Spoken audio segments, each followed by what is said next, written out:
Oops, I'm running behind. I got so caught up listening to the to Cossac's theme that I completely lost track of time. Good evening. Welcome back to Nintagious. How's everybody doing tonight? Sorry for the delay. For the first time in months, I overslept. I don't even remember hearing my alarm go off. Thankfully, I didn't oversleep to the extent of outright having to cancel the stream or something. It was only by, like, an hour, which was enough for me to run late, but that was about it. We already got a blood moon cooking, which is kind of relevant. I have a hunch that the blood moons are important, and I should be doing those. So we're gonna try to start doing those tonight. I'd like to do them in order. That would be kind of neat, but doing them in order is probably gonna be difficult. I don't know, it hit me, like, within the last couple minutes, where I was like, you know what, I have a feeling blood moons are important, and I should be doing those. Like I said, I'd like to do them in order. I'd like to, like, start at the first chapter, and because it's like, they're kind of new game plussy, I guess. How would I put it? Like Diablo 2. When you beat Diablo 2, you go to the next difficulty and then you do it all over again. That's kind of what Blood Moons are in this game. Except they're random, like comets in Mario Galaxy, where you don't know which stage they're gonna show up on. First things first, I played like 3 missions last night to get enough Korok seeds to finish this quest, so we're doing that. For some extra weapon capacity. And probably something new. Yep. What'll it be? We're probably gonna need more of them. 35! Weapon capacity plus 4 increased apple capacity by 1. 35 might be all of the remaining Korok seeds, and that kind of makes me want to throw up. That might be all of them.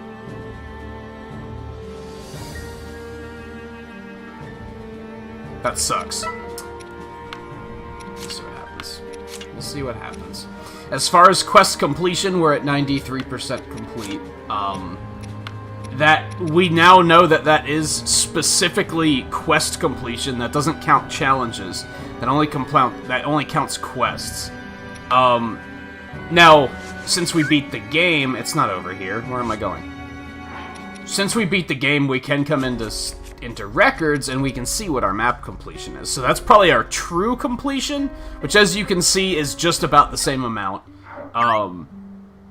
But I think this in particular only applies to quests. I think. Maybe it doesn't, but I think it does. Where are we going first? Like, what's our, we need wishing pieces. So yeah, I mentioned yesterday, oh, we have enough of that? Do it. I looked to see how many characters there are. And now I know that we don't have all of the characters. I don't know who the last one is. I didn't even want to necessarily reveal that there's only one left. But yes, I already slipped and fucked that up. There is, in fact, one character left. Detract that. I have suspicions of what it could be. But there are only that. They're only suspicions. Okay, I think we're just gonna jump right into the challenges then. I don't want to go hunt for Korok seeds. That, so... I think what... Maybe I'm wrong. Maybe it'll be a sensor upgrade or something. I suspected that the, what are these called? Battle support. Battle support. These are the ones you basically need the Korok seeds for. Well, that was also where you got treasure. Well, okay, maybe not. My suspicion was that you'd get a quest here eventually that would be like, you can now see Korok seeds on the map. But I'm almost certain that that's every remaining Korok seed, so they're not going to give us a quest like that after this. That would be goofy, right? I suspected we'd get it after the one we just completed. 35, we have one. Hold on, let's take a quick count here. 2, 3, 5, 6, 7, 10,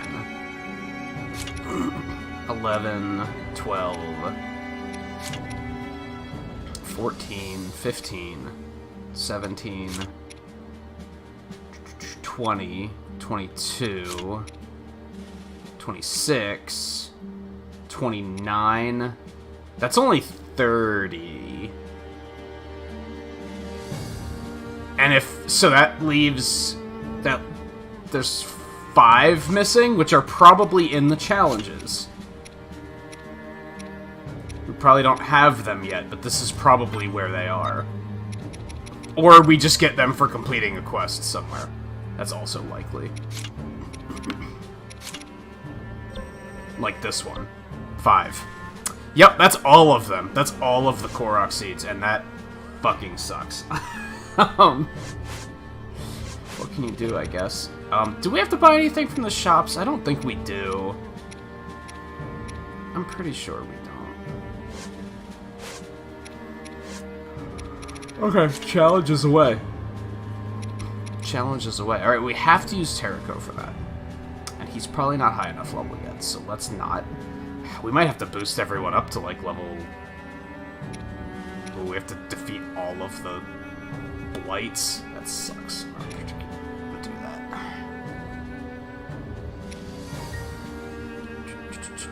I still don't know what armor that is. Makes him look like a luchador or something.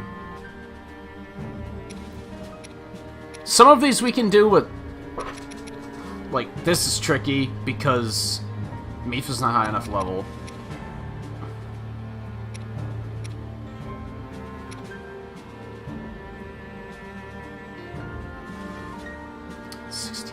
We're starting to get to a point where we need our guys to be higher levels. So let's boost everybody to 60, which isn't even going to be enough, but it's a start.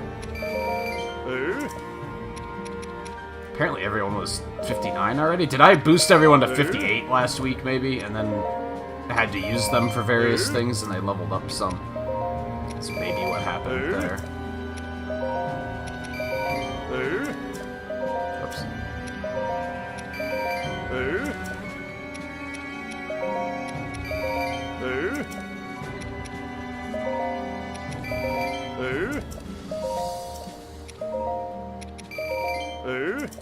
It's all of them, right? We might just want to buy levels for Terraco and Mipha. Just to get them where we need them to be for those quests. But instead, let's focus on the quests we can do without them. Like this one. So we're gonna want, like, our strongest team here. I did make Link a stronger sword. I think this is gonna be our end game team here. I will fulfill my duty. Which, hey, these guys are kind of low level. Eh, it's only 2 levels. They'll be fine. They'll be fine.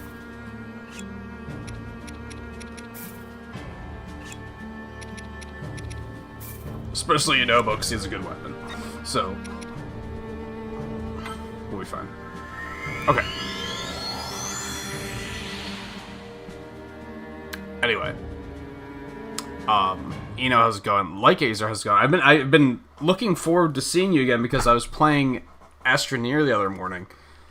And, I don't know anyone else who plays it other than you. So I was like, every little thing that happened, I was like, I gotta tell Like Azer about this.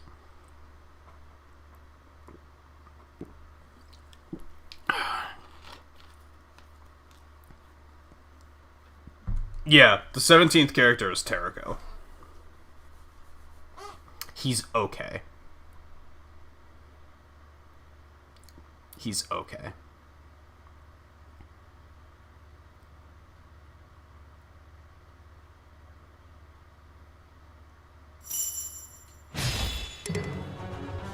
Oh. Oh, okay, this is just one-on-one-on-one-on-one-on-one. On one. On one. I guess I'm glad that Link gets the hardest one.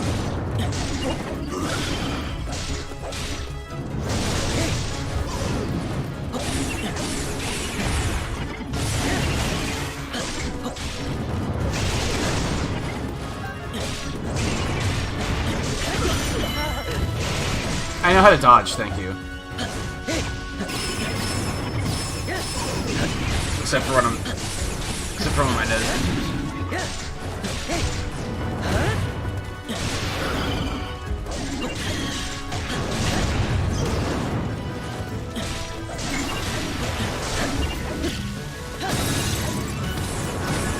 This guy's flashy as shit.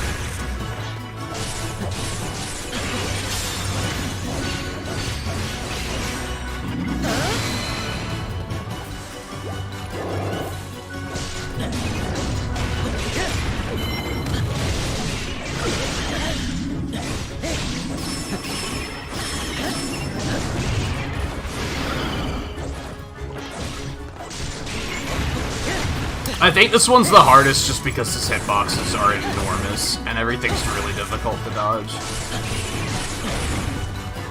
It's one of those things where, like, if your dodge timing isn't perfect, you are going to get hit. Because you're just dodging out of the hitbox and right into another hitbox.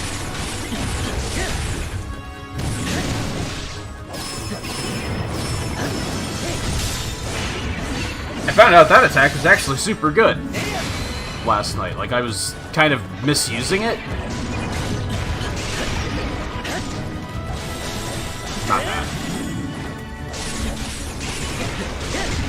This one.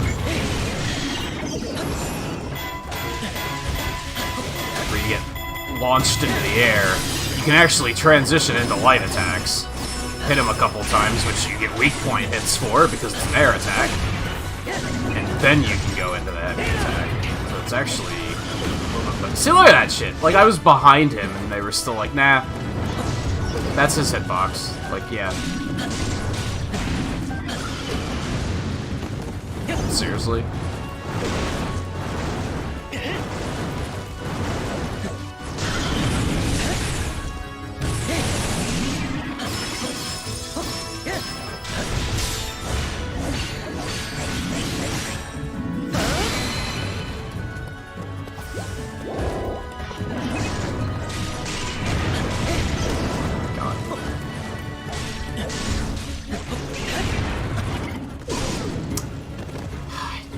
Wait till like the last second to get that flurry.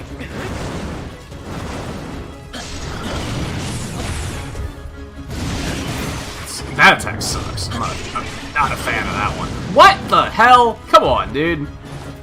I was behind you. That's like the third time that's hit me, like, while I've been behind you. Fuck Fireblade.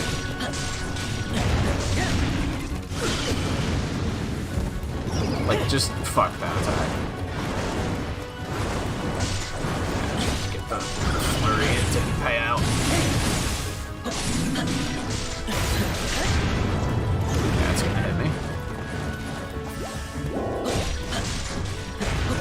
To be fair, I didn't even, like, try to dodge that one. Well, I did, but I knew that it was immediately a bad dodge.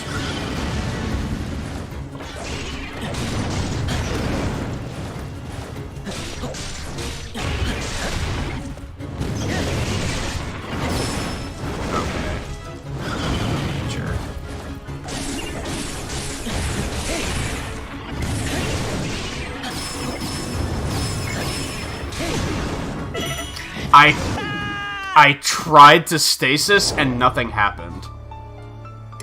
So that's annoying. I firmly believe this is gonna be the hardest one though, so we're just gonna get this one done. And then the other ones are gonna be free. Maybe not free, but they're not gonna be bullshit like this one is.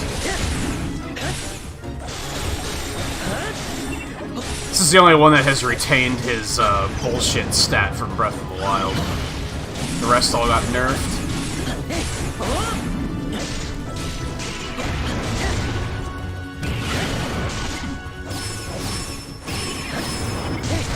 It didn't do quite as much damage as I wanted it to, but that's okay, I guess. I could just start magic rotting him, right? Maybe that's the maybe fuck you. Maybe fuck you.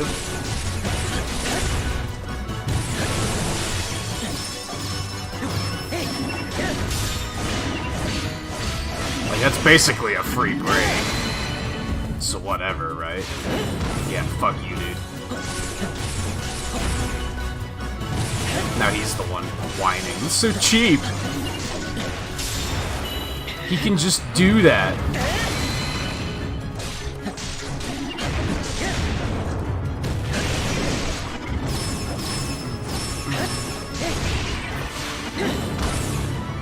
Surprise.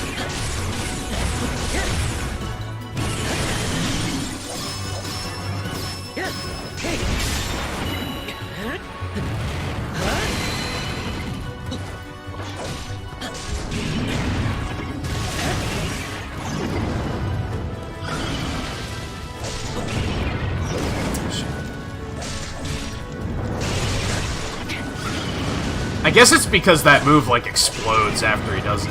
How the hell are you supposed to get out of the way of that? Just hitboxes for days, dude. Oh, that's not... Oh, I actually hit him, dude. That is not the attack I wanted to use. What a tragic waste.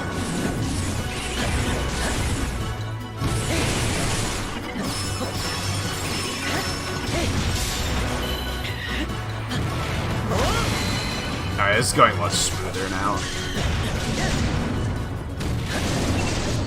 Ah, that's fair. And by fair, I mean, fuck you. Whatever, dude.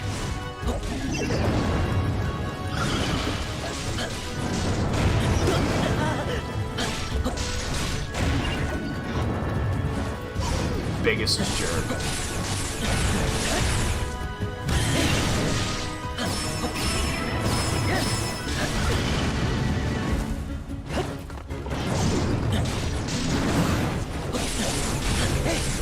That's what I was saying about why I think blood moons are relevant and important. I suspect... Okay, so my wild speculation is that it's Ganon, and you have to do all the blood moons to unlock it.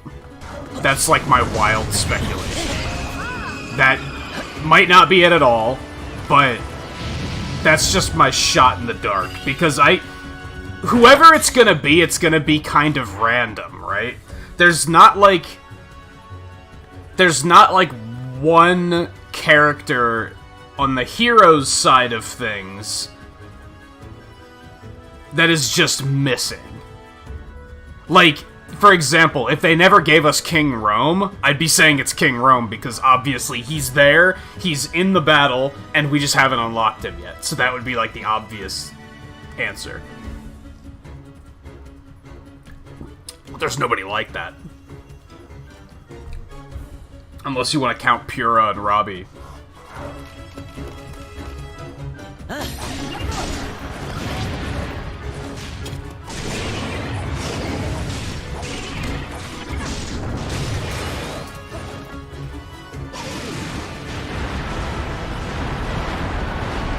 Nice aim.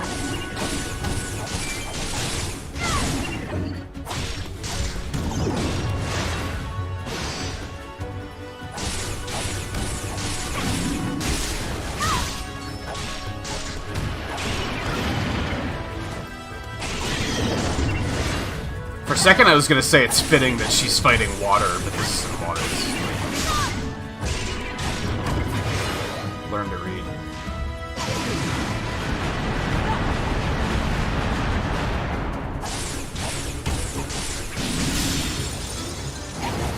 See, it's gonna be something kinda out of left field, I think. I think Ganon and Astor are both, like, believable picks. I don't think it's gonna be Suga, for example. That sucks. This looks like I can see a goddamn thing. It could still be something completely random, like Beetle or fucking Sia or something, but I doubt it.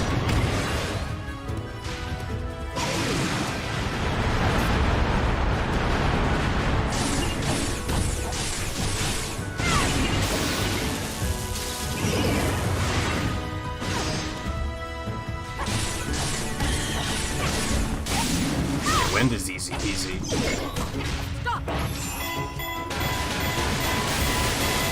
We don't know. We assume Suga's dead, I guess.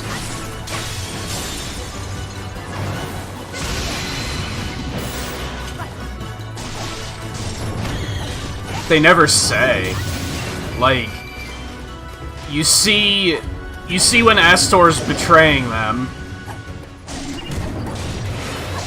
and they're like standing him down to fight, and then the next thing you see is Koga coming to Zelda to like pledge his allegiance.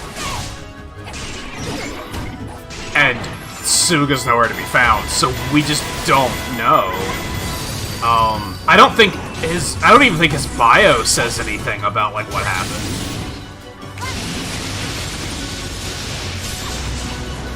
I strongly suspect that if they do DLC, Suga's gonna be in the first round of DLC. And they're gonna maybe have like another little campaign where they're like, "Hey, here you can see it from their side of the story" or something.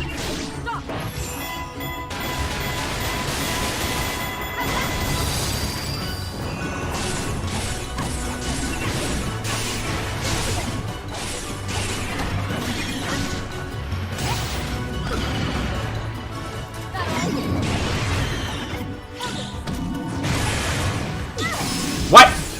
Okay, a lot of weird things happened there.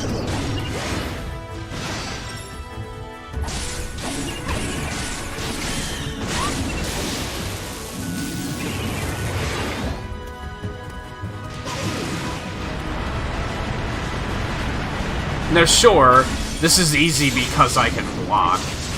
Let's help. I have a feeling a bunch of Fire Blight's attacks are too powerful to block. But I guess I didn't try. Yeah, that one was easy peasy, and she was under leveled, so...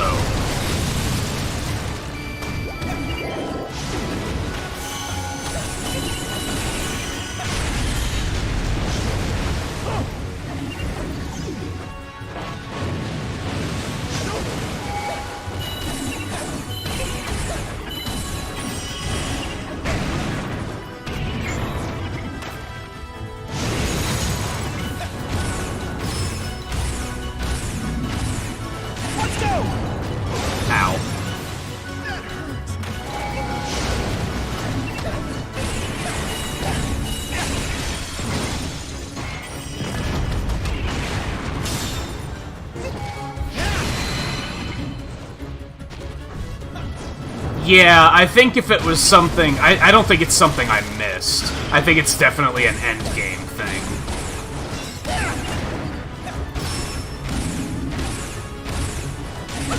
There's nothing I've been putting off and saying, nah, I just don't feel like doing that. Unless it's something really obtuse, like...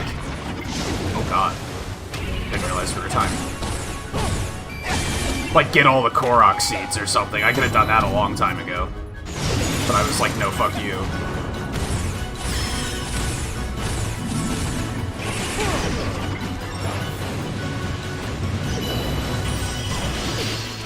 What? I disagree.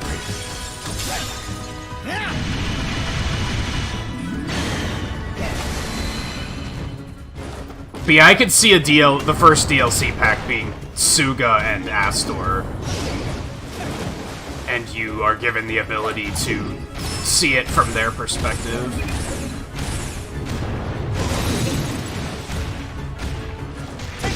Ow. Didn't work as well as I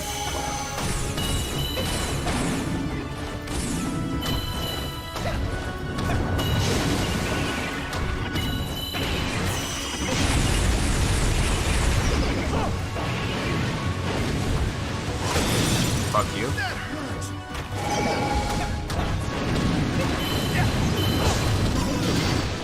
Get cannoned. love that attack.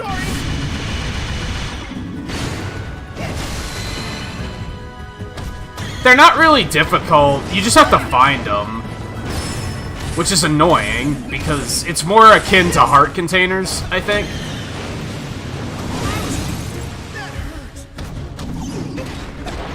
And like I did 3 matches last night looking for Korok seeds.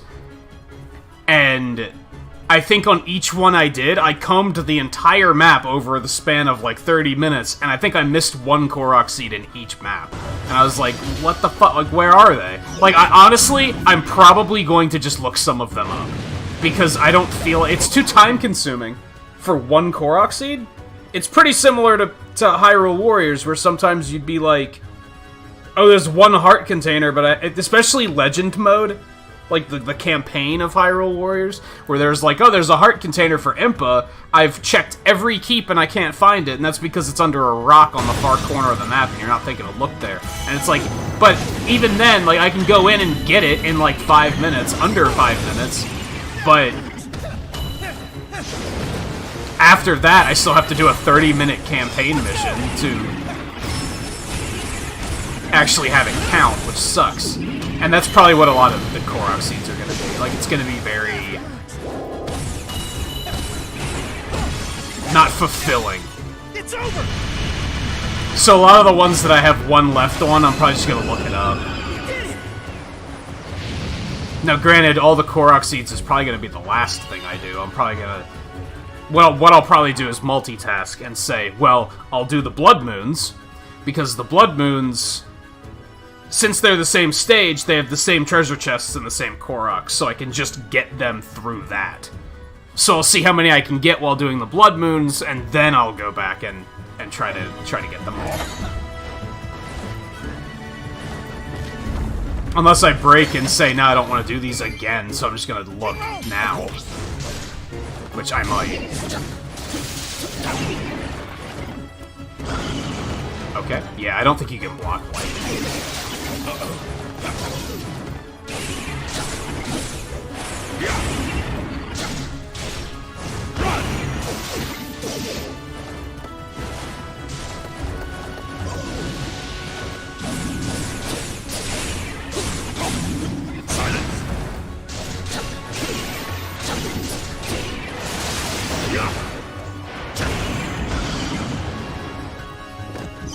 Okay, this isn't going super well yet.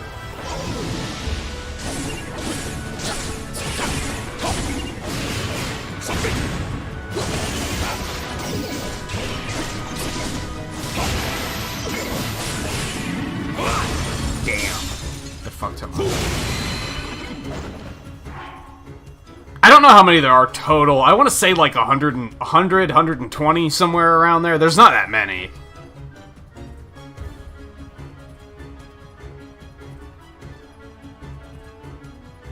No, you didn't need seeds to get Hestu. You just get Hestu. Hestu's just like a main character.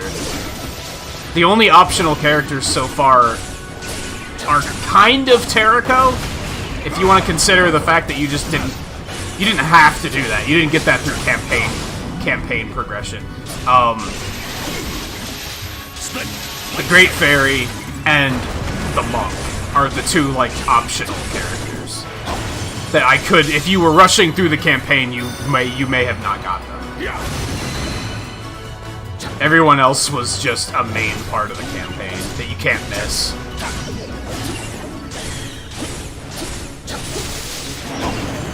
And you don't have to do anything special to unlock them, I guess is another indicator. Yeah, you actually get him right after the champions. He's like the 8th character or something like that. You get him really early. Hey Looney, how's it going? Major spoiler alerts, by the way, because you've been playing this yourself, right?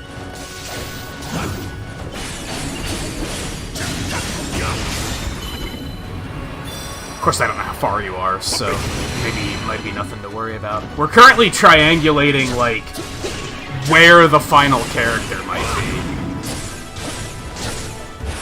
And who it might be. I know there's one more, but I don't know anything else.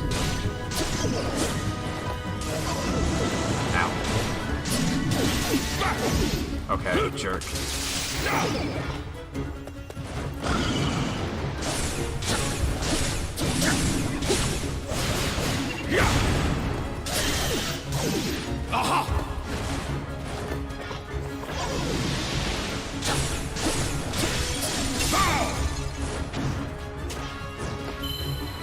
You got Zelda to get her power back. Okay, so you're pretty far along. I don't think you have to worry that much about spoilers. You basically know all the main steps of the story. That was my big concern. Did you get to the big plot twist moment? Because I wouldn't want to spoil that for anybody. It's a pretty cool looking weapon. It's not that good, but it looks cool.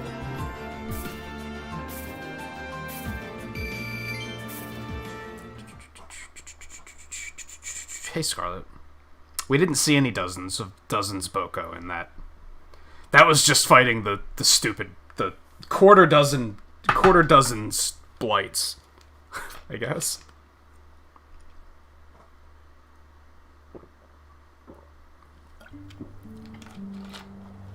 Yeah, like all the character development and stuff, and the storytelling in general I thought was really good in this game.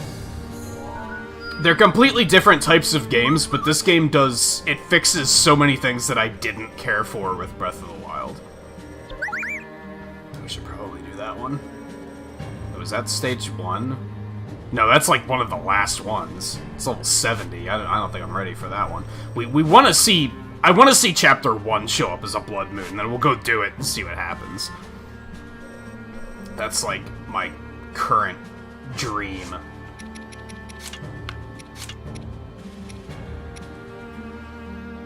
Miss Vi Battle Pageant. I should probably do that.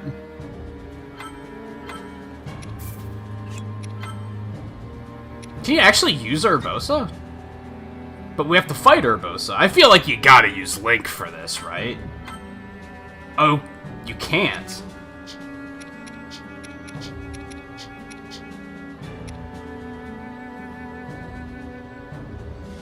What a weird character restriction they have going on here. You'd think, oh, you can't use any of the male characters. But you can use Daruk and Yunobo. Are Gorons genderless? Is that a thing? And you can use Hestu and you can use the monk. Otherwise, you can only use the female characters. Are Gorons is that why we never see a female Goron? Are they just genderless? Did Nintendo just casually, like, reveal that here?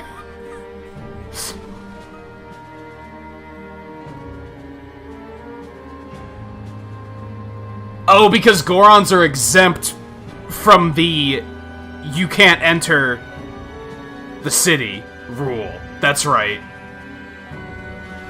That makes sense.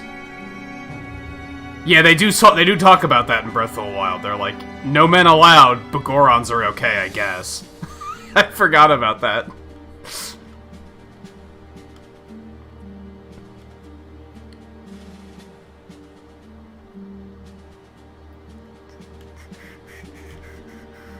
That's funny.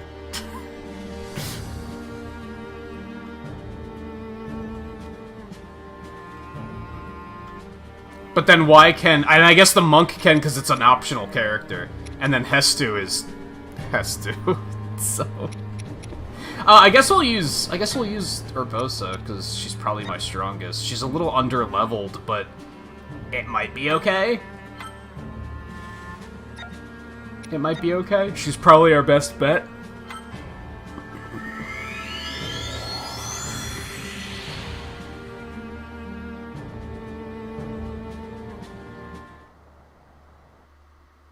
Bothies? Is that a term?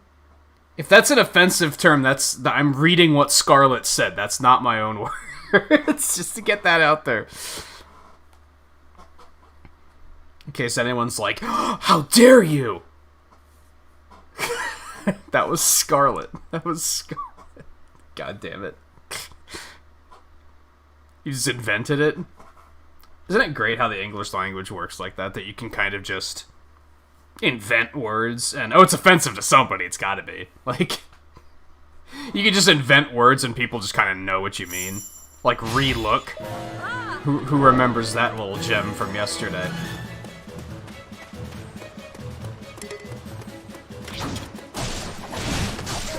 Okay, that's fair.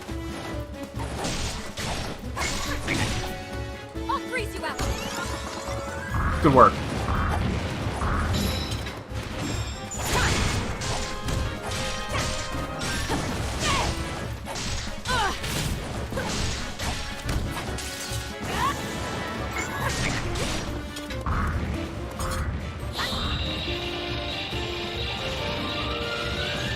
Yeah, we'll just do one of these. That's fine. And you said you're trying to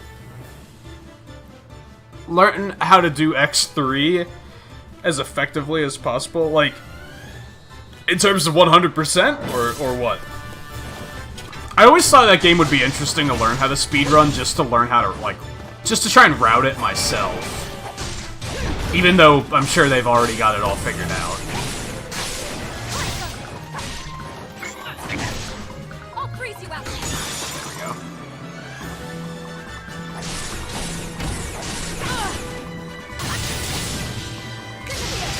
Whatever, dude. That works. Yeah, I'm really curious, is like, similar to Mega Man 7, I did the same thing in 7, right? Where I was like, I'm gonna route this myself.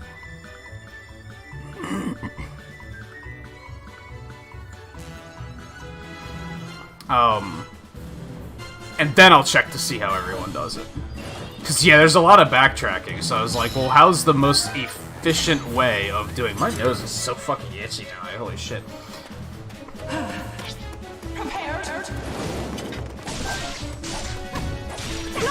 Like, how's the most effective way of doing that?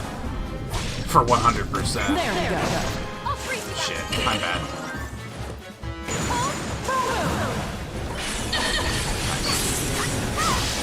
Aren't they doing an X3 run at GDQ?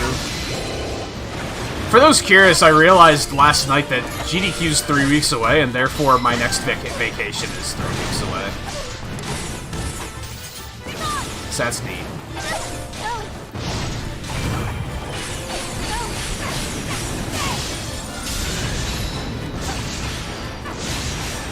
You have to do Blizzard Buffalo first, yeah. Almost certainly. Because the most obvious thing with Mega Man X3 100% is that you... Well, what counts as 100%? Do you need Zero Saber for 100%? I would assume you do. Which means... Well, no, this isn't relevant. You need to get either Crawfish's weapon or Tiger's weapon before you go to fight Vile, because you have to make sure that you kill him. I was gonna say you have to make sure to get Buffalo's weapon and Tiger's weapon before you fight Bit and Bite, so that you can kill them. I think in the speedrun they actually don't kill Bit and Bite. Because I think when they merge together and you have to fight them, I think that's faster than that dumb elephant garbage compactor that you have to fight. So I think they don't kill Bit and Bite. Even in 100%. Okay, Zelda, you're fine.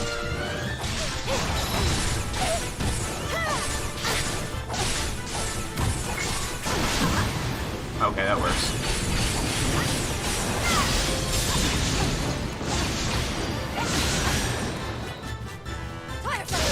Yeah, so like 100% if you count... I mean, they count 100% as items you pick up, not as bosses you kill, I guess. But if you were to count bosses, you could basically only ever do like 98% or something, because you can't kill every boss in the same run.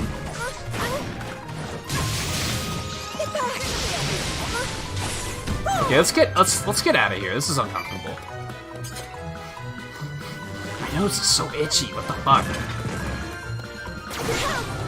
I am displeased by this turn of events.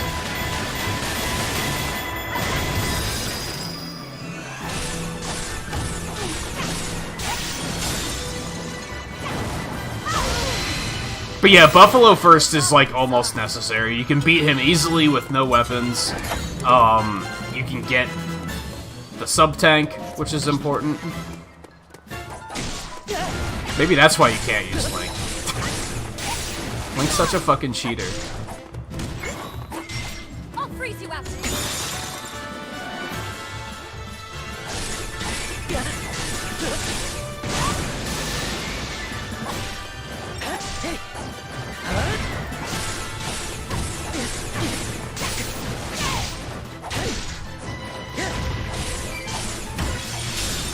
He's got a lot of health.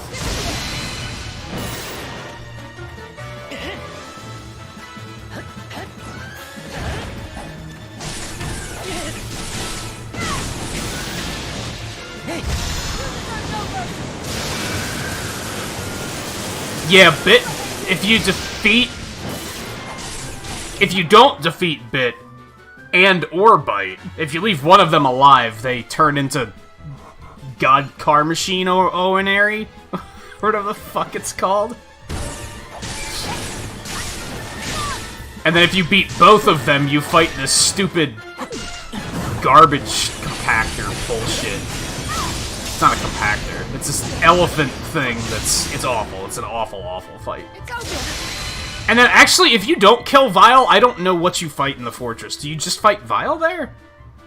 I guess? If you do kill him, you fight that mosquito, and that's the thing that crash lands on Zero and kills him for, I think that's death number at least 2, if not 3. And that's when he gives you the saber.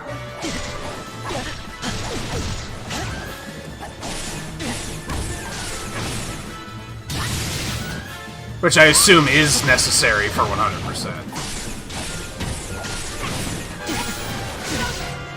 And there's what? Scarlet can back me up on this. There's 3 portals to Vile's stage, I think?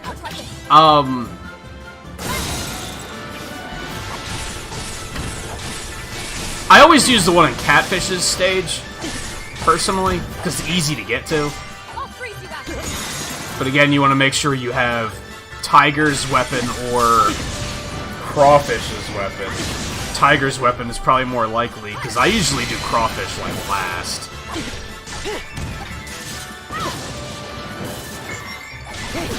That was unfortunate. Okay, you're funny.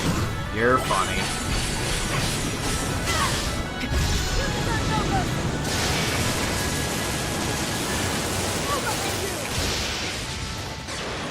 Do X Games favor fighting the frozen one first? Just 1 and 3, I think. Frost Walrus is like 3rd or 4th in X4.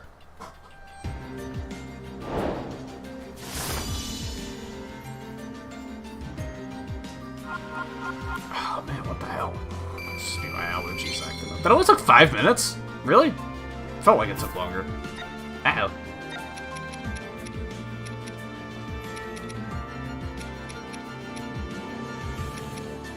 Why does that one have a gold border?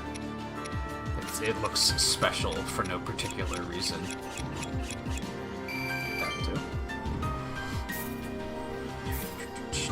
Yay!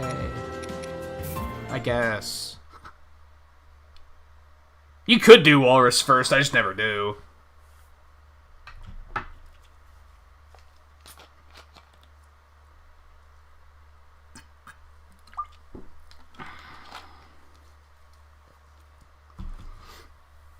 But Spider is one of those ones that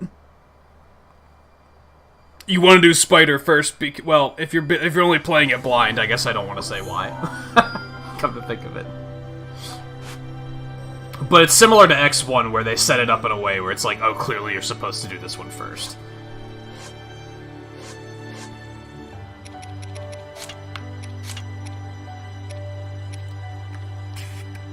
Deep Woods, Deep Shadow. I guess let's do this one.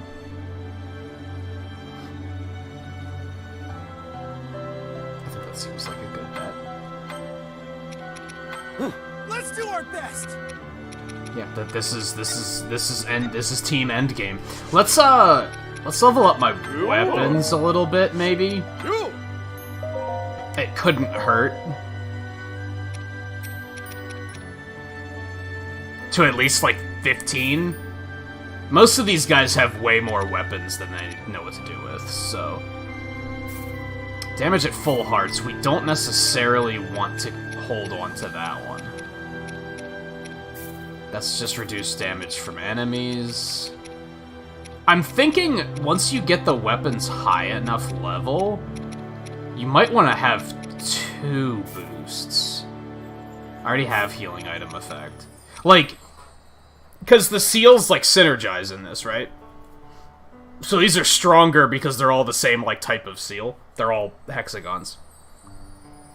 But I'm assuming that once you get the weapon, like, fully leveled up, you're gonna have, like, 6 seal slots. It might be better to pick an entirely different tier of boosts and have those synergize.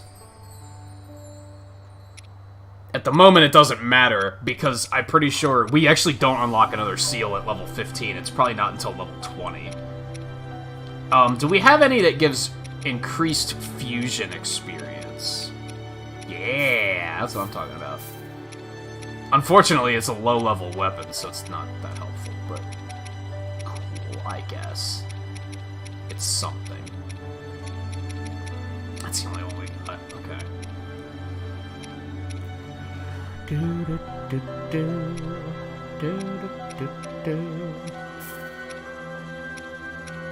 So we want to focus on getting rid of stuff that we definitely don't want. I mean, technically, well, that one has potential, perhaps. Probably not. I might want to do the Starburst one as, like, the second set of abilities. Because I can get, like, Flurry Rush damage and special attack damage, strong attack damage. That might be where I want to go with the other tier.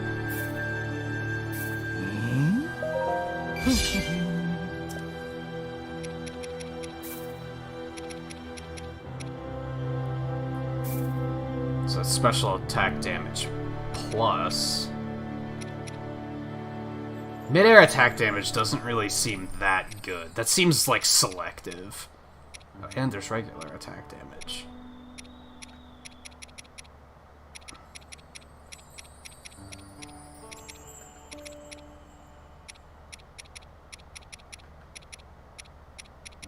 Dash attack damage. That doesn't seem that good. We don't want to get rid of that, though. That's a strong-ass weapon.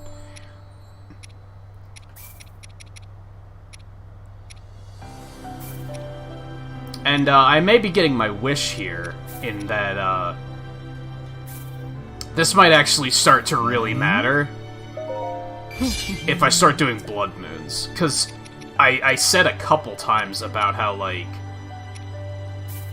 min-maxing to this degree doesn't feel...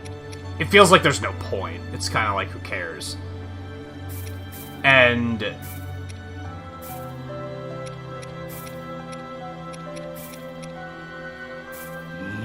it might actually matter for the blood moons. Okay, so his weapon is level 15. Hers is only level 12, so let's try and push that up a little bit more. If any with extra fusion experience, we'll get rid of those first. Just the one, that sucks. Guardian item drop rate, that's bad. That's bad, so, yes, unimportant. We had another one over here that had that on it, too. Mid-air attack damage, not that good. Especially for her, she doesn't really do mid-air attack. So yeah, we can get rid of that one, too.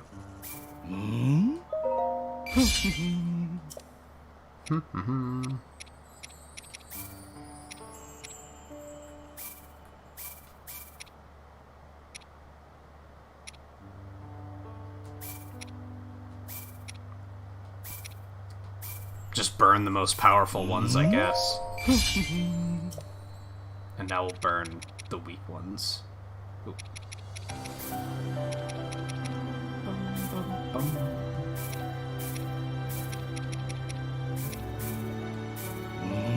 Oh, I went a little overboard on that. That's okay.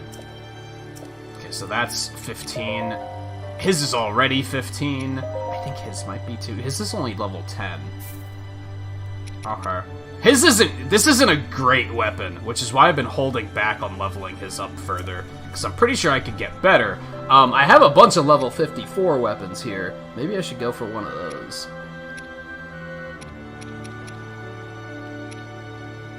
Healing item drop rate? Go for healing item drop rate and, like, reduce damage and... I could maybe do that. Damage per KOs. I should get that for Link still.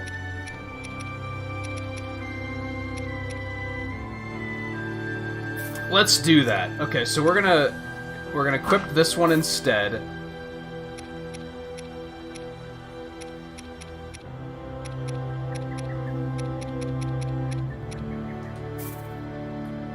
We're gonna give it damage per KOs. Healing item effect. And then we're gonna merge this one in to just give it a ton of experience all at once. And then just give it a little bit more experience and we get it back up to level 12. Bam. Ooh, and it got, we got the boost, so it actually went up to 14. That's even better. Okay, this... Ooh. That pushes it right up to level 15. Nice. Okay. I should try to push those up to 20 soonish. Perhaps. Okay, let's boogie. Let's boogie.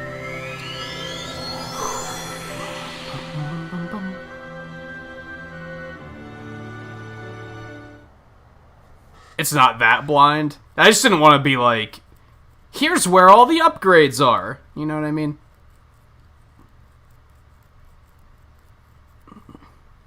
X4's music in general is really good.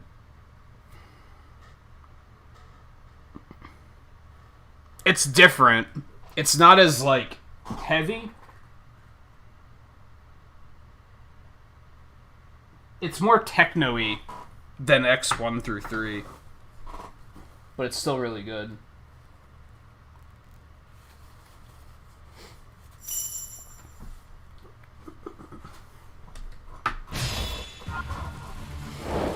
Defeat the Guardian and key enemies.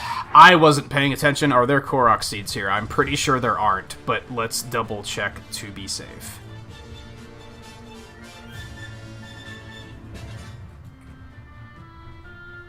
There are not. We good.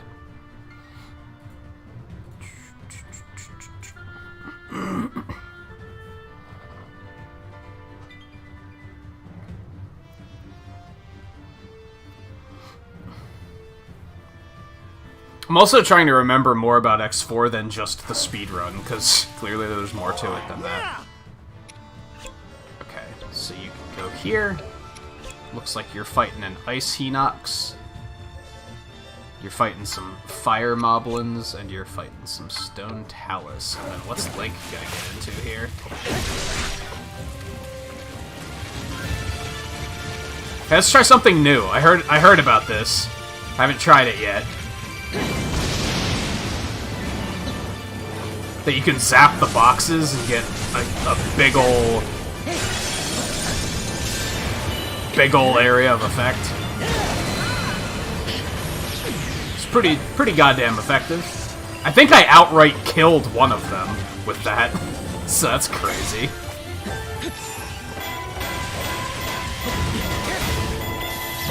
You're an asshole, dude.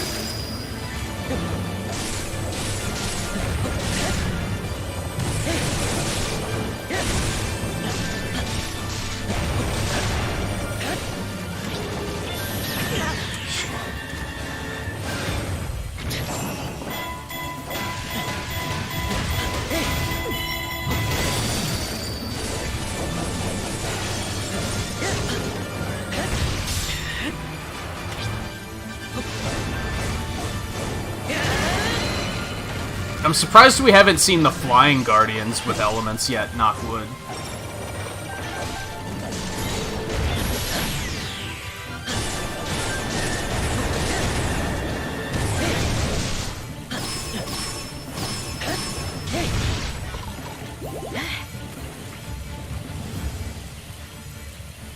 I hate these things.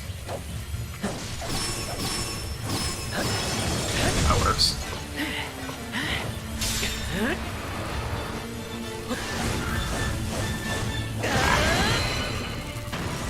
By the way, Scarlet, I'm gonna re-mention what I told you on Discord this morning, because I'm sure you didn't check Discord and see it. I read more about the status effects in Avengers, and found that it's actually more explicitly positive versus negative. They don't pair up, which is the impression I had. I had the impression it was each positive has a corresponding negative, and that's not the case. Oddly enough, the tutorial teaches you using 2 negative statuses, so they kind of teach you the wrong thing, which is kind of odd. Either that or the thing I read was wrong, which is possible, because out of all the status effects guides I found, only one of them mentioned this synergy. So, it's honestly possible that they didn't add this synergy until later. You guys are fucking assholes. Get out of here.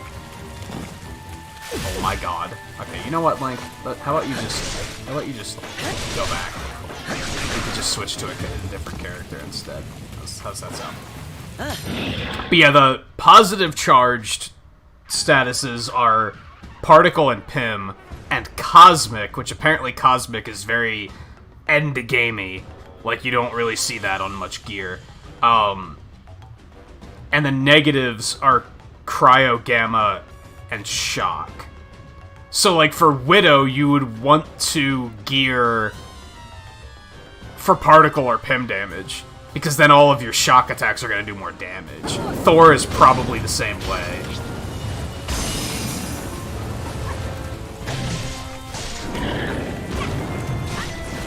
And I think Hulk does built-in gamma damage, so I'd assume at least. So you'd probably want to build him towards Particle and Pim too, which is kind of shallow if I'm being honest. Like, that makes it that certain characters, like, only certain statuses are good for them, which I'm not sure if I love. Or rather, some are just better, I guess is a better way of putting it.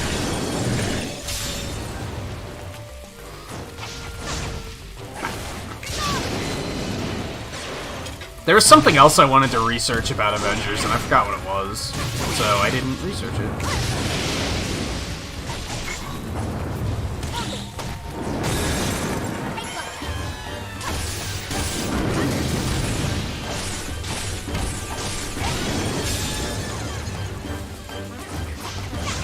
I'm glad that Urbosa found her way back into the team, to be honest.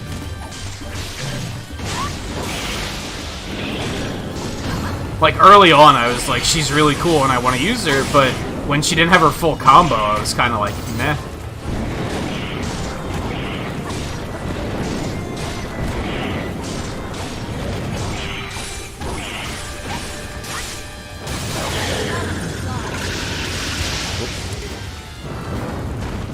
Oh. Well, this got interesting, didn't it?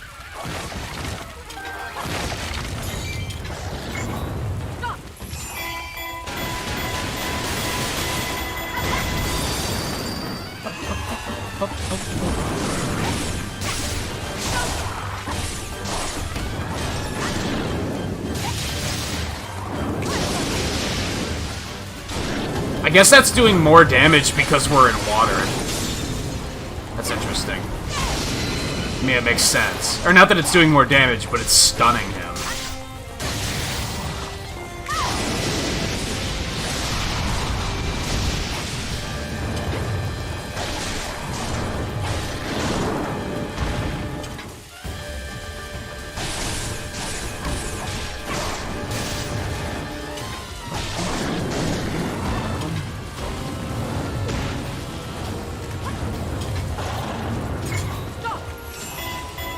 By the way, Looney, have you gotten Hades yet? I know you're always on the lookout for new great indie titles. That one seems to be kind of knocking it out of the park. I gotta get that one sooner or later.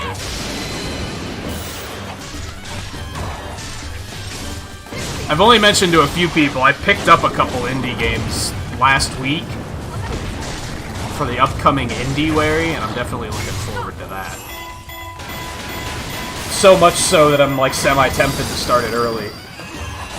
But I'm gonna hold myself to. We're probably not gonna start it until I come back from vacation. That's probably what's gonna happen.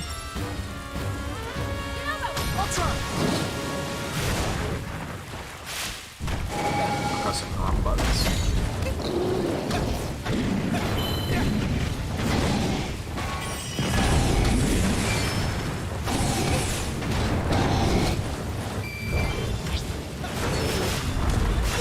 Did you guys not?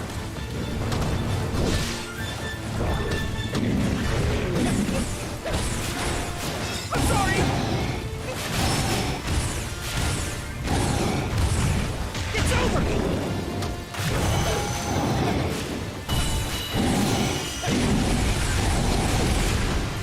Oh man, I didn't get any breaks from that.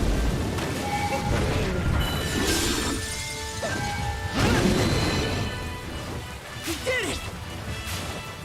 This is like the weirdest sinuses thing I've ever had.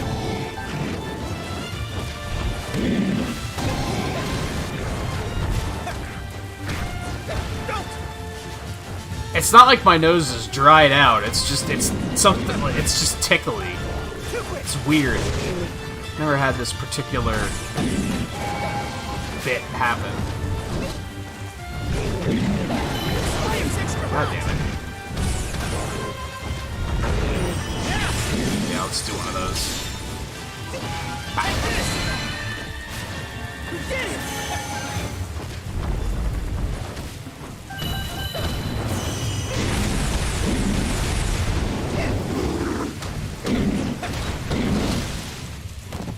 After mandatory system update.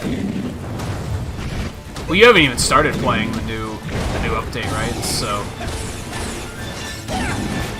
good. I'm glad I'm getting you to play it. Oh, I also realized I erroneously said that Thor is my only endgame geared character. That's incorrect. The highest power level you can get to is 150. The highest gear can, like, when you... A gear's base level can only go as high as 130.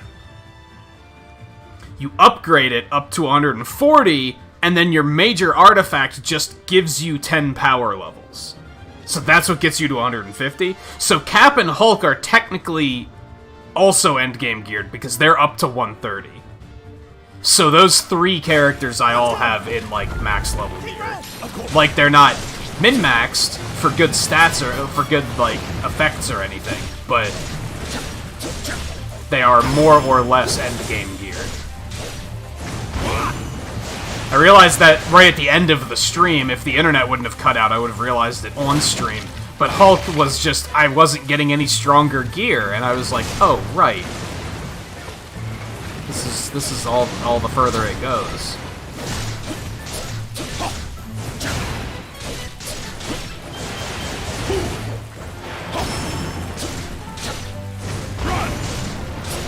I can't see a goddamn thing. Split like so. There we go.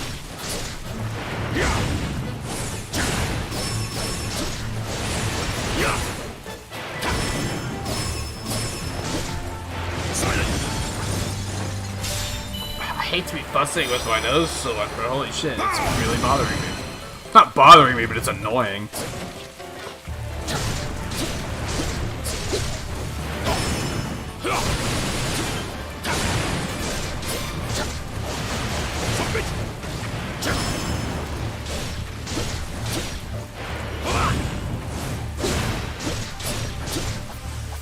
Split like so.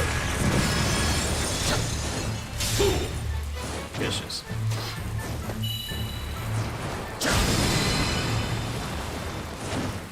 One cannot help us.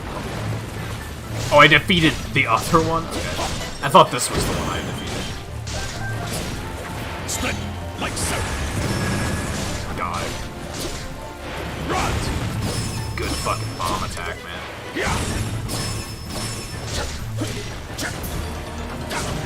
Silver Lionels? Plural? How about fuck you?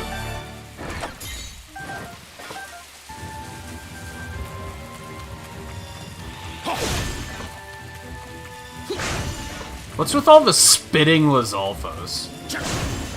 And why do I get the feeling that Scarlet's gonna get a kick out of that? Whoa, dude!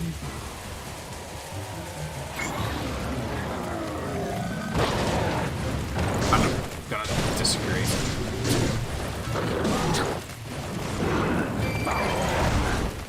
How was that not a flurry dodge, dude?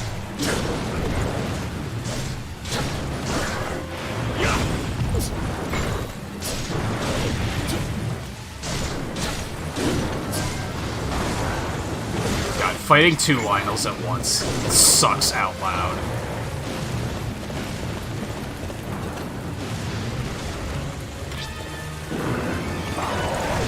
Whatever.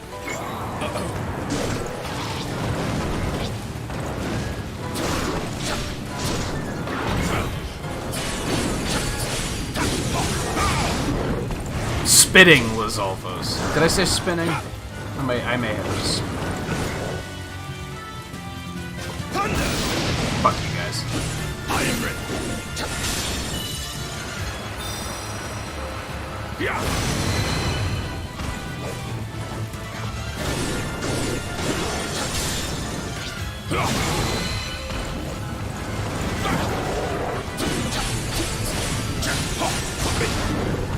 It's a happy accident. This shall not stop. Be gone!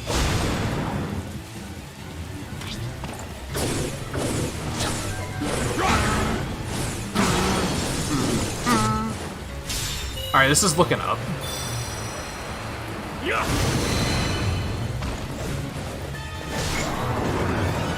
Split like so. That didn't hit him? Get the fuck out of here, man. Yeah, you deserve this.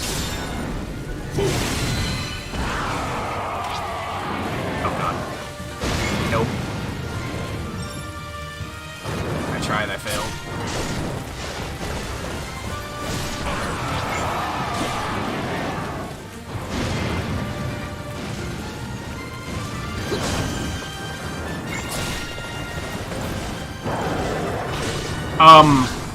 Were my runes on cooldown? What happened? I tried to throw up like a last-minute ice Cryonis, and it just didn't come out. Split like so. It's more like it.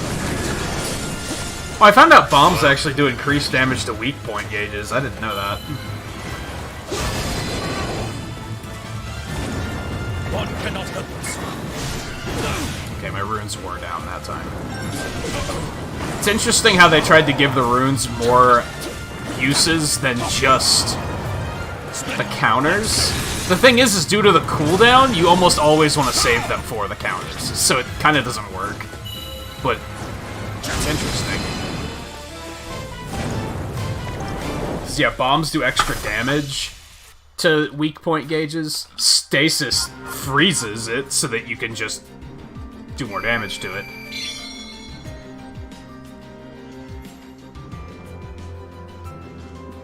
Ooh. That seems super good. That might trump the Master Sword in, like, every way.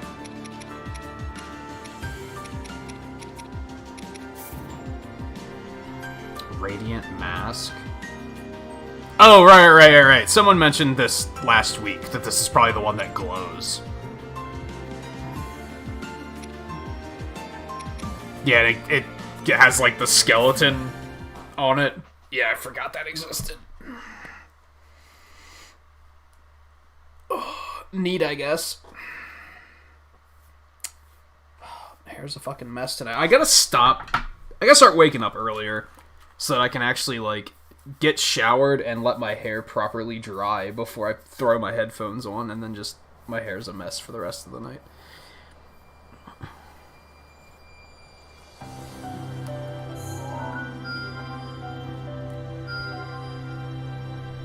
Or maybe back attacks are only a chance of critical. I have to fight them all again? Why? Fucking, okay. And Terrico wants me to do this for whatever reason.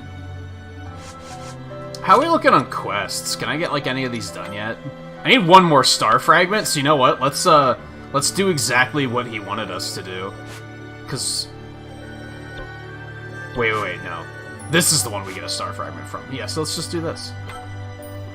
Alright, I think Link and Rome are my strongest. Level 68. I'd like to take Yunobo, but 64 is probably a little bit too low. Let's take Urbosa, just to kind of spread the levels out a little bit.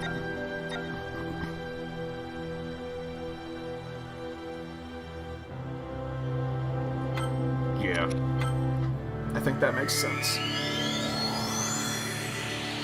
I don't know, that new tutorial had some conflicting information, so maybe 100% crit from behind wasn't necessarily true. Because like I said, they teach you about the status synergy with positive and negative by using 2 negative statuses. So technically the ones that they showed don't even give a damage boost.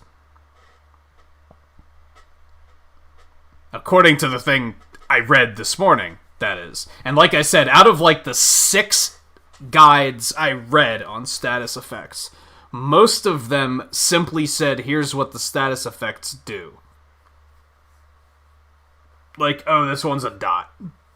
And stuff like that. It didn't even mention the fact that they work off of each other. So that was either a hidden mechanic that no one knew about until they added the tutorial, or they added it in a later patch.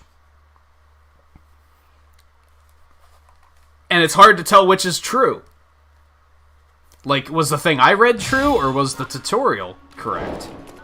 Oh god, they're like right next to each other, too. Okay, this is gonna suck out loud. Okay, well... here's the plan.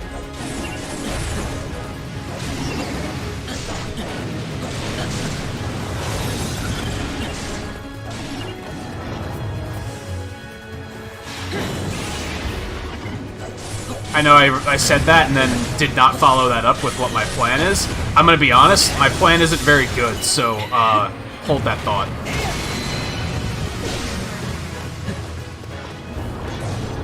I'm terrified of Fire Blight, is what's happening right now. I gotta figure out how to deal with these guys so that Fire Blight isn't that much of an issue. And I think my plan for that is we're just gonna toast Water Blight. Urbosa's gonna keep Fire and Lightning busy, is basically what's gonna happen here. We're gonna toast Water Blight with rods, take Wind on one-on-one, and probably wreck him relatively easily, because Wind is pretty easy.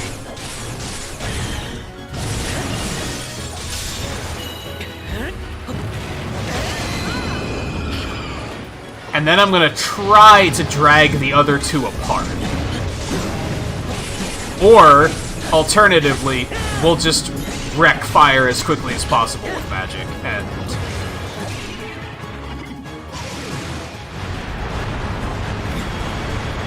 I don't love that plan, but...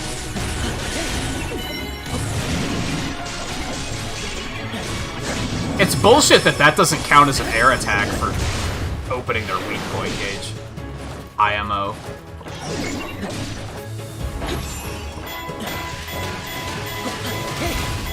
We're gonna go for the big one. Fuck you, fuck you, fuck you, fuck you, fuck you, fuck you, fuck you, fuck you, fuck you, fuck you, fuck you.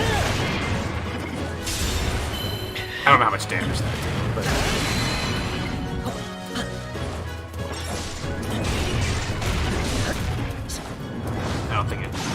rate of damage, but we broke him, so hey.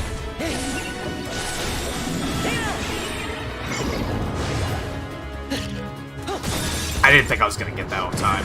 I wasn't even totally positive that it was bombs. I just kind of went for it. That was bad.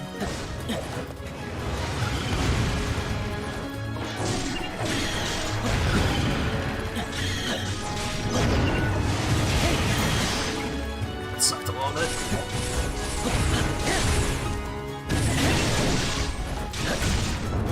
I goofed.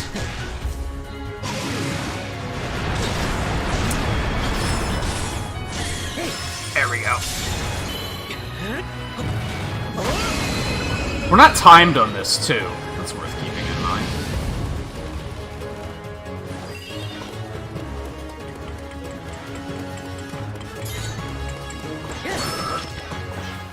Whoa, Wind Cleaver? That's probably super good.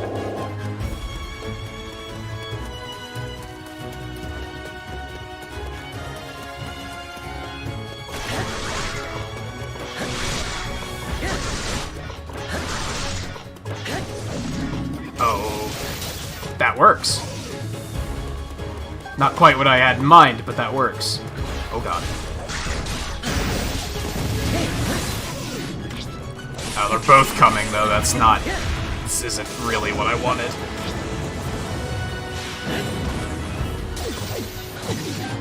You're an asshole, dude. That sucked. And I don't think I hit with this, because he juked. So... Fuck my life.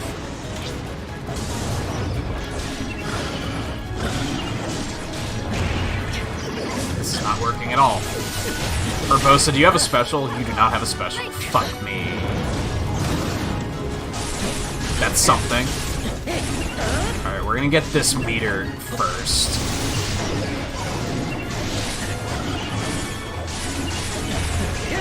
No, dude. Give it.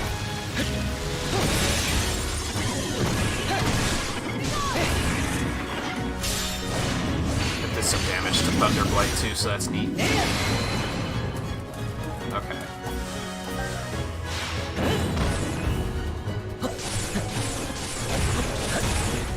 Here's the deal, Thunderblight. Don't be an asshole. Hey, look at that. He's an asshole. What a surprise, right? I almost didn't get my request out before he was like, surprise, I'm an asshole.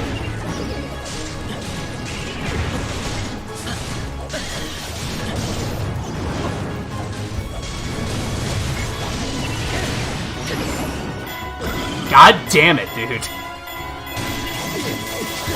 You couldn't have been a couple seconds later or a couple of seconds earlier. Like, either would have been totally okay. Earlier, and he would have gotten hit by the stasis. Later, and I could have just beaten on him while doing crazy damage to Fireblade.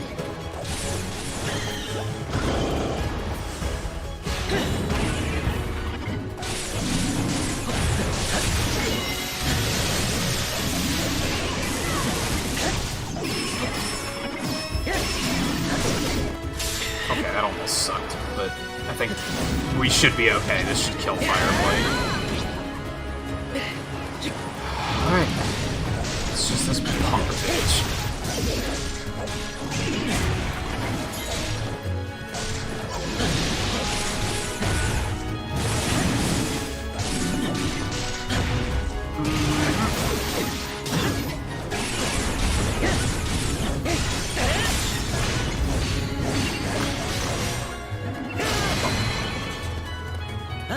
I'm gonna Verbosa a bit of a revenge moment. How's that sound?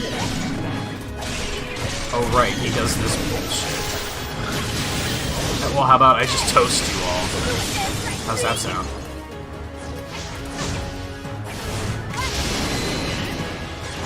That was one of the fake ones, but that's okay.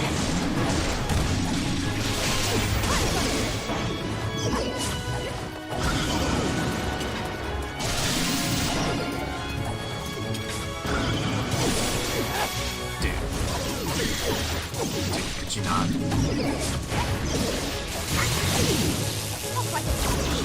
Thunderblight's annoying, but he's, like, probably one of the easier ones as far as this game is concerned.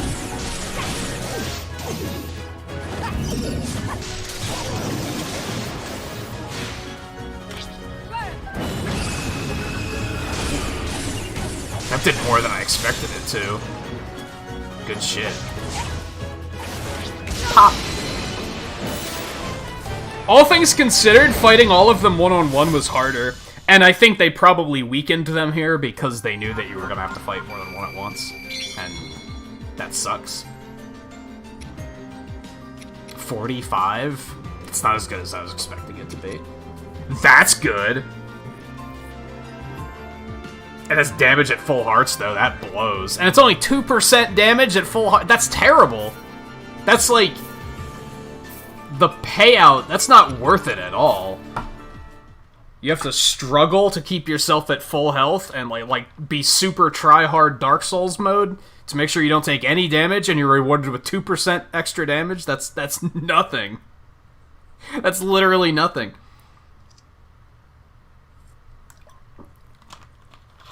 That's what, every 50 attacks you get an extra attack or something? Like, that's awful.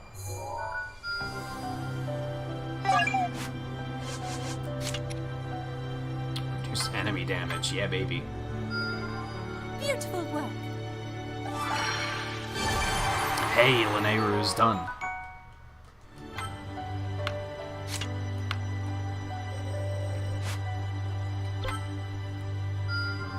You get the Master Koga seal of approval. Sapphire Circlet. Even though there's... so that's definitely quests, because we still have a challenge over here that we haven't done in this region yet. So that's definitely quest-based. But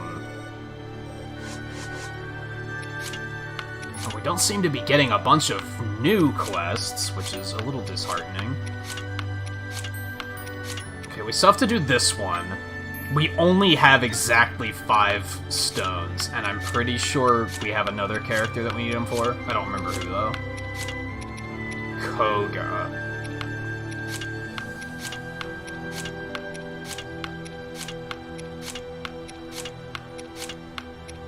Pretty sure everything else is done. Which doesn't seem right, does it? We've only completed 2 areas, but apparently we're missing that many quests. So we're gonna complete a challenge at one point where it's going to explode, and there's gonna be quests everywhere. Not everywhere, but they're gonna give us like a dozen of them at once or something. Because at the moment we have like 3 quests at the moment. Those Korok seeds are gonna fucking suck. Seems I have some off-stream grinding to do in that regard. Let's go ahead and get Koga's. Well, look at that. I improved. Press on X to perfection. entice Yi clan members to aid you during your banana break. Interesting.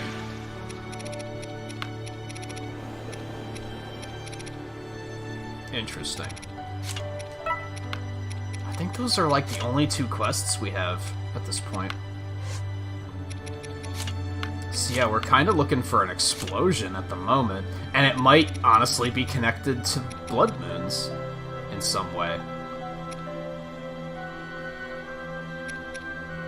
Well, we get 5 seeds from this.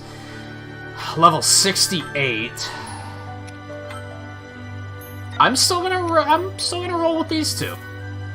I think that feels all right. Let's go.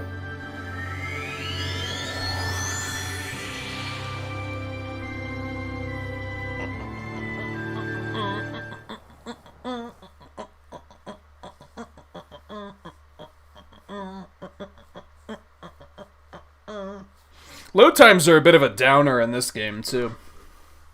They're not as bad as Avengers. I found out something really interesting. I went to try to find a graphic comparison for Avengers. And they're really difficult to find because there's no comprehensive video that shows all of them. It doesn't show PS4 versus Pro versus Xbox One versus Xbox One X versus Xbox Series X versus PS5 versus PC. It's always just one-on-one. It just shows one versus the other. So I kind of gave up on that pretty quickly. But I found one that was a loading screen comparison that was more or less a lie. And that was kind of disheartening. I found out that, like, since it is an online game, if your internet sucks, it takes significantly longer to load. That's what I found out by watching this video. Because apparently the guy's internet was awful, and his load times were, like, minutes. Even on base PS4. And I was like, okay, the loading time is bad, but we're talking, it was like a 2.5 minute load screen. And I was like, it's not that bad. There's something wrong here. Like, and that's not the game's fault.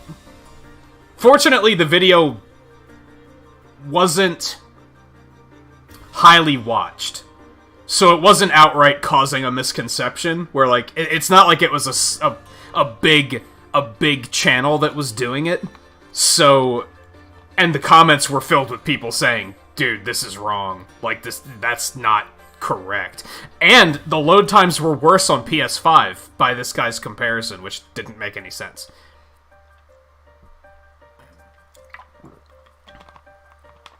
There are it's just the PS4 and the Xbox One version running on the new consoles, which just inherently gives it faster loading times because it's solid state instead, etc. And just performance updates in general, because there's just more power. It's not a big upgrade, but there is a difference.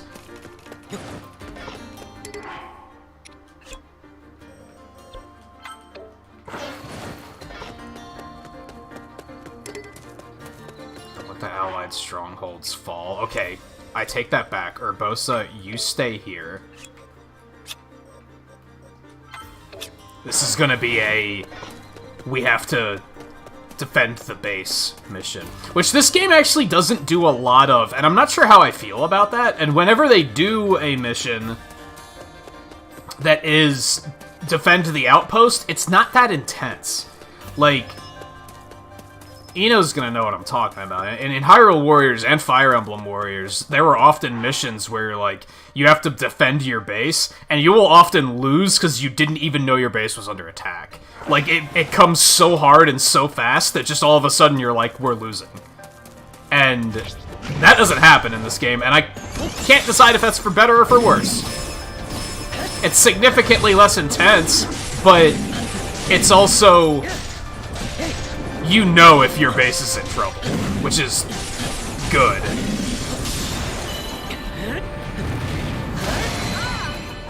It's less insane from that regard. I guess that's the correct way to play it. Like, they just sent 3 fire moblins. 4, but I killed 1 already. Is that gonna make that much of a difference? Probably not. If I'm being real. Realistically, I could probably kill this thing, send Link to the next outpost, and then switch to Urbosa and take care of everything. Am I going to need to? Probably not. Honestly, this game is pretty lower on the difficulty. Now, granted, I'm only playing on normal. There is a hard and a very hard mode, and I kind of question if I should have played it on hard, to be honest. But I didn't expect it to be an easier game by design compared to the other two. And I think part of that is, I think part of it is that it's a little bit easier, and another part is that it's better designed. I think, especially due to the fact that one-on-one fights don't fucking suck, it's just better designed. Like, there's so many different counters for a one-on-one fight now, and that helps a lot. The fact that you're not in a one-on-one battle for 15 minutes is a significant improvement.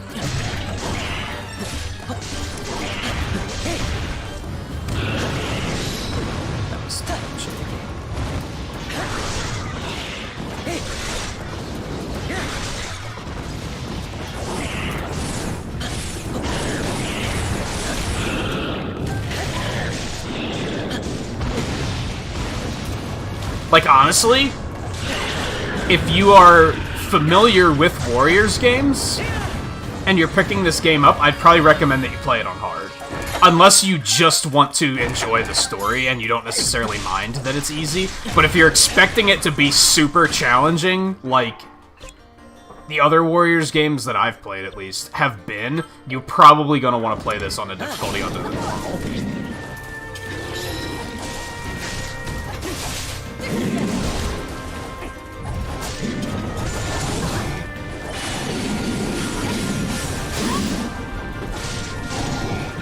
And it's not even that it's necessarily... It's not like it's brain dead easy, either. It's just I'm used to the other games that are just significantly harder. That sucked.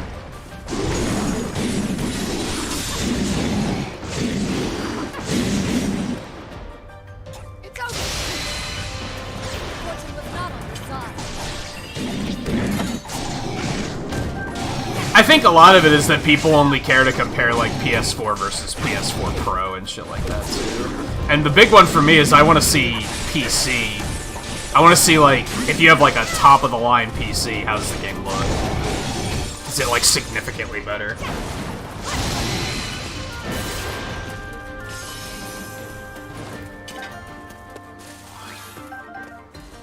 Link.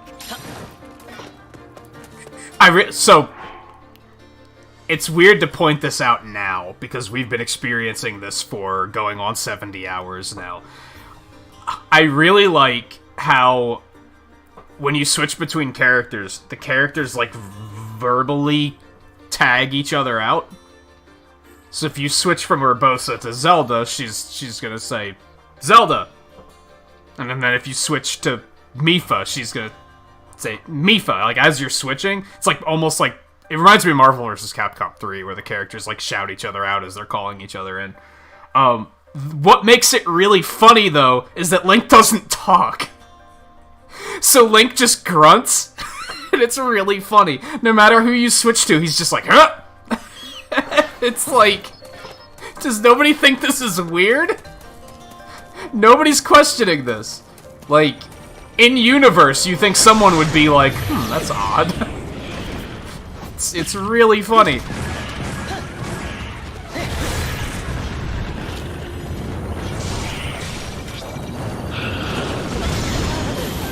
That was interesting. I think I hit that a second too late, and they actually hit me before I did it.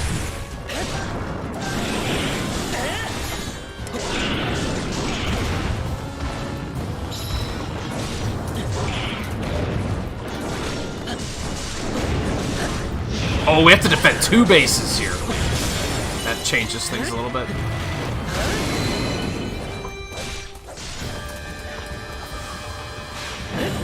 Oh, he's fire. God damn it. I wasn't paying attention. I just saw that I had a bunch of fire magic and was like, yeah, we'll use that, I guess.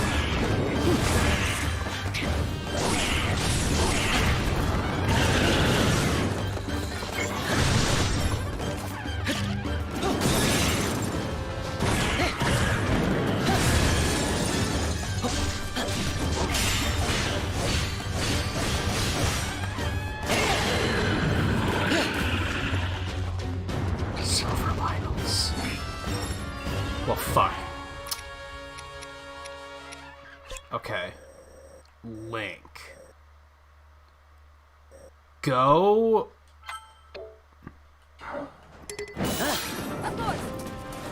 Go intercept that guy.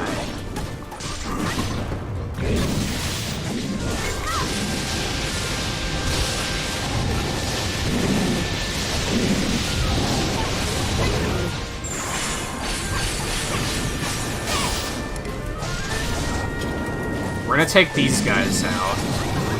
I'm just gonna hope that the other base will be okay until Link gets there.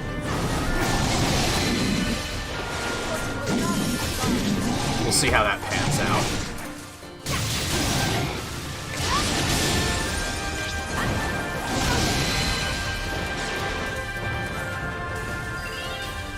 Okay. Oh, the other Lionel's going up there. Okay. We're gonna send you here. Link! Take this motherfucker out.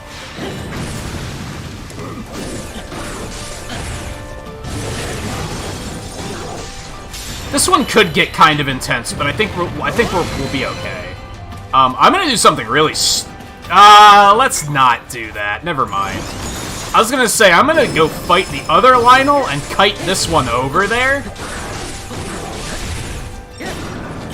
There's a chance he's gonna disregard me and go to. You know what? I'm still gonna do it. Ow. There's a chance he's gonna completely disregard me and just go to the allied base.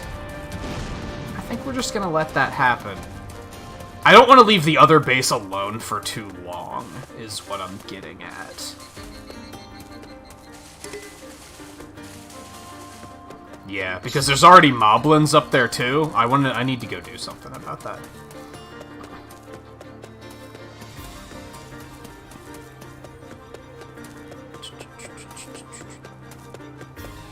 Well, that's the thing, is even single-player story is, like, an always-online experience. Now, granted, you don't need to be online, so the comparisons would have to disconnect the internet to really be authentic. Okay, this is going horribly. My god. This is a little bit more than I was expecting. The Lionel's actually going for Urbosa. That is acceptable.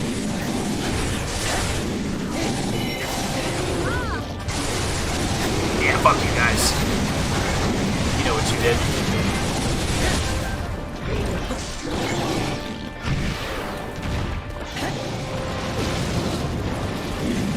That sucked.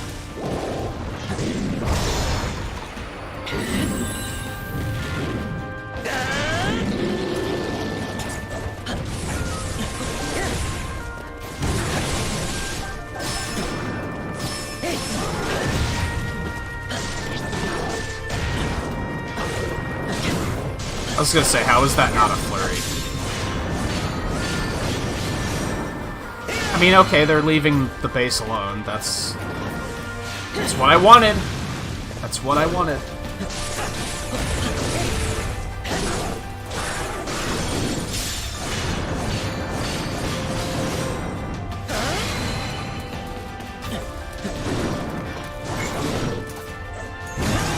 Yeah, unless the game's really poorly optimized.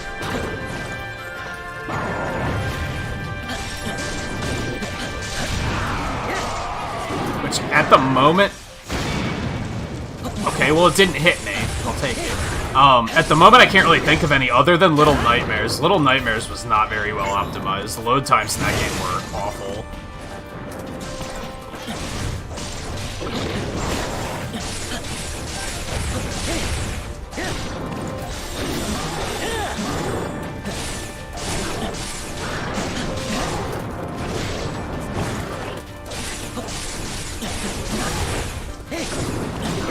But by comparison, they're probably still pretty good compared to PS4.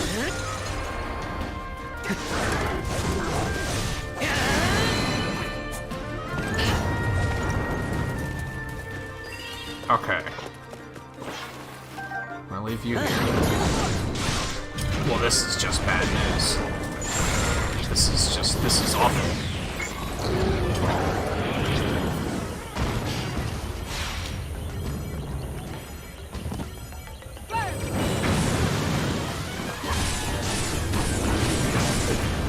Oh, come on.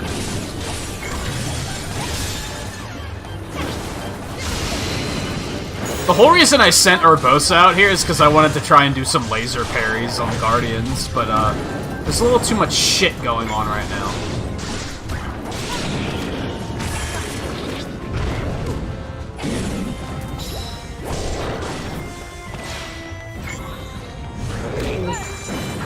That's not necessarily what I wanted to do.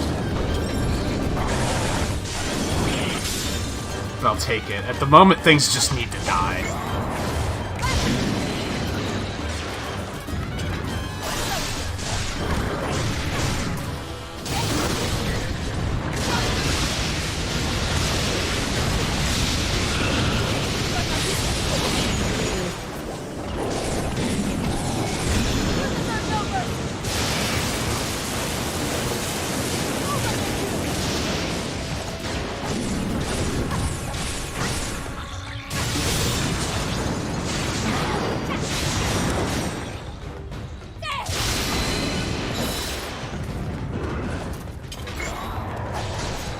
I'm never gonna be able to hit him.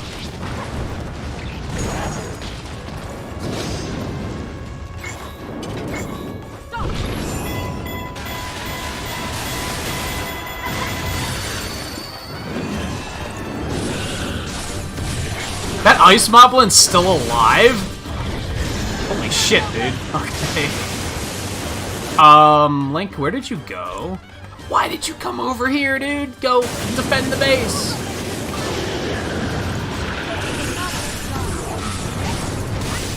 That very well-timed one level up. Bat.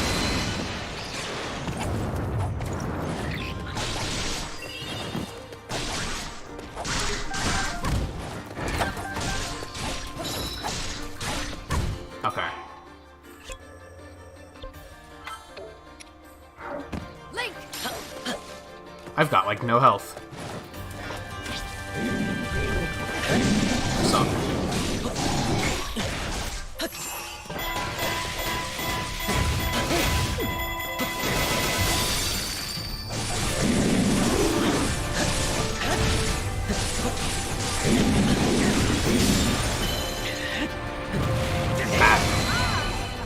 Easy peasy. We gotta go up top and rescue the other one.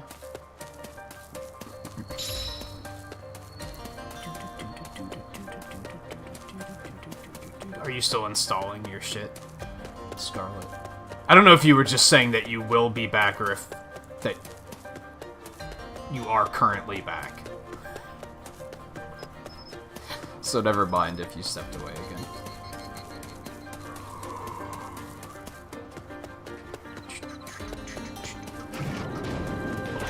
So.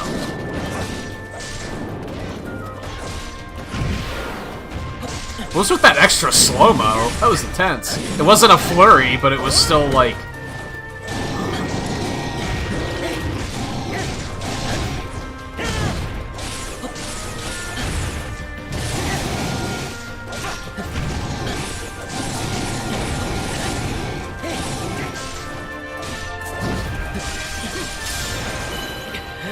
I wonder if I should try to...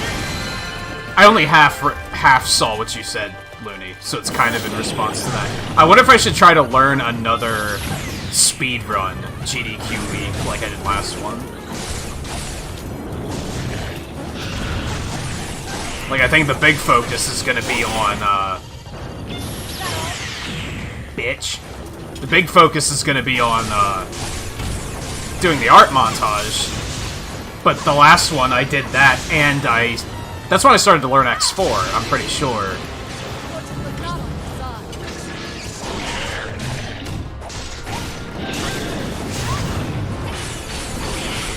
I think I'm gonna say no at the moment, unless the week of something just inspires me. I'm like, oh yeah, I should run this.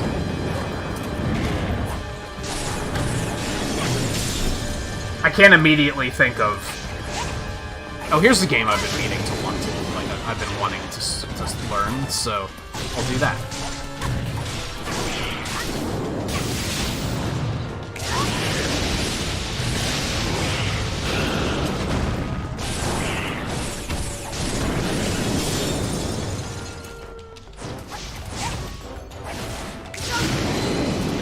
Wow, you're still alive.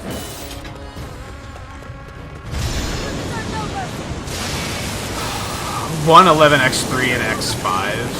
That's right, I remember that there was an 11 especially. Is X3 100% or is it just any percent?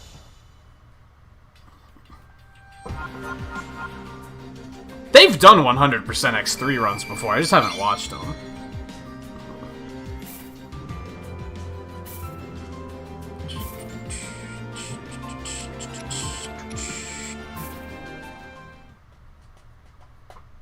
There's a lot of Sonic games in this marathon, too. I remember...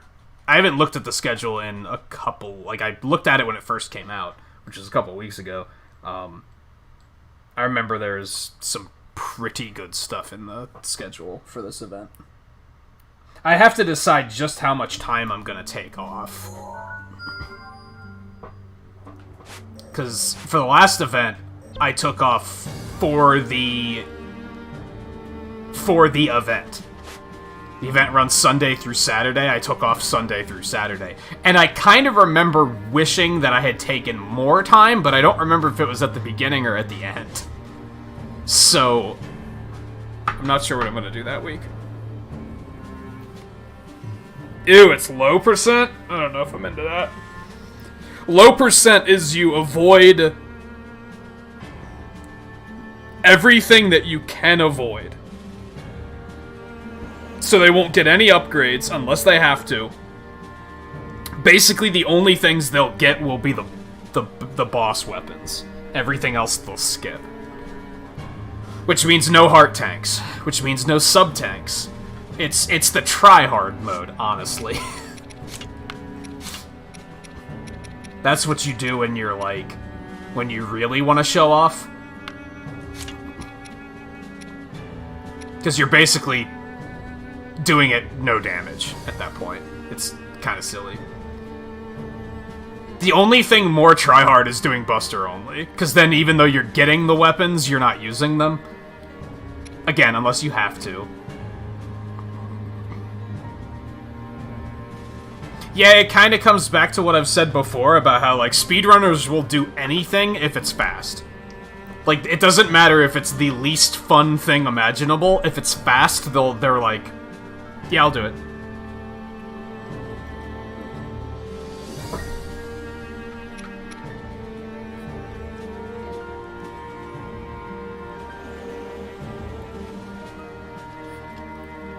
Or even if there's a chance at it being fast, they'll do it. Shit. I learned that with Mega Man 8.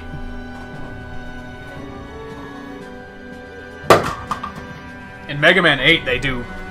In the second cycle, they do Astro Man first, because there's a chance that if Astro Man's RNG plays nice, it's faster. But if his RNG doesn't play nice, it's significantly slower. But they still do it, and it's an awful fight. There's nothing fun about it whatsoever. But they're like, there's a chance at it being faster, so... This is gonna suck. What is this, a Malice Hinox? A Malice Talus. Malice Talus. And a Malice Lionel? This is gonna be fucking vicious. But I believe in Link.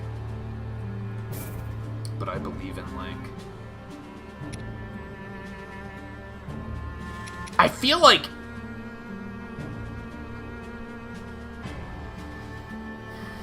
I should just Google how good are the Guardian... The ancient weapons. I feel like it's implied that those can be the strongest in the game if you level them up all the way.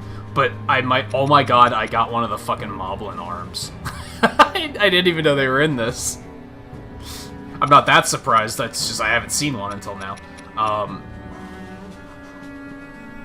Yeah, I feel like it's implied that these weapons are super strong, but... hard to say for sure. Without doing it.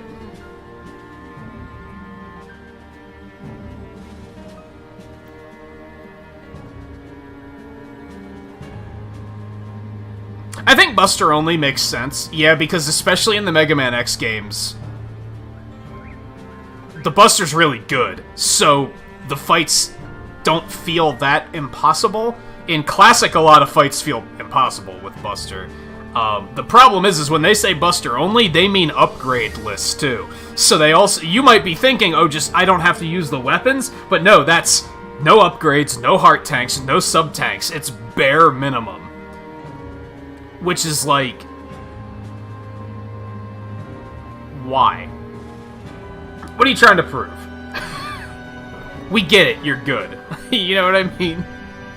Now, granted, you don't have to skip all the stuff. It's not in the rules, but it's gonna be slower to get the upgrades, of course. Okay, you know what? No, we're gonna take Rome. I will fulfill my duty. We're gonna take Rome.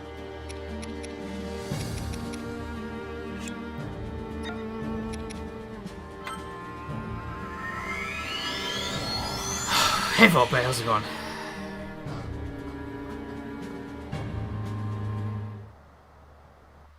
Yeah, X3 has that issue where the bosses have what I call the pattern of inevitable defeat, where when you use their weakness weapon, it locks them into a pattern that makes them incredibly easy to fight.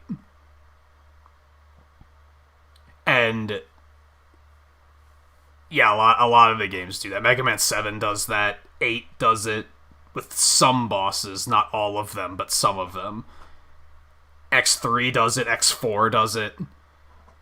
And it's like, that's why I'm so aggressively against backseating on when I watch somebody play a Mega Man game blind, and I really am against backseating, because if you're playing a game like 7, 8, X3, X4, and you know the boss order, the game is brain dead easy. It's so easy because the boss fights are free.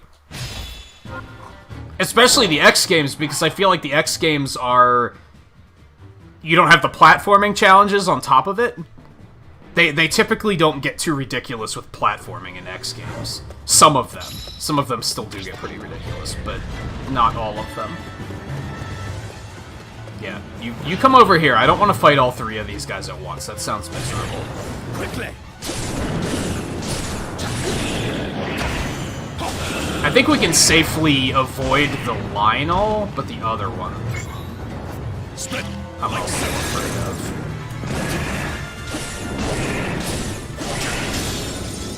Run.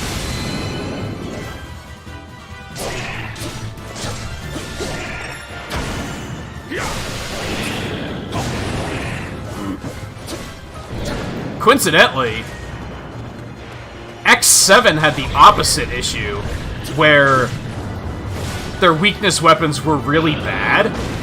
Aha! Forward. Like, to the point where you'd run out of ammo if you were only trying to use their weakness weapon. You had to use their weakness, like, supplementary to your attack pattern. You just couldn't kill it with just the weakness weapon.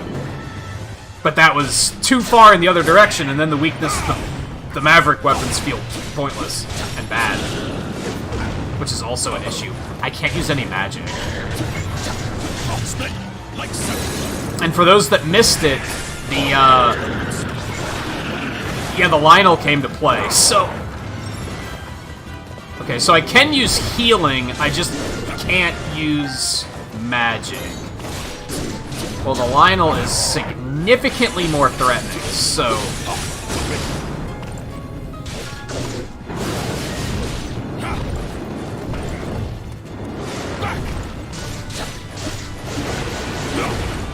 Like, honestly, Taluses are pretty passive. He's just kind of sitting there and not doing anything, so...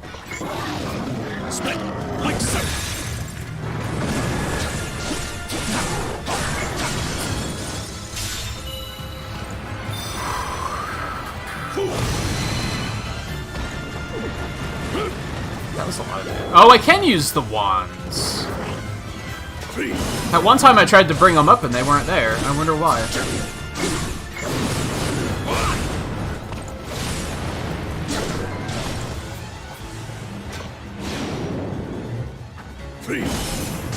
I was hoping I could hit both of them.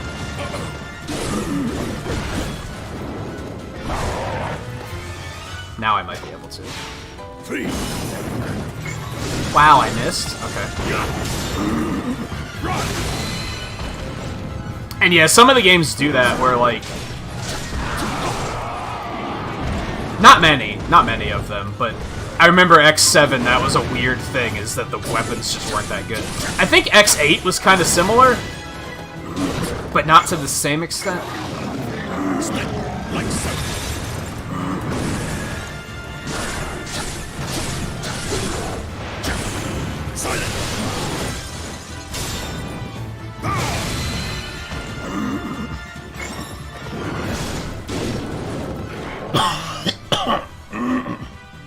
Excuse me. Came out of nowhere.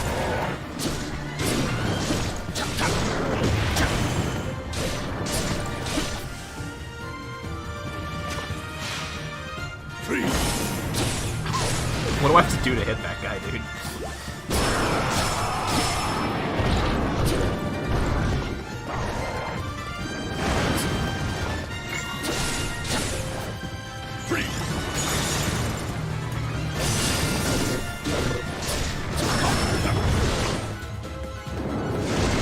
Use them.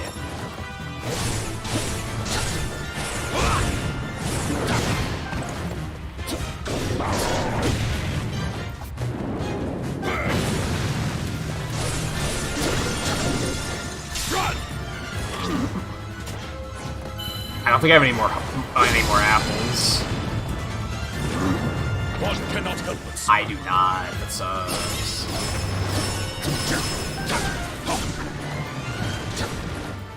Okay. Honestly, oh, he has a frost talent on top of Like that. so. I didn't notice that.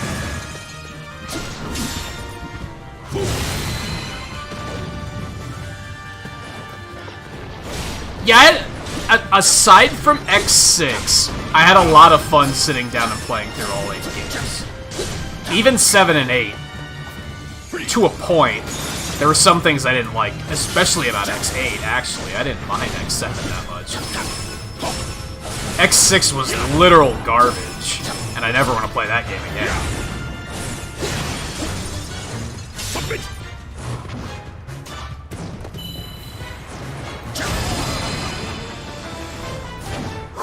Okay, that was rough, but actually not as rough as I expected.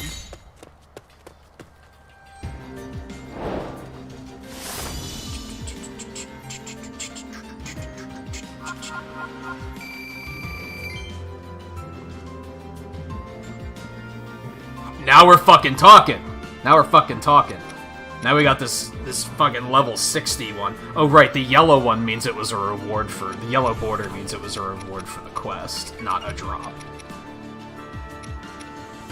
Yeah, I think this is it. Sucks that we're gonna have to... We just made him a new weapon tonight, now we're gonna have to do it again, but... Yeah, I feel like X6 is just objectively bad. Like, it's just a badly made game with multiple game design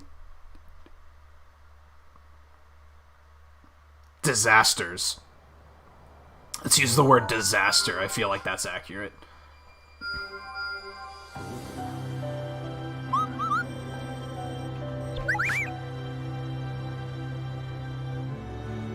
Versus Harbinger Ganon. Sure. Bonus experience earned from enemies. Do it. Impressive.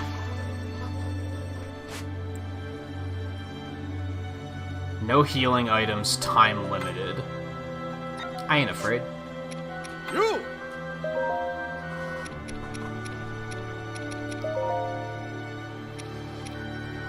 Yeah, because this weapon was like 54. No, it sucks that the... Well, it's damage... Reduced damage plus. It's not plus plus, but it's... You know, it's not bad.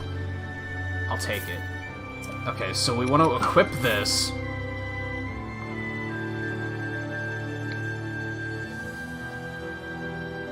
I wonder if... Can we do... No, it will only take one skill. Okay, so we have to plan... Shit, and I think that means we can only get healing item drop rate from that. That's a little unfortunate. There's healing item drop rate. Okay, well, we have damage per KOs again, so if we do that, and then we do that, we'll get both of them. And then we only have to find healing item effect again. Damage at full hearts is a... And there's a healing item effect. It's not a plus, but... There's another one. I wish you could merge them together to make them stronger in some way. That'd be kind of nice. Alright, so we'll do that.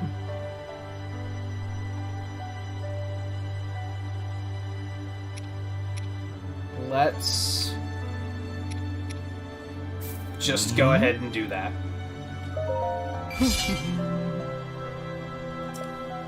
Cool. Cool. I could probably take it all the way up to level 20. We're not gonna do that just yet. Okay, let's beat the shit out of Harbinger Ganon, I guess. Oh, we'll probably take a break after this then. Or if there's streaming apps on Switch, like, for shit. Like, I think Hulu is on Switch? YouTube is. Netflix and Disney Plus are not, if that's what you mean.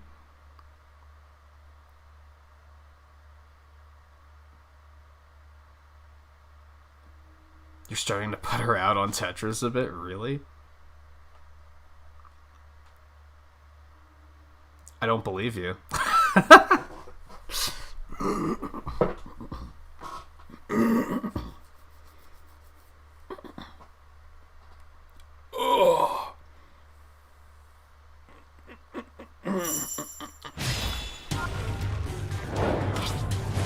So this is just a rematch, I guess.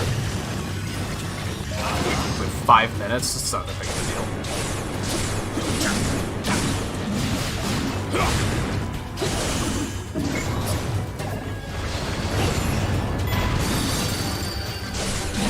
Why Hulu? I have no idea. I might be wrong on that too, but...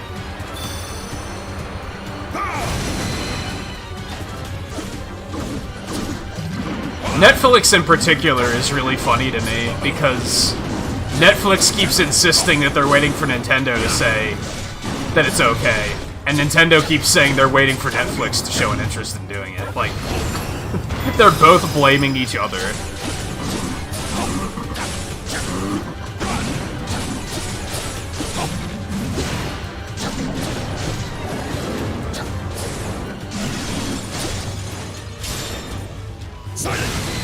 Is there gonna be, like, a catch to this?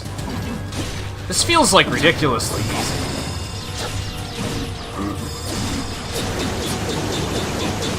Ow! That sucked, dude. This thing could be the last playable character, I guess. I wouldn't be too terribly thrilled with that. Like, I wouldn't hate it, but I wouldn't be, like, excited.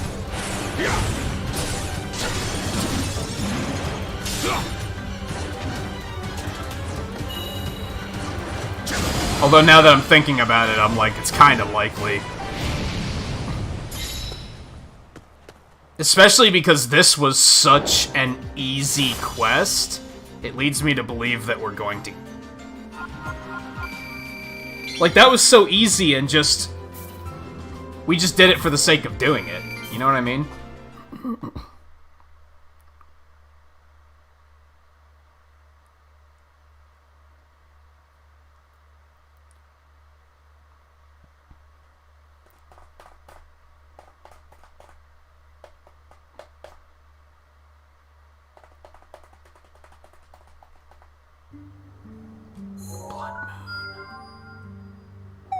No, we didn't get shit for that. It was just... it was just a thing. It was interesting. What do you want, dude? You want me to level up my weapons further? Like, we kind of don't need to at the moment.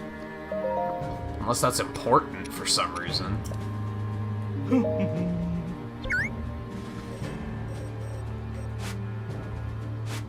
I really want to see... Like, the Blood Moons are only showing up for, like, the really difficult maps.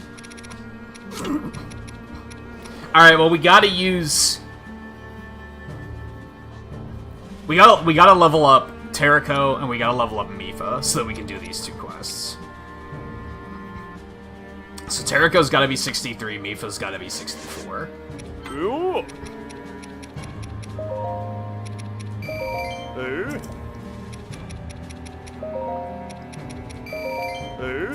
Oh.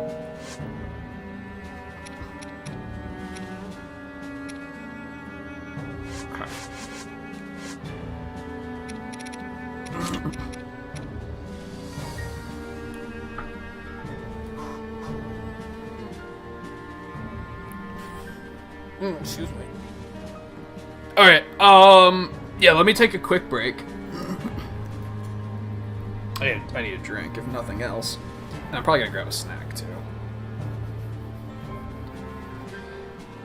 We're at a weird point with this game right now, because we're running out of stuff to do, but there's clearly a lot left to do? You know what I mean? It's almost like maybe we have to get 100% quest completion to get more stuff or something. That doesn't really make sense. But like we only have two challenges left, And we have a couple of quests. I think we have 2 quests. Like that's it. But this is still 94%. So it's like, what are we missing here?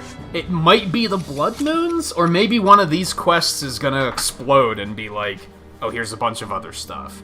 So, anyway. Very mysterious at the moment. So, I'm gonna take a quick break. I'll be back in just a couple minutes, and then we'll finish up these last 2 quests and see where that takes us. I hope it doesn't come down to, oh, you need all the Korok seeds, because that's gonna... I mean, clearly we're gonna have to do it sooner or later, but...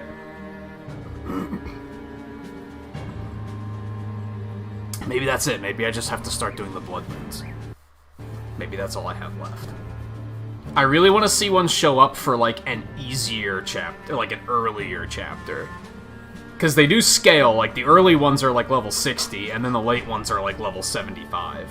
So I'm not really ready for the later ones, but I could do some of the earlier ones. I think the next time an earlier one shows up, we're probably going to go do it, and see what happens. Anyway, I'll be back in a couple minutes. Stay tuned.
You never watch shows anyway, though, Volpe.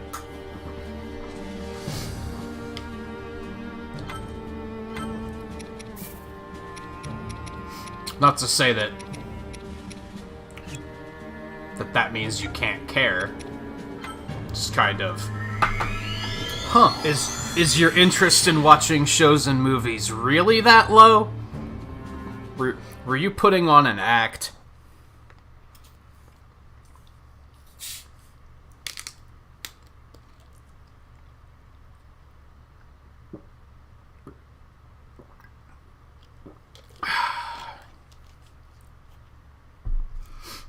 We could probably start using food buffs more often at this point. Because now we have, like, so much less quests. I was avoiding it because I kept thinking they're going to ask for these materials for a quest eventually. So I might as well hold on to them. But at this point, that's seeming more and more unlikely. It's fucking cold. I didn't realize how cold it was until we took a break. And now I'm like, holy shit, it's cold. It seems to happen a lot. It's only 36. That's not as cold as it was yesterday. Defeat all enemies.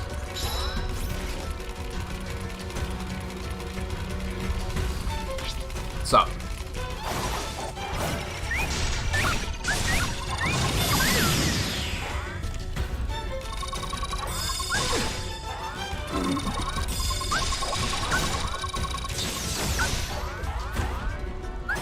Well, that was interesting.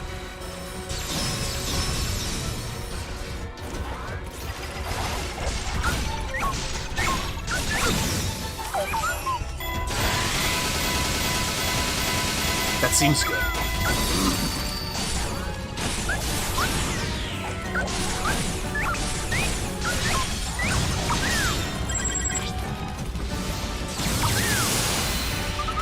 One down, 3 more to go.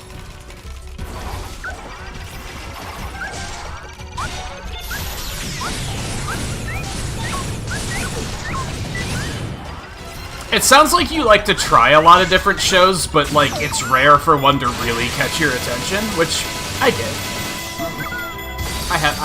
That happens to me, sometimes.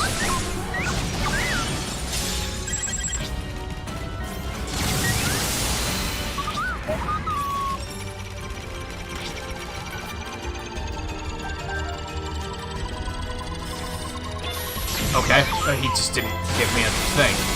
I hit him with one of these anyway, 'cause fuck you. You know what you did.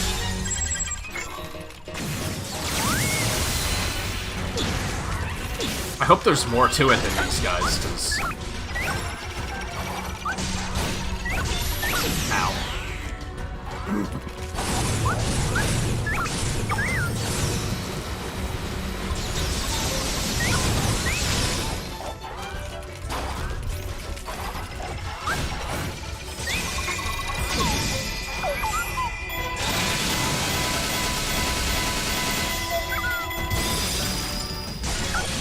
Bye-bye.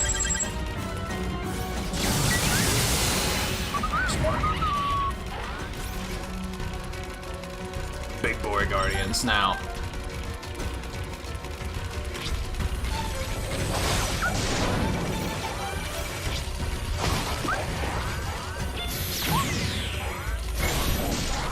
That's the wrong button. I hate to see it.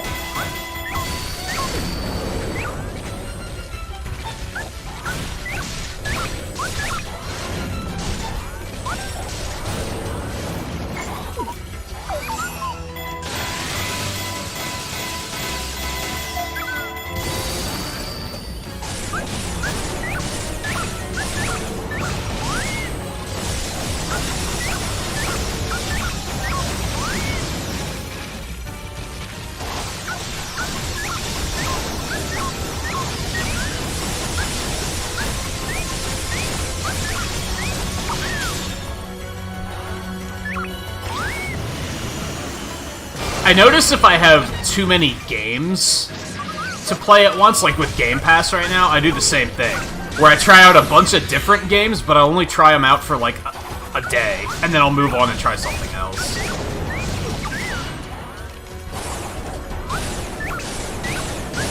Unless something really captivates me, but that's just like kinda rare.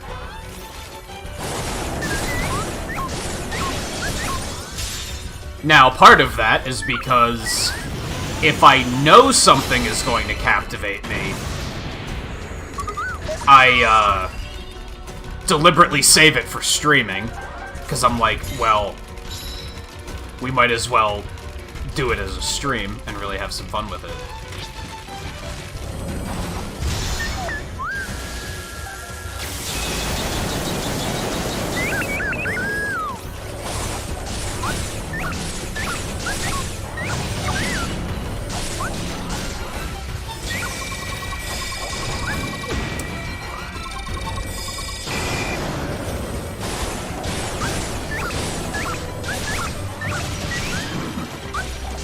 Yeah, there's a lot of shit in Game Pass. And, like, good stuff, too. It's, like, kinda surprising.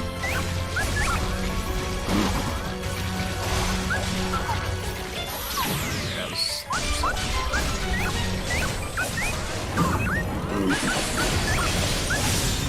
I don't know if you can look to see an actual game count. It's always changing, so... Like, every day there's like, more games being added, some are being taken off. Maybe not every day, but every couple days, for sure.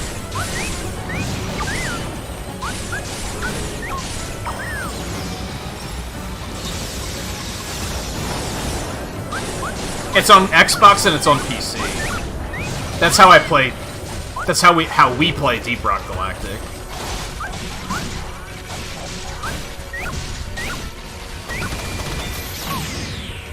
Which I don't know. I don't know if Eno's still lurking. I don't know if it has cross save. Like, I wonder if I were to get an Xbox and get Game Pass on it, would I still have access to all my saves? That'd be pretty cool.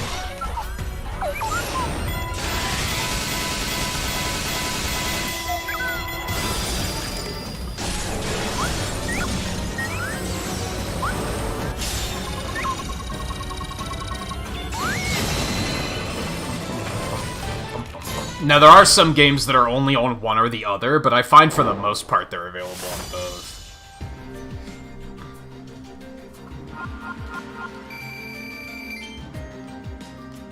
But yeah, if I didn't already have... I mentioned this a few times, and I still stand by this and mean it. If I didn't already have so many games to play, like, my backlog is enormous. If it wasn't, I probably would have gotten an Xbox Series S just for Game Pass, because I could have created... I would have had so many playthroughs to do just based on the games on that.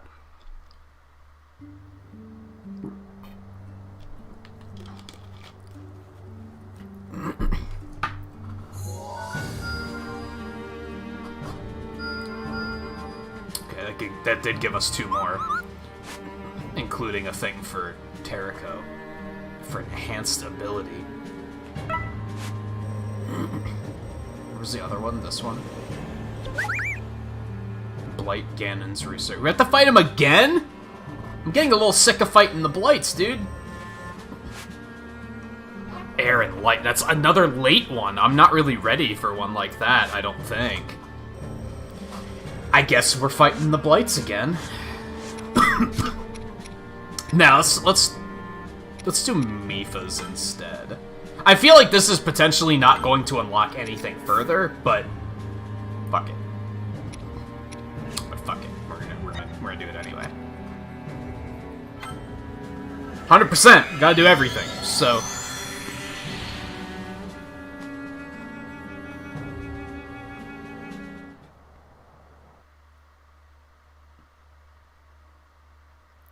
Wait, you mean the console names confuse you? They confuse a lot of people. You're not alone on that.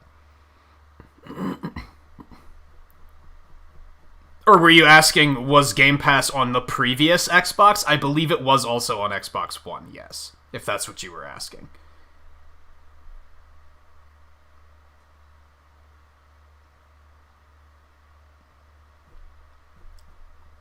God, 151 challenges, 356 quests. That's a lot of fucking quests, dude. And we're not done yet.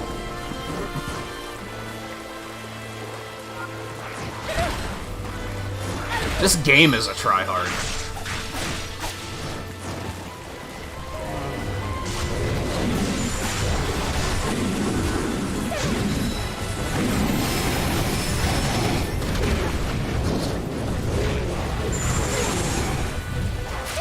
No! Oh my god.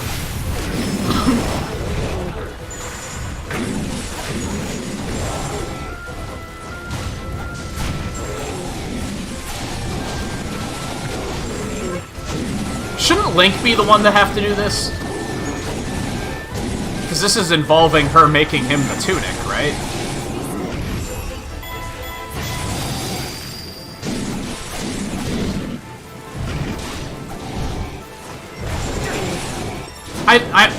One minor thing I'm kind of disappointed with, and I've mentioned this before, I feel like they actually don't go into Link and Mipha's relationship a whole lot. If you look at what they show us in this game, they were barely even that close when she died. So you'd think they have more time together here, we would have been seeing more of their interactions, but we kind of didn't. And to a point, I get it, because, one, he doesn't have dialogue, so it would be hard to create those interactions. Two, I feel like this is honestly more of Zelda's story than Link's.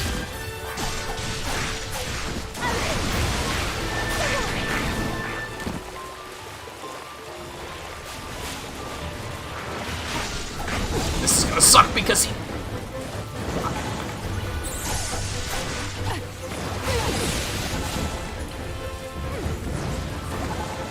Chew jellies.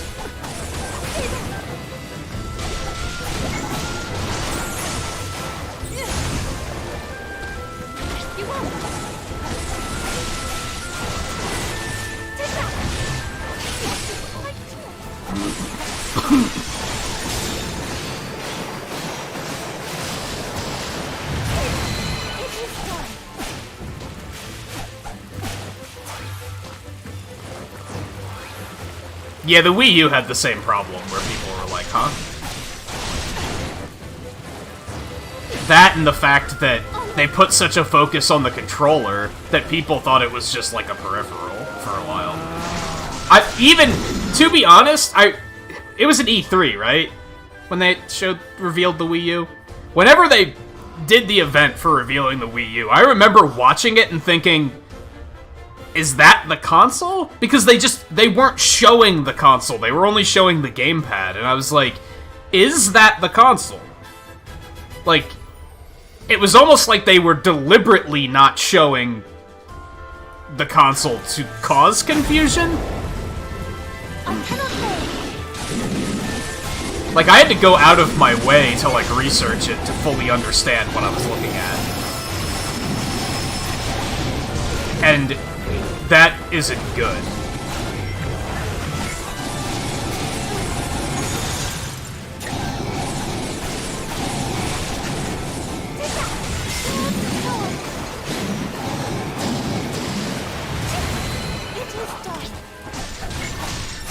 Be still.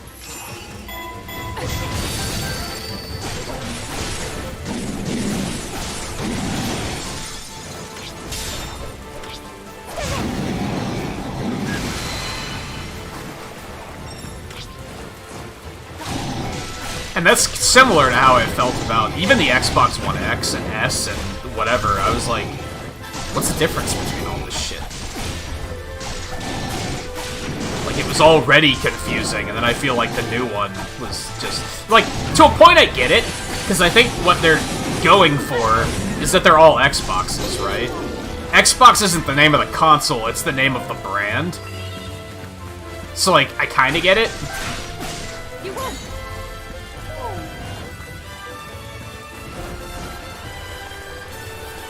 Because it's like Nintendo does the same thing. It's the Nintendo Wii, it's the Nintendo Wii U, it's the Nintendo Switch, the Nintendo 3DS. That's what they're going for with Xbox, is they're trying to go for Xbox being the brand. The problem is that they're not naming it a thing.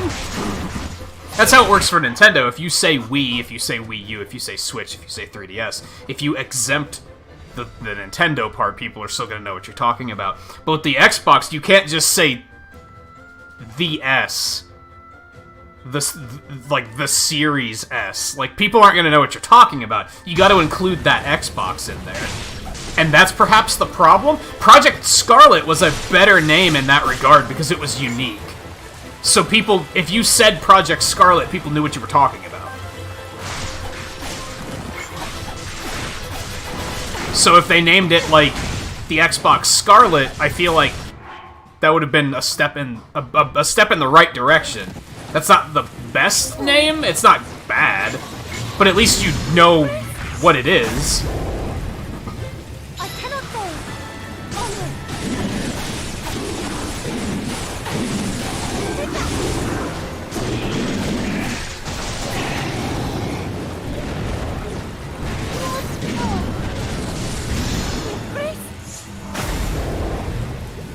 I cannot go.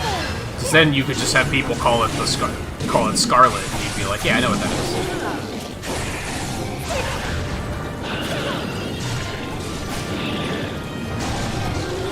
is. So I get what they're going for, but I still think it could be done better. Oh, we have to save Link.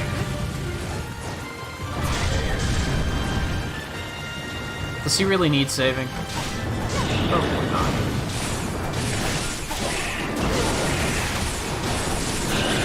But I guess it's also nice that they didn't just go for Mipha being a damsel in distress and be like, oh, we gotta save Mipha. Like, they kind of flipped it. It's like, okay, alright, I can appreciate that to a point.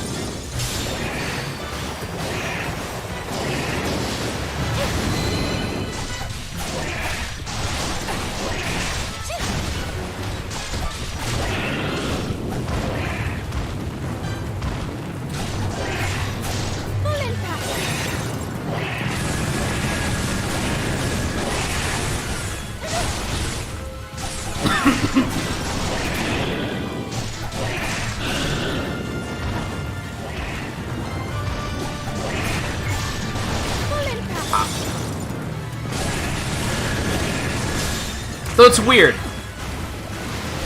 What was it about Wii U that made it a confusing name? Because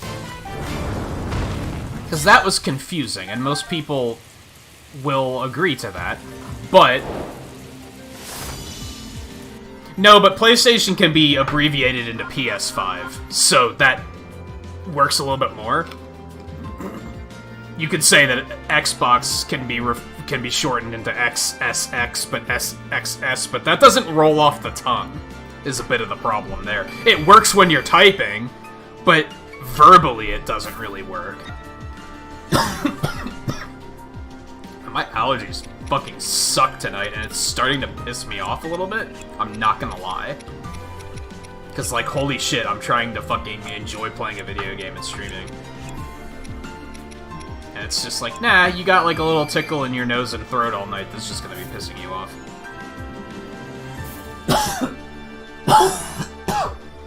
I can't, like, clear it out either, that's the really annoying thing.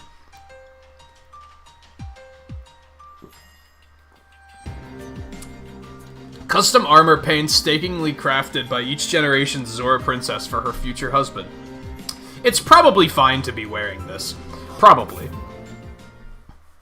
Yeah, it doesn't mean anything. It's totally fine. Anyway, what was it about Wii U that made it so confusing? Because you look at, like, the 2DS wasn't that confusing. The 3DS XL wasn't that confusing. The new 3DS, that was a little confusing. That was a little, like, you still knew it was something different, but it was also like, huh? Maybe not confusing so much as just a bad name. Like, because there's a difference there. Alright, we have another 5 of those. Let's get Terracos, I guess. Your maximum charge for laser attacks has been increased. That sounds like it could be fantastic. Also, we just finished Necluda, so that's a thing.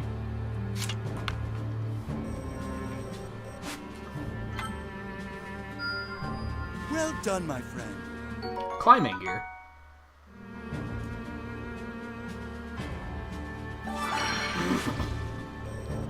The real victory is the 50 pumpkins.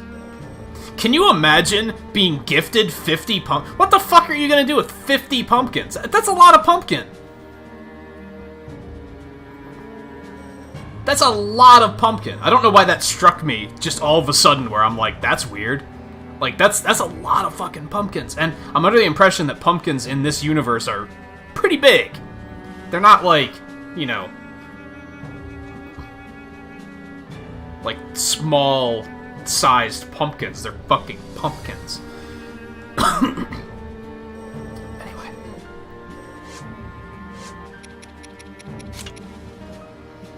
Oh boy, the Ganons. Okay, 67.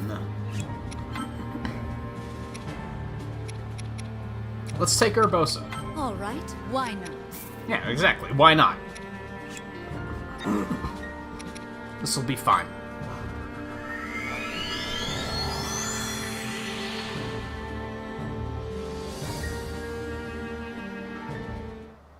That's a lot of pumpkin pie. How do you even transport that many pumpkins?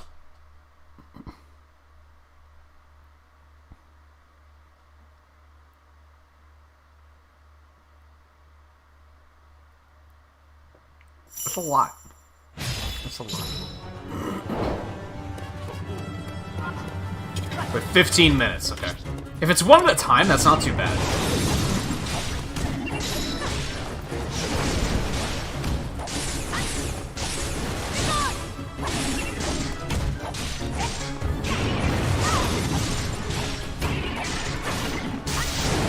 How have none of these been flurries? Like, excuse me?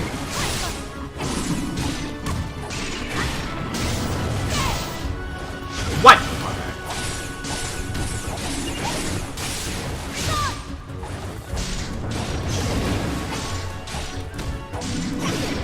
Well, I was just simply too close for that one to hit me. Oh, okay, I'll take that.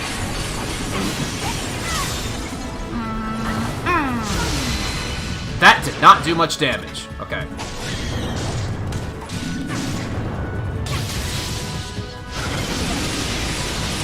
I like how this attack gives her iframes.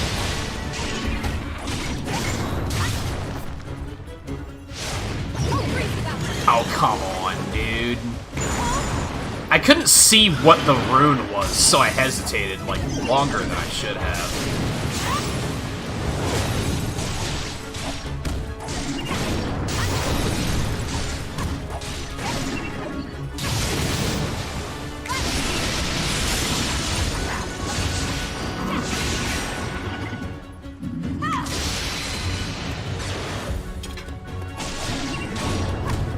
I guess I can, in fact, make...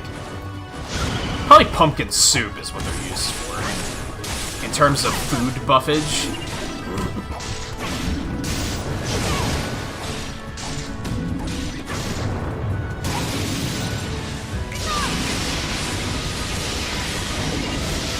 I said that attack gives her iframes, I think. That's...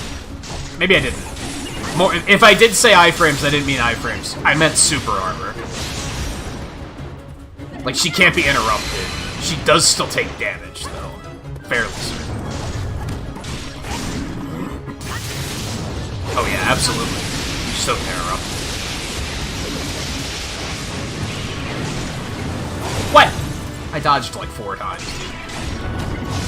Okay, it was 2, but... okay. I disagree.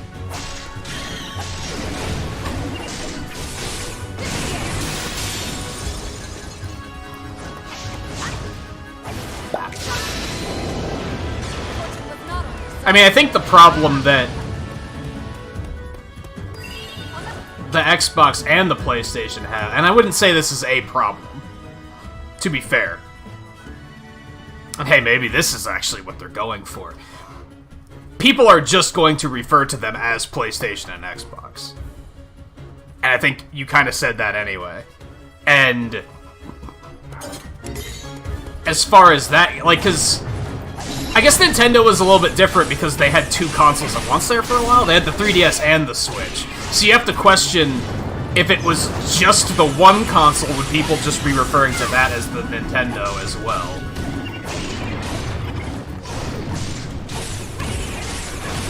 Because, yeah, in a couple more years, in like 2 years, maybe even 1, whenever someone says PlayStation, they're just going to mean PlayStation 5. Whenever people say Xbox, they're just going to mean... And maybe that's my issue. Maybe that's my issue. Because both of them are PlayStation 5s, right? Whether it's the physical PS5 or the digital PS5, they're both PS5s. How do you prefer to the Xboxes as a collective? What do we call this generation? You don't call it Series X and you don't call it Series S because they're two very different consoles. Do we just call it the Xbox Series? That's stupid. That's dumb. Like that's awful because that's not a name. That's a series. That's like calling it, if they just go with model numbers and then we just call them the Xbox models. That's dumb. So maybe that's where the issue stands? You can't really refer to them collectively without just saying Xbox.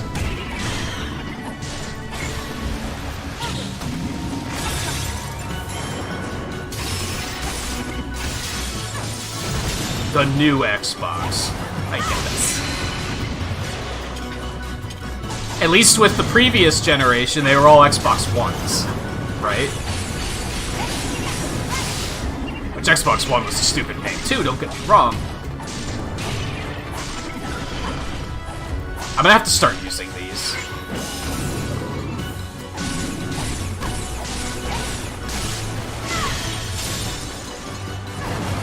I think they gave us 15 minutes? So we're ahead of schedule, but still.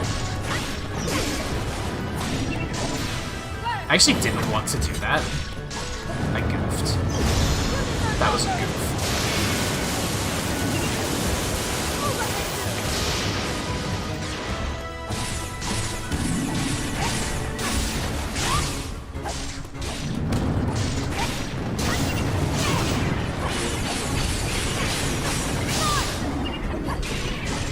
Like, I guess trying to look at it from my perspective, like, if/when I pick one up, it's inevitably going to be a Series S. How would I refer to that? Like, on stream, when I'm referring to that system, I guess I would just refer to it as an Xbox. Because Xbox Series literally sounds stupid. Like, that sounds like an incomplete sentence.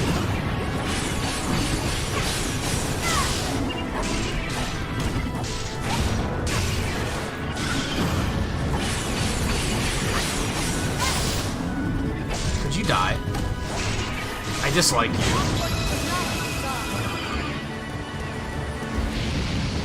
Yeah, we're ahead of schedule here.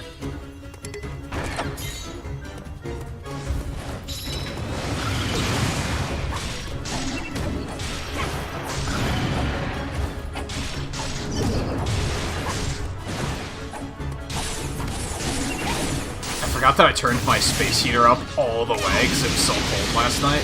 And it's getting hot in here, like, really fast now. Now I'm like, why is it getting hot so fast? That would be why.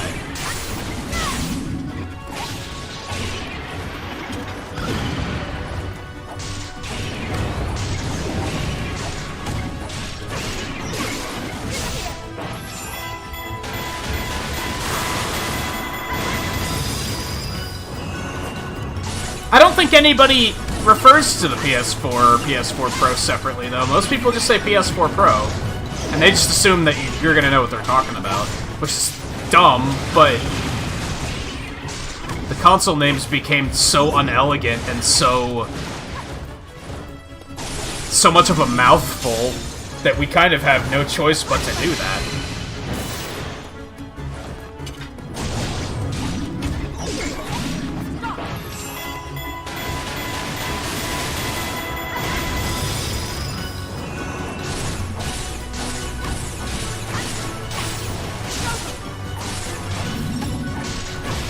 And I think that's my overall issue, is the inelegance of it all.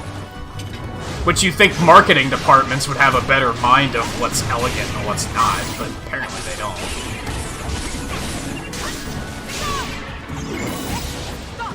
And like I said, it's not like I'm saying, oh, they should be like Nintendo, they've never fucked it up. No, Nintendo's fucked it up too, don't get me wrong here.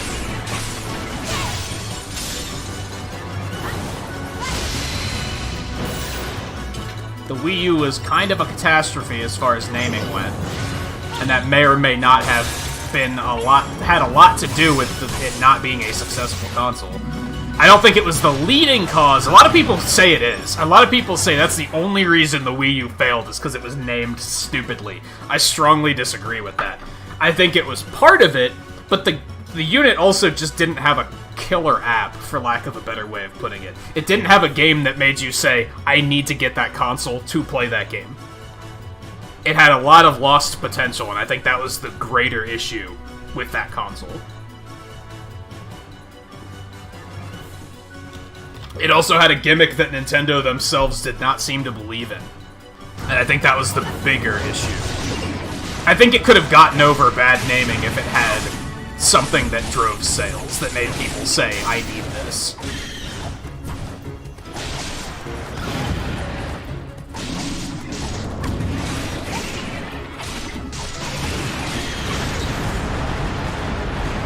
But it was basically Splatoon. Like, that was basically it.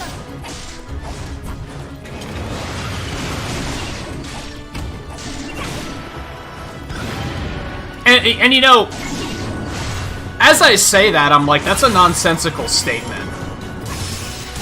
Because it had Mario Kart 8. And how was it that it had Mario Kart 8 and that didn't push sales, yet on Switch, Mario Kart 8 is still like one of their top 3 selling titles? So what exactly went wrong there? Like, it had the games, just for whatever reason, there was something keeping people from saying, like, well, that game looks cool, but I still don't want the console. Was it just the gamepad? I do think the strong focus on the gamepad was a bit of a mistake.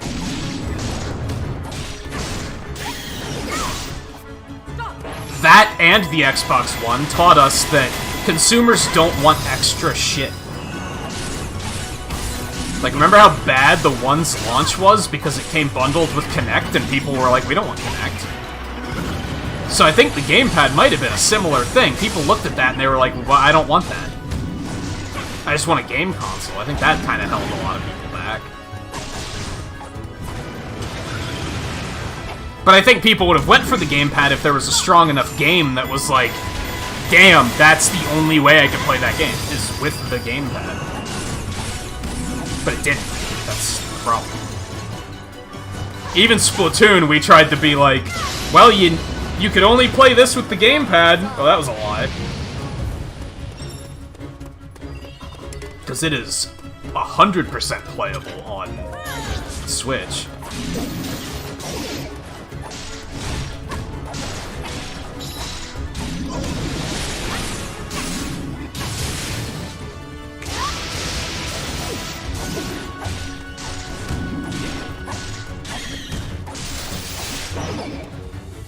That's still gonna hit me. I don't know why I even tried to block that, to be honest.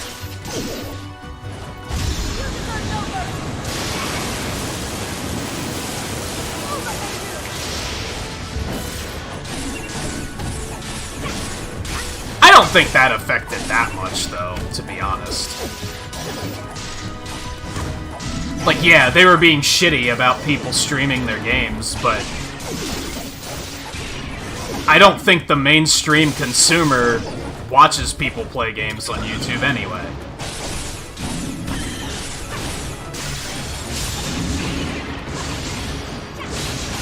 We have to acknowledge the fact that their primary audience is still kids.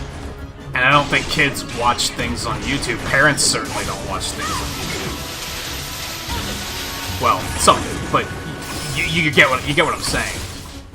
They are the minority in this environment. So yeah, that sucked, but I don't think that affected the Wii U.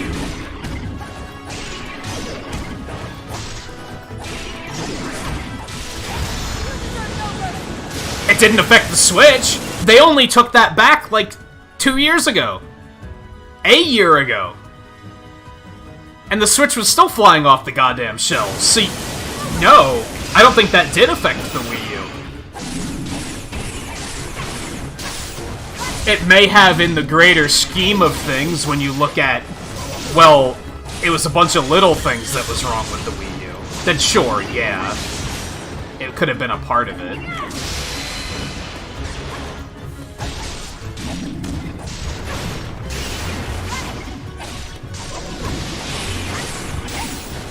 There's so many elements to what went wrong with the Wii U, I guess is what it comes down to. Like I said, they didn't have any killer apps. It didn't feel like Nintendo themselves really believed in it. Third parties really were like, no, fuck you. Like, when they announced the Wii U, third parties were like, this is fucking incredible. And then when the thing came out, third parties were like, Nintendo who? Who-tendo? Like, they just pretended that it didn't exist. So that fucked them over pretty hard.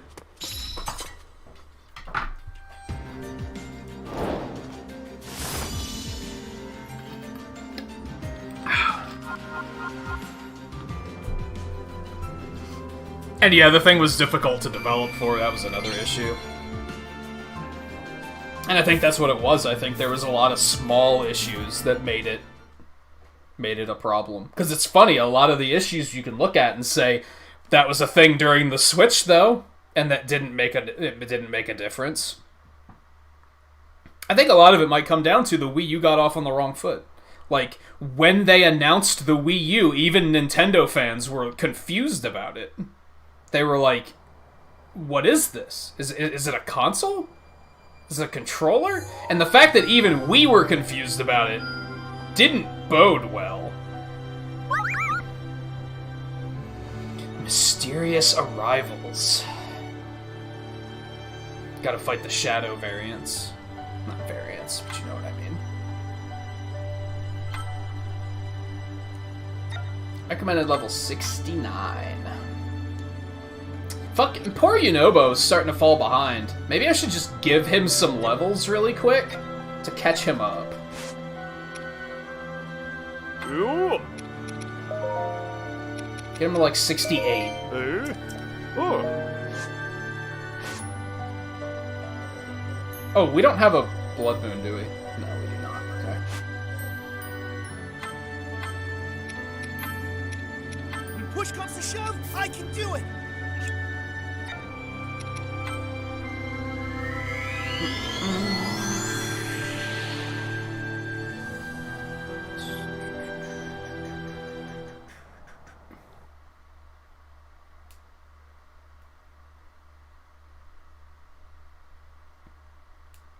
Yeah, Ubisoft was really rough with the Wii U. It wasn't just that. I think Ubisoft stands out the most because they had, again, when they announced the Wii U, I guess they don't really do this anymore, but Nintendo used to do this. Well, I don't know, did they do this for Switch? I don't remember. But they did this thing where they held an event, and I don't remember if it was at E3 or if it was a standalone event. The Switch one was standalone, but I don't remember what Wii U's was. Where they have a bunch of developers come on and talk about like how excited they are for the console. And Ubisoft was like really into it. They were like, we have all these ideas for the Wii U. Like, we've got all these projects in development. We're really excited about this. And then like they pulled out and they were like, never mind. Like I said, they were like, who, Tendo? Huh? Who are they? Like they just completely backed out. So that one really stands out, because they were very vocal early on that it was going to be fantastic, and then they backed out hard.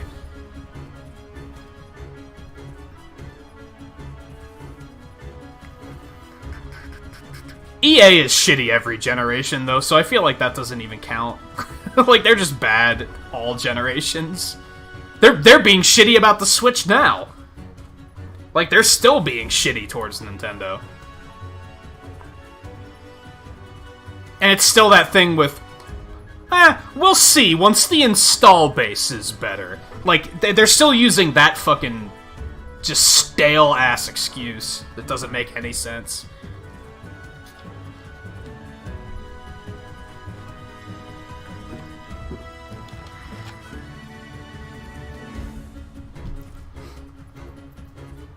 Okay, what are we doing? Oh god, all of them. Well, these guys don't have that much health. This should be fine.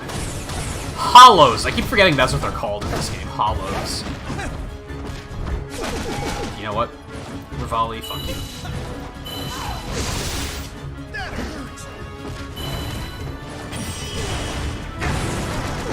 Rivali, fuck you. Say it again.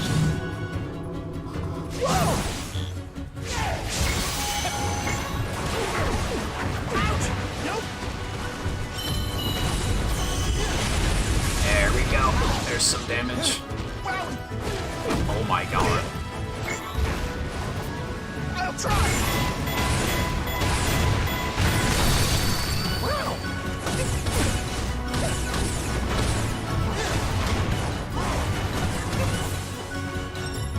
Don't have a lot, but... Are you kidding me right now? Let's go. I'm sorry. We did it.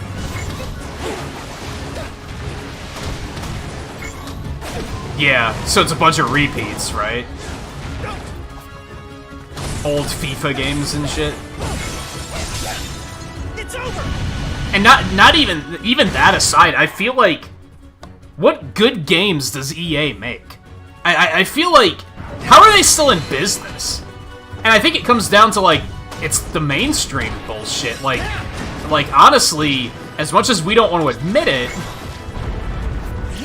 those sports games that they release once a year are still really popular with the mainstream. People still buy the shit out of those.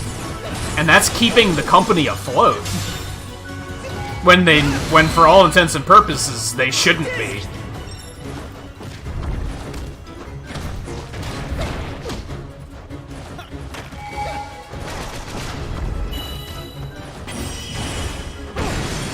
I wish Paul were here. I feel like he would have something, be able to weigh in on this, because I think he used to play a lot of those games. And then recently he was like, nah, fuck EA. I'm sorry.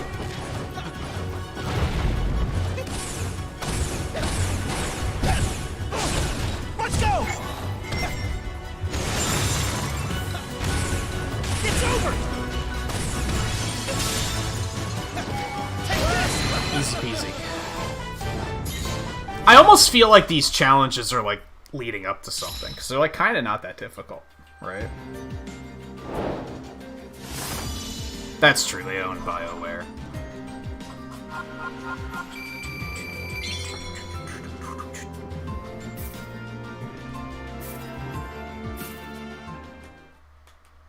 But, like, look at, you need no further proof than that PS5 thing, right? Where they have, like, what, you get, like, the top 100 PS4 games if you have PS Plus or something like that. And, like, 50 of them are fucking EA Sports games.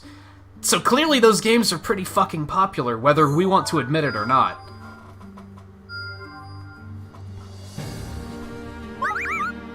Versus Astor. Yeah, I feel like this is, like, potentially leading up to something. When courage fails. 69. I could maybe do that one. And honestly, that would be a good one to do, because I already have all the treasure and Korok seeds, so I don't have to worry about them. I can just go.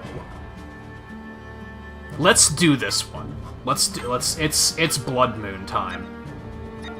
Alright, level 69. Nice. I think we're gonna take Link, and we're gonna take Rome. I will fulfill my duty. I think that's the plan.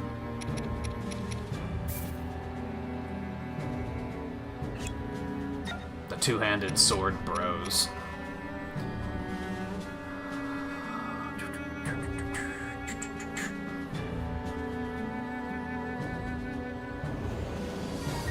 Oh, for backwards compatibility, my bad.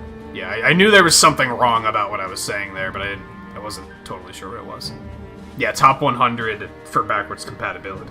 And yeah, like, I feel like half of them were sports games.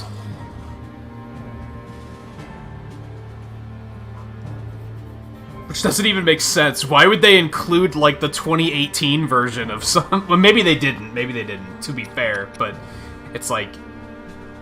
Why does that backwards compatibility matter? Especially when you're being selective about it? Like, I feel like backwards compatibility should be an all-or-nothing kind of thing to begin with, but if you're gonna be selective about it, you should probably be a little bit more selective than that.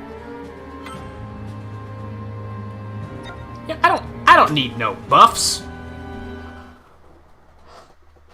I don't need no buffs. Records derived from the friendly guardian indicate the king. I probably should have went ahead and listened to that, because now we gotta sit through the loading screen, but whatever. Alright, so, Blood Moon. Let's see what this is all about.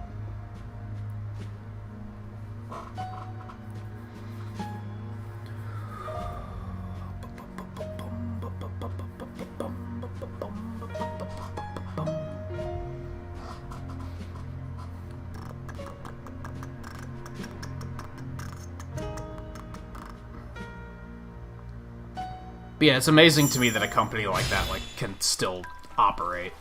Oh yeah, I love how it updates her appearance. This is super weird. So I did this one already to get Korok seeds. They update to whichever costume you're using for Zelda here in the cutscenes, but I'm pretty sure once you get to the mission, she's still in her robes. Yeah, she's still in her robes. Like, why didn't they? Everything is red as fuck.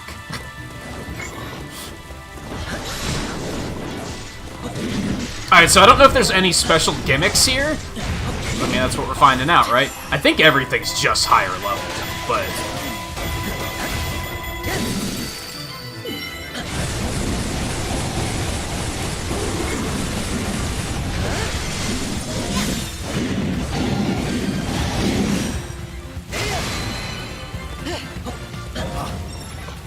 Was that just a list of games that they were, like, guaranteeing backwards compatibility or something? Something like that? Where it's like, it might be more backwards compatibility, but we're not giving that our seal of approval.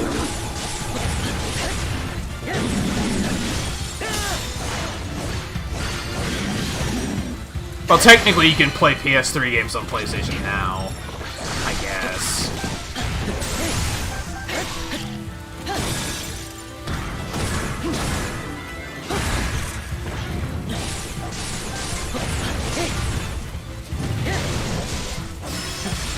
Everything is... Yeah, everything's pretty red right now.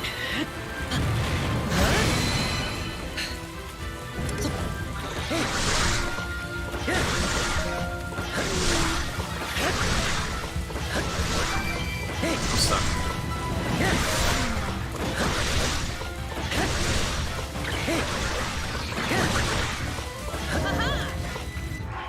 Okay. You wanna go over there?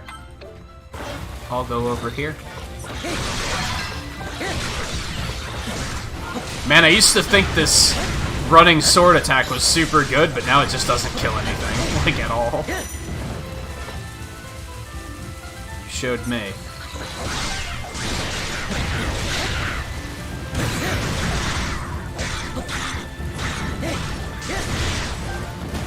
You fucking...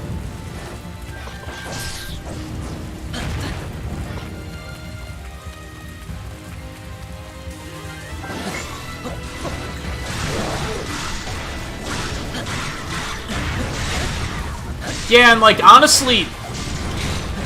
Well, if you get PlayStation Now for the PS4 games, those ran pretty well. But the PS3 games did not run very well. Like, there's a lot of lag. Like, that could definitely be improved upon.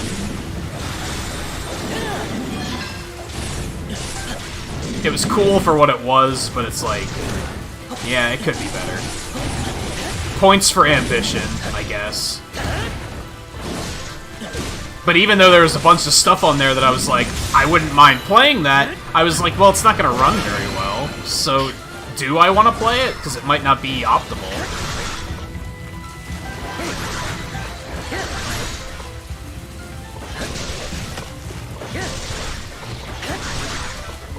Let's see if I can get some more apples here. It's not looking likely. Where the fuck am I?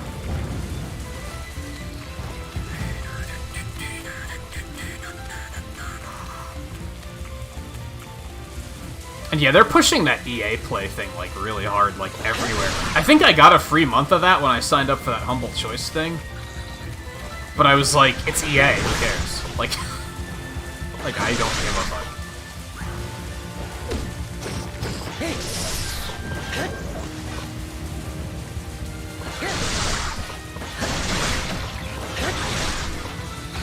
Well, that sucked, but it also killed basically everything.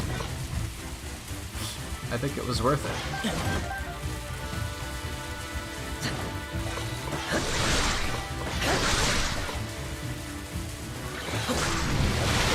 Yikes. Okay, well played.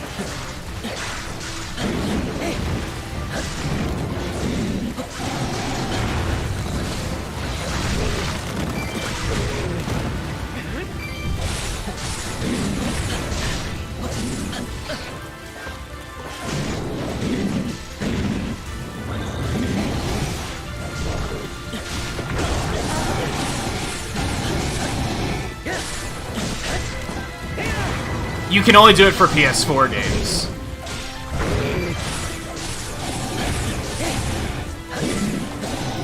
The download it and install it.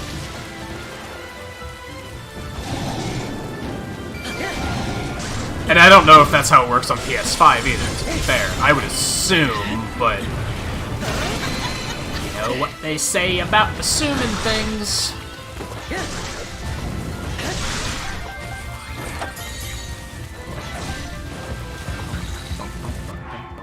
Okay, Link. Head back here. We're gonna switch to Rome. Did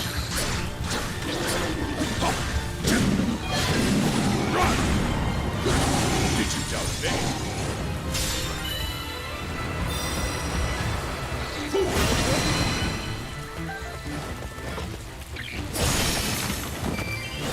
But at least PS Now's cheap, I guess. Like, I'd say it's inferior to Game Pass, but it's also cheaper than Game Pass, so it's kind of like, I guess it balances out.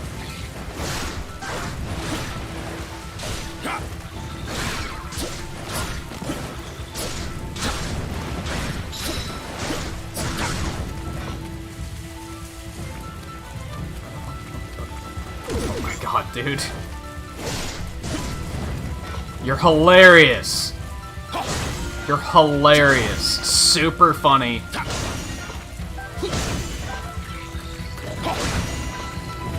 Fucking funny guy Rocco over here.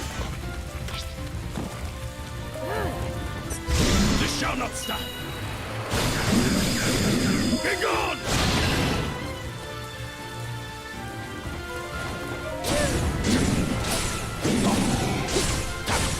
Silence! Back!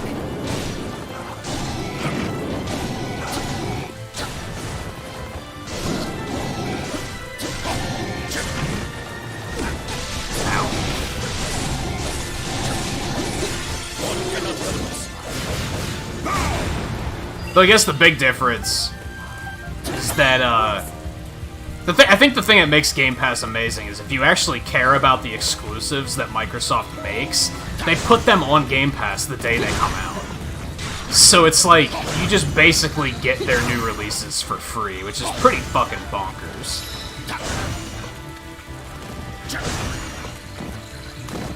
Sony absolutely does not do that. Honestly, Xbox, I feel, is kind of in the same state Nintendo was in during the Wii U, where they're doing things right now just to please fans. They're not so worried about making money, they're just worried about keeping their fans happy. So they're just doing cool stuff that makes people go, hey, that's cool. Because they're not worried about, like, that they're valuing that more right now. And I think that's a good thing. Like, that was the great thing about the Wii U era, is that as Nintendo fans, we got a lot of cool shit. Because they wanted to keep us happy. They wanted to at least keep their existing audience.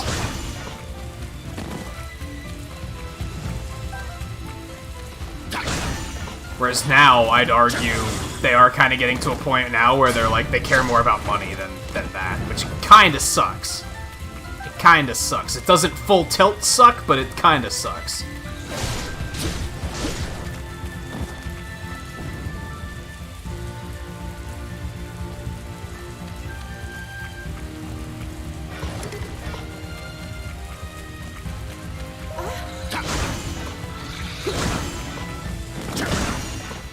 Man, I remember when I thought sprint attacks were super good.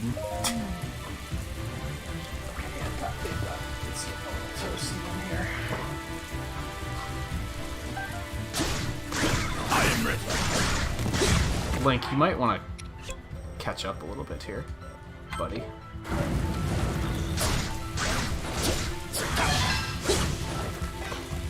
You're gonna have to go the long way around, but so be it.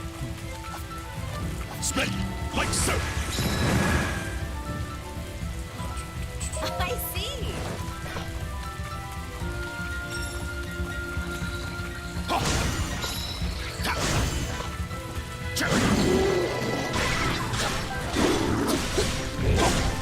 One of these days I'm gonna get good at actually dodging the fucking kick. Today's probably not that day. Like, he has a tell for it and everything, I'm just bad at it.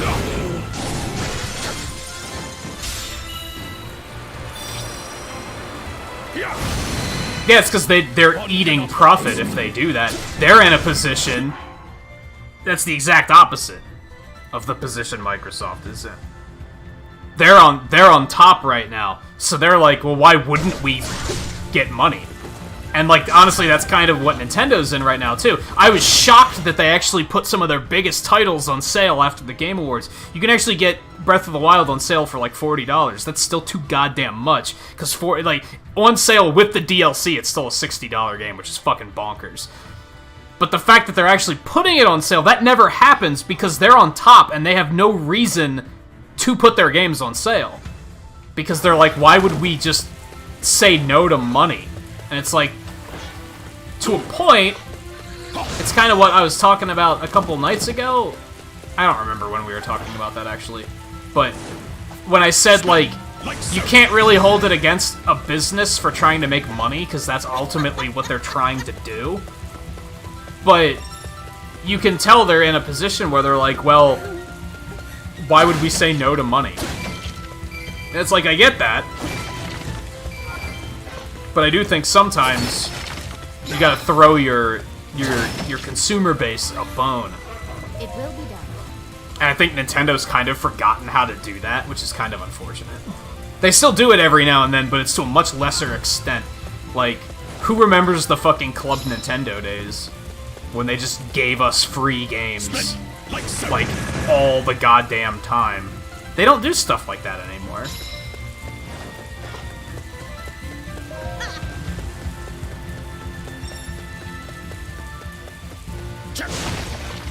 Forward. And for the most part, it kind of comes... I used to talk about this a lot with World of Warcraft, so Eno's gonna remember this, but I had the same thing with World of Warcraft, where I was like, if you really like a game, or games that a certain company puts out, chances are you're gonna not have a problem with giving them money, because you like what they do, so you like to support them. But there does come a point where you kind of feel like they should reward you for supporting them so much. And I kind of have that with Nintendo every now and then, where I'm like, you know, I love you guys. I do. I love the games you put out. I'm okay with giving you money, but every now and then I'm like, I kind of wish they'd just make me feel a little bit more appreciated, if that makes sense. And that's very selfish, to be honest. Very selfish and very entitled. But during the Wii U era, that's what it felt like. It felt like we were appreciated because they were just giving us stuff all the time. They were like, here, Like, we love you guys. Thanks for hanging out and standing by us in this dark time. Here's some free games. And, like, they don't do that anymore. So now it doesn't feel like they care about us as much. And I kind of wish that would, like... I'm not necessarily get back to the Club Nintendo era. You know what? All I ask, put your games on sale every now and then. Put these games like Mario Kart 8 and Hyrule Warriors, games that were ports... Put them on sale for $20 every now and then. That's all I ask. Put ARMS on sale every now and then. Drop the price of Breath of the Wild and Odyssey a little bit. Drop them to $40. And then have them on sale for $20 every now and then. That's all I ask. I'm not asking you to give me free games anymore, because they lost a lot of money, like, doing that in the Wii U era, where they were just like, here's free money, or here's free games. We're just gonna give these to you at no cost. And sure, them doing that might have made us buy more games, so it probably wasn't a total loss, but it's also like, just put your stuff on sale every now and then. We get it. You're Nintendo. You don't have to put them on sale. Do it to make your consumers feel appreciated and valued. Eat a little bit of a loss. If they put Mario Kart 8, if they put Hyrule Warriors, if they put Breath of the Wild on sale for $20 every now and then, I might rebuy them. And then you're going to get extra money from the people who already gave you money. Imagine that. Imagine how that works. But keeping them full price, you're not going to get more money from me. Not for those games. I am ready.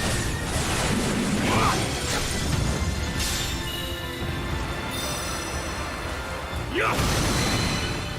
One cannot help but smile. That's all I ask. Just be a little bit more humble, I guess. Might be a good way of putting it.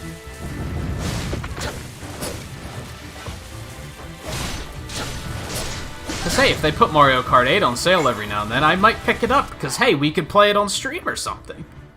Lots of people have Mario Kart 8, so that would be a good multiplayer night. And I think I don't love Mario Kart 8 that much anymore, but I could probably do it, like, once a month? Twice a month? As like a, hey, let's play some games? Like, but I'm not spending $60 on it again. That's not happening. Not when I bought it for $60 on Wii U, plus... Was it just one pack of DLC for $20, or was it 2 packs for $20 each? I think it was just the 1 pack for $20. You think I'm dropping $60 on that again? One cannot help but smile. The only one I'd be tempted to buy for $60 again is Hyrule Warriors. But even then, I'm like, that's a lot of money, dude. When I could instead get a game that I don't have for $60. Or a game I don't have for cheaper. That's the bonkers thing. That's what really blows my mind. I'm like, or I could get the Final Fantasy VII Remake for $60. Except that goes on sale already! So I wouldn't even have to buy that for $60. How crazy is that? Like, that doesn't make any sense. And that's Square Enix. If any company fucking loves money, it's Square Enix. Yet look at how much they put stuff on sale. That might be my gripe with Nintendo these days, is I feel like maybe they've come to like money a little bit too much. And again, to a point, you can't criticize a business for trying to make money, because that's what they're fucking in the business to do. Of course they're trying to make money. That's stupid. That's like being mad at farmers for making food. Like, that's fucking stupid. Like, of course they're, like... Duh? What do you think they're trying to do? Just have a grand old time and cure cancer? No, that's not what they're trying to do. They're trying to make money making video games. That's what they're trying to do.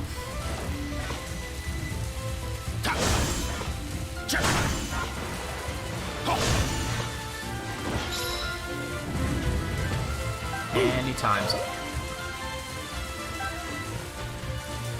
That was weird. The camera kind of wigged out for a second there. It really wanted to draw my attention back here for some reason.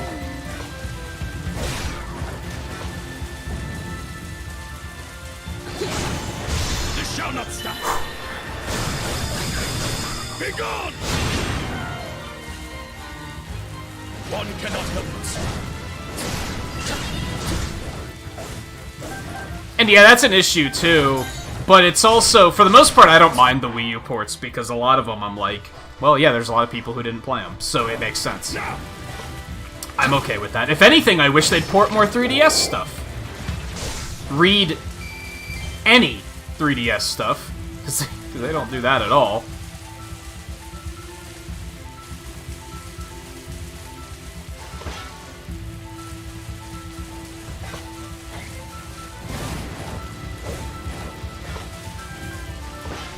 Yeah, everything's very bloody looking right now.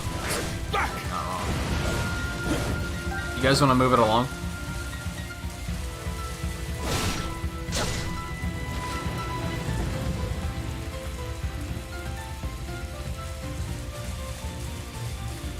There's definitely 2 for Hyrule Warriors. It was Mario Kart 8, I couldn't remember. I think it was 2 for Mario Kart 8. It came in 2 packs, but I don't remember if we had to buy each of them for $20 or if it was both packs for $20. That's what I don't remember. I don't remember if I spent 80 total on Mario Kart 8 or 100 total on Mario Kart 8. Hyrule Warriors, I spent fucking 140. Which is why I'm not super keen on dropping another 60 on it, as much as I like that game and would play it again.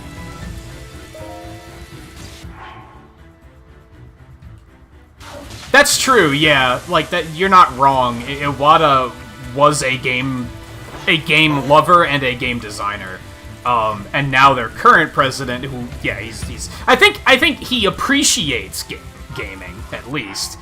He's not full tilt businessman, but he's more of a businessman than Iwata was, like, for sure. Like, yeah, you're not wrong. I think Iwata was more in the business of making people smile, as cheesy as that sounds. I think he was more interested in making games that would make people happy. It wasn't necessarily about making money.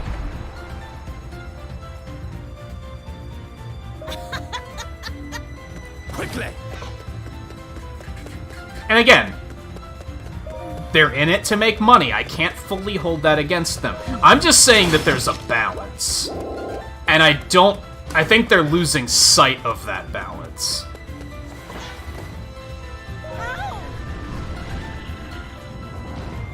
I felt like the 3DS had that balance. I felt like the 3DS was very... It's a very successful system, but they still managed to make us feel rewarded and give us stuff every now and then. And just do cool things and be like, here you go, here's some stuff.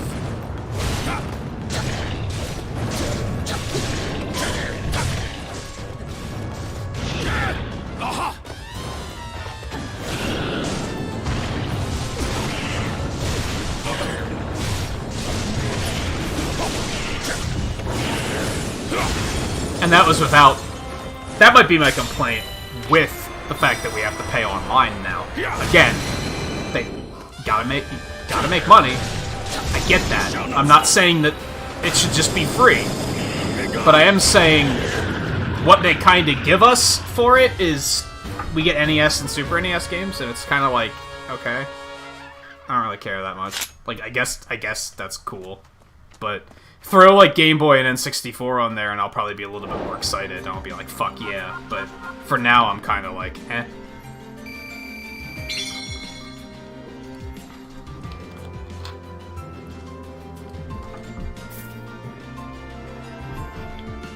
Another level 60. It's a shitty one, though.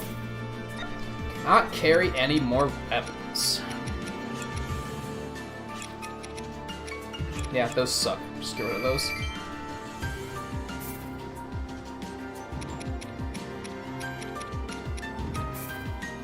So here's my question. What did that do? Is it just an increased difficulty? Is it just a replayability kind of thing? Is it mostly here for when you have to grind for a certain material? You can just do it in the Blood Moon versions instead of the normal versions where they're really low level? Or is there... does that accomplish a thing? It doesn't look like it accomplishes a thing. I was hoping it would at least change it to be like the moon symbol or something, so that we could be like, yeah, we did that. So we can at least keep track of, did we do all of the blood moons or something like that. That leads me to believe that that's probably not relevant. That's probably not a thing where we will unlock a thing. If I had to guess. Honestly, these challenges are a little bit more promising, I think. I will fulfill my duty. So let's go beat the shit out of Astor.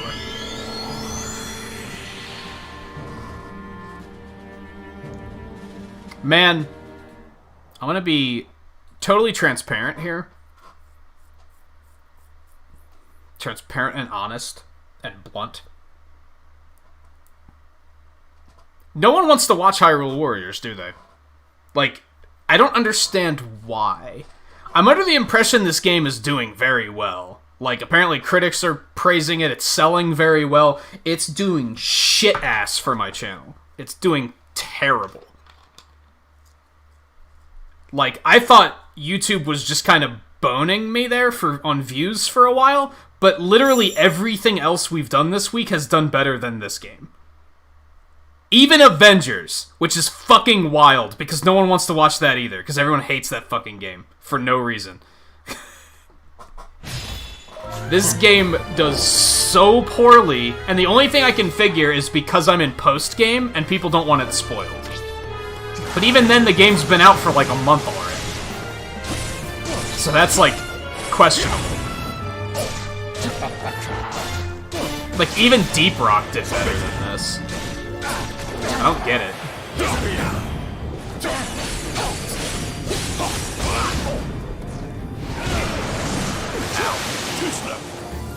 Now, to be fair,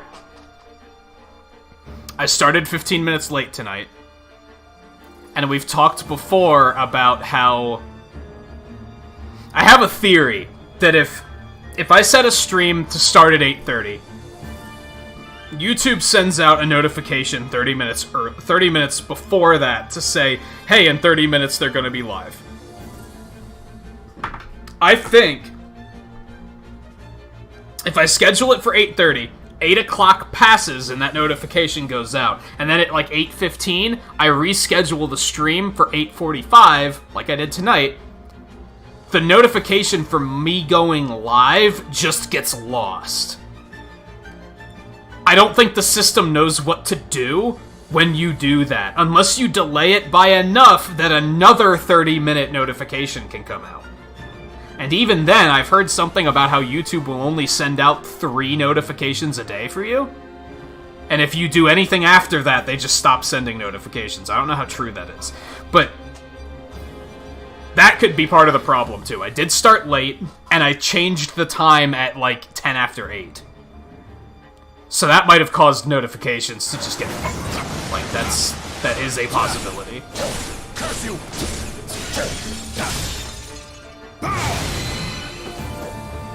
Fridays are also very hit or miss, to be honest. It's not like Saturdays where they're consistently bad, but Fridays every now and then will just be like, no one cares.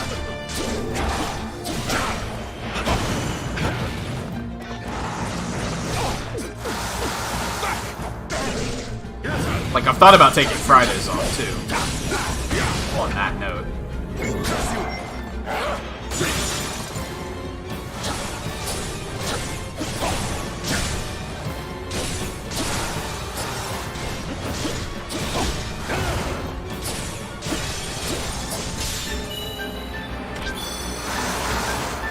It's been discouraging me from doing... I talked about doing a video series of going through the adventure map in the first Hyrule Warriors. feeling discouraged on that because nobody seems to want to watch this, so why would anyone want to watch the first one?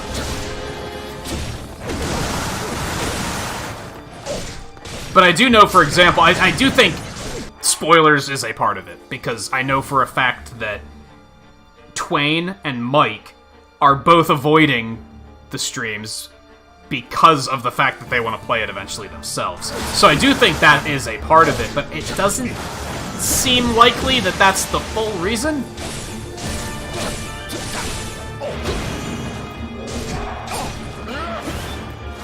It seems likely that there's more to it than that.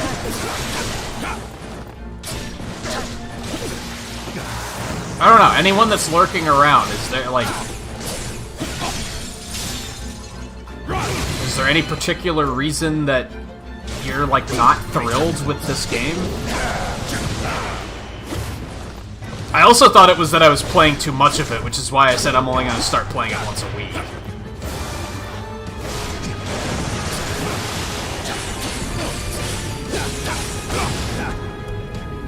I think what I might do is, like, if we can manage to get the last character tonight, that's probably going to be it. I'm probably going to finish 100% off stream at this point.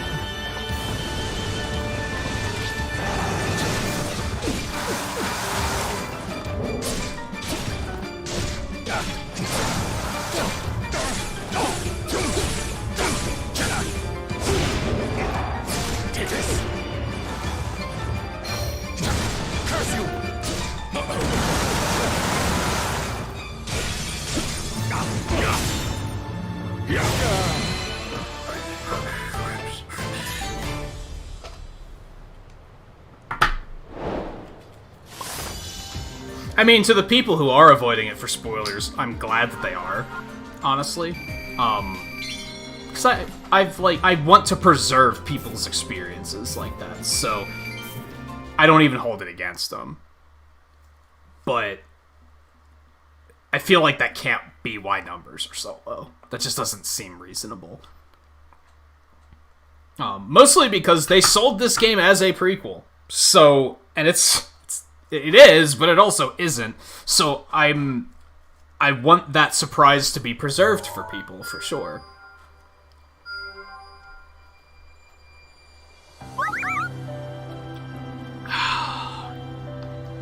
Rematch. Well, we're a little under-leveled, but...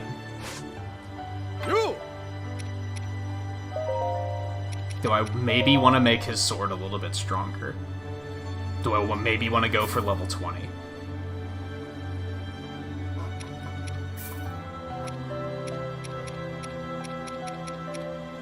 What was the ability I wanted to add to this yet?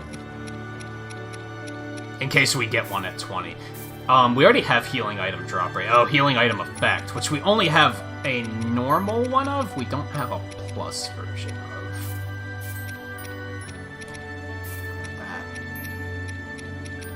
We have the normal one, which is kind of a bummer. But I guess that's what we're dealing with.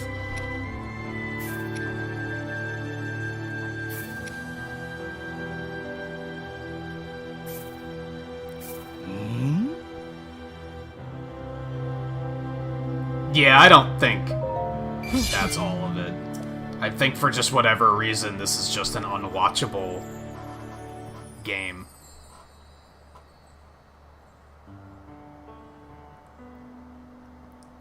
Yeah, honestly, this sounds call-outy. I don't know if he's lurking. Volpe is one I'd like to hear from, because he's seemed kind of uninterested in this too, so I'm like... And it's not a... Oh, what the fuck, why are you not interested? No, it's... I'm legitimately curious. Why has it not been that compelling? Is it a Warriors game thing in general? I don't remember how Fire Emblem Warriors did when I played that, because that was a while ago.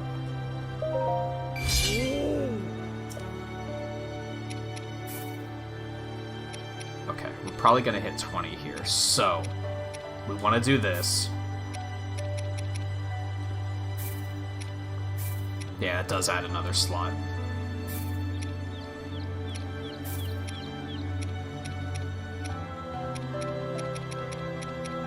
And we'll do that one. because that'll top it off.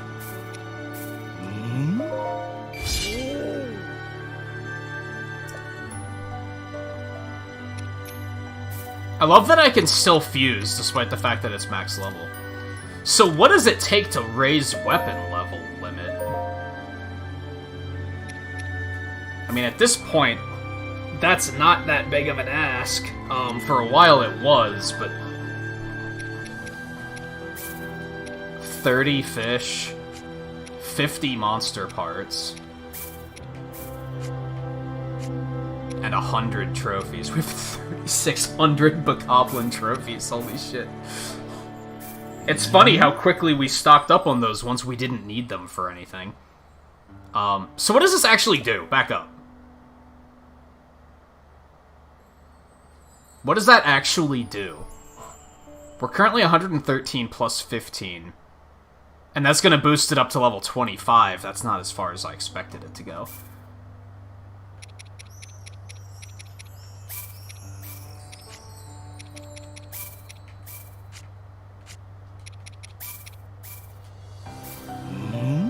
So that doesn't do anything inherently other than raise the level cap. Okay. I wonder if boosting it to 25 is going to give us another skill slot.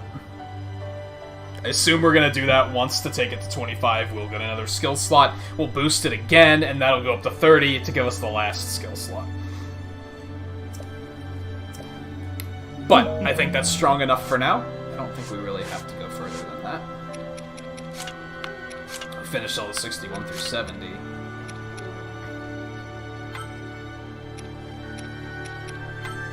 If anything, I think all that really agitates me is I often feel like the more I'm enjoying a game, the lower the numbers get, which is really frustrating.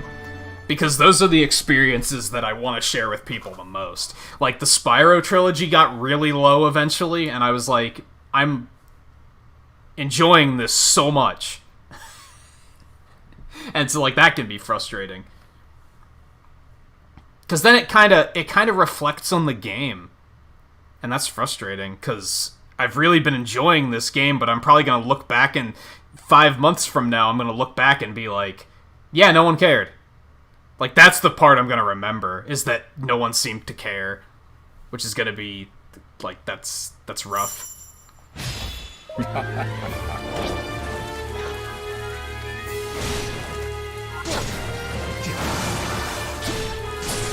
And like I said, I was all set to do the video series of the first Hyrule Warriors, but now I'm like, should I bother?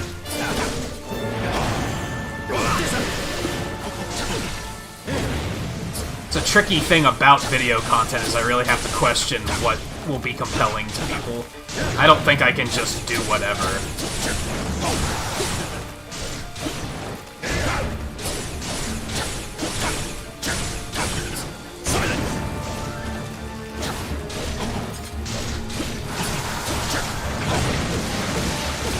Although something about the notification theory that doesn't make any goddamn sense, and I mentioned this like last week, I was looking at analytics and I found that like a very low amount of viewership comes from notifications. It's like 10% or so. I think it's less than 10%. It's a very low amount. So it can't fully be that. If anything, it's more likely that YouTube's doing that thing where I'm not showing up on people's sub feeds. But I also am not comfortable blaming YouTube. I've talked to Twain about this a couple times. Even when I'm sure it's YouTube, I'm not comfortable saying, oh yeah, well, YouTube's just fucking me. Because I can't just sit by and wait for YouTube to fix it, is what it comes down to. It's, like, that's infuriating to me. I would much rather blame myself and think there's something I can do to fix it. So I tend to think it's more that people see that I'm live, but they just don't care to watch this game. I should try to talk to some other streamers that tried to stream this and see how it performed for them.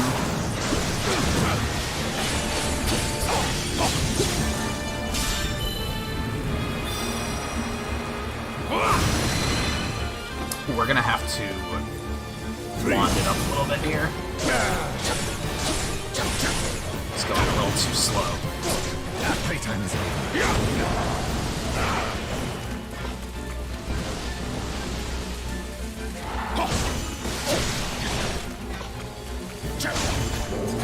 Oh, that's fun. I don't think I knew he could do that.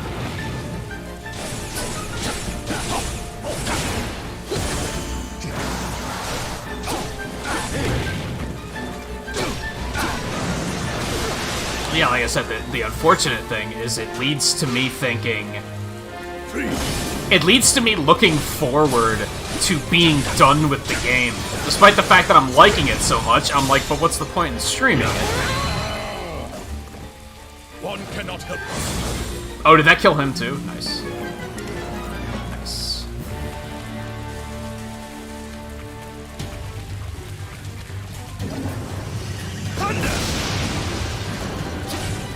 That's satisfying.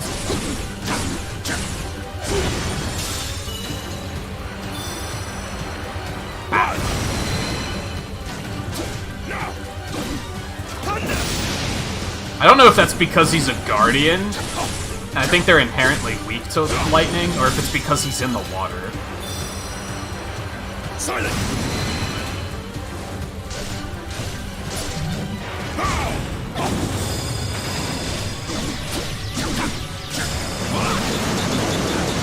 Ow, that sucked. You'll not prevail. Just light him up. Just get this clown out of here.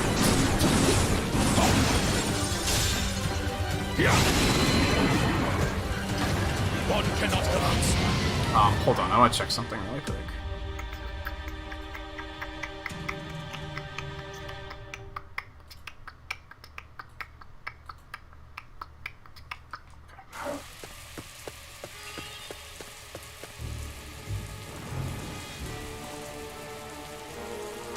I was gonna say, are we being moved inside?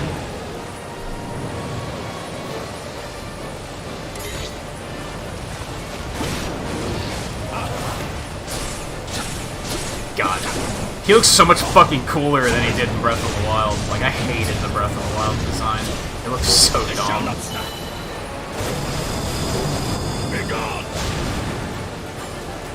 I don't even love this, but it looks significantly better than Breath of the Wild stuff.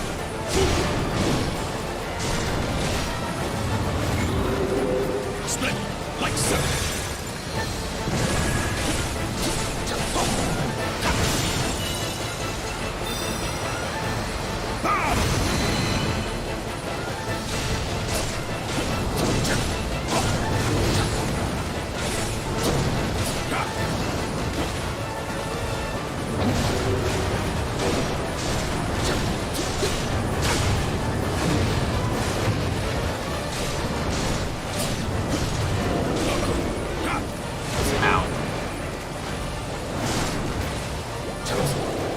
Use healing, he's just not gonna drop any.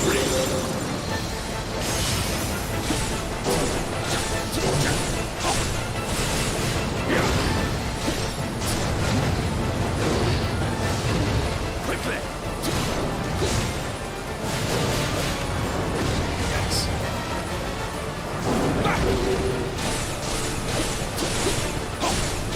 I've also had theories before that I'm so known for doing, like, more niche, obscure, and even indie stuff that when I do more mainstream stuff, nobody cares, because that's just not what they want to see from me. Which, honestly, if that's the case, that's not something I can be mad about. Like, I'd prefer that, to be honest, than feel like I have to stream something mainstream.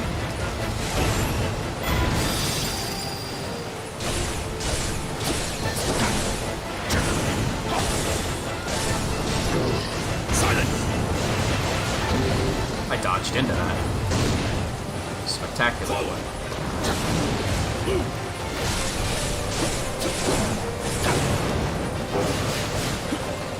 I don't think this is the same music from the first time we fought him. Which was a really cool tune. This doesn't seem familiar.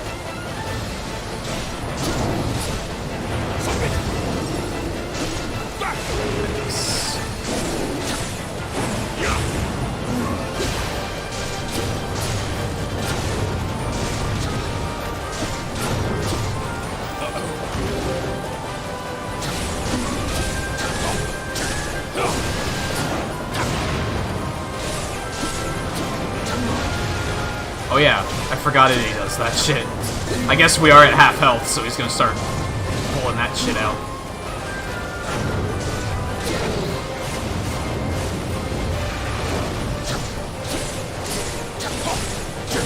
Which I think he did in Breath of the Wild, too, where he had, like, parts of the other Blights. It's way cooler here, though.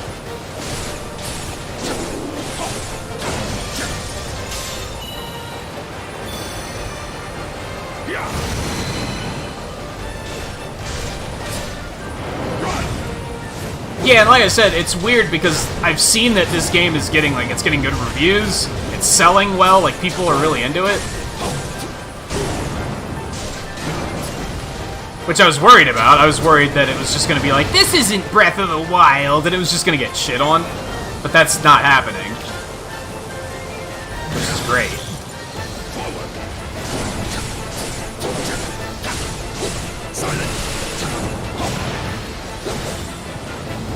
Okay, you want to come out of there? Oops, wrong button.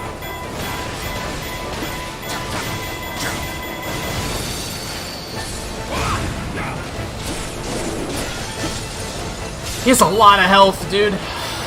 I'm glad I burned Harbinger as fast as I did, because I needed all the time that we could get on this guy. Be gone!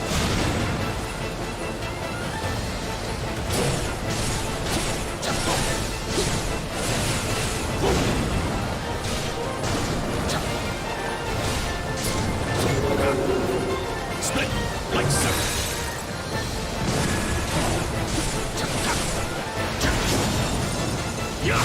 Oh, he is dead. I thought he was going to survive that.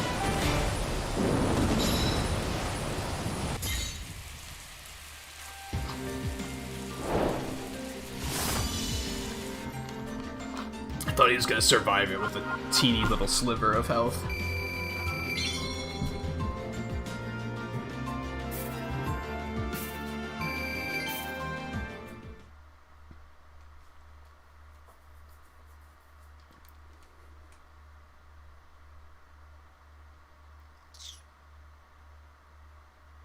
We only have 4 hours? Shit. Well, that's still around time for a break, maybe.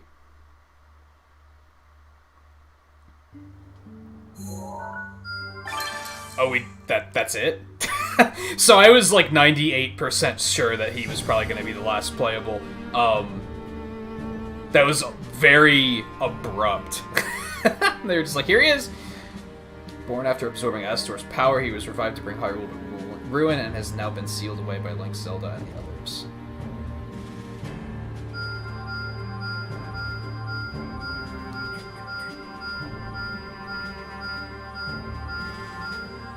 Oh boy.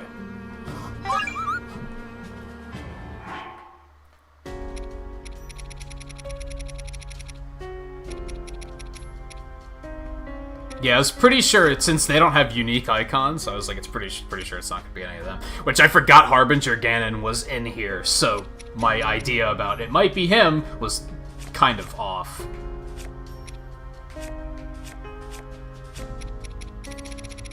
Do I have all the music?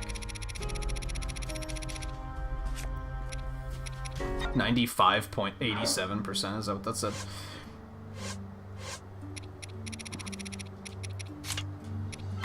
Oops. Well, we want the combos before anything else, of course. Press ZR to absorb the malice produced by attacks, filling the malice gauge. Spend malice to enter Calamity form. Sure.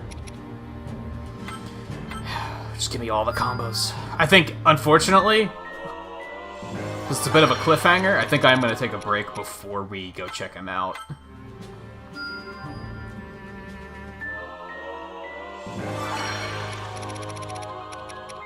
Enhanced ability, bonus hearts, bonus hearts, bonus hearts, special attack gauge. I think they just gave me everything I needed for him.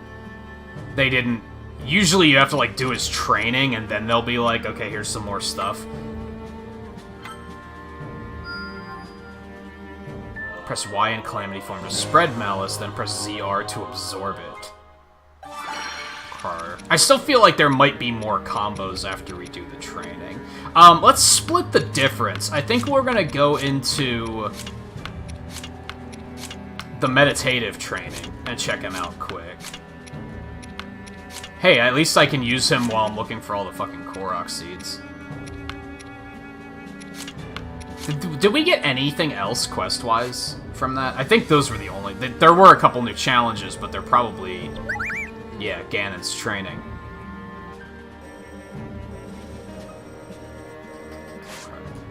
Meditative training. He's only 57? The hell?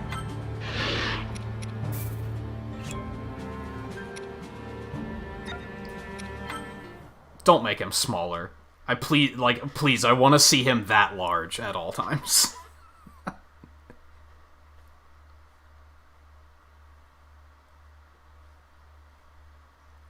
So I was expecting... This game mostly, defied my expectations in this regard. In a good way. Oh yeah, he's huge.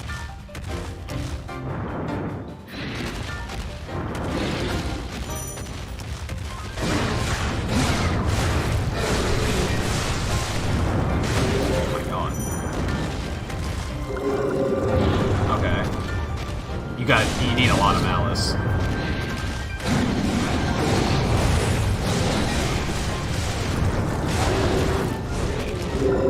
Yeah, you gotta get a lot of it. It's one of those fucking eye things, dude. What?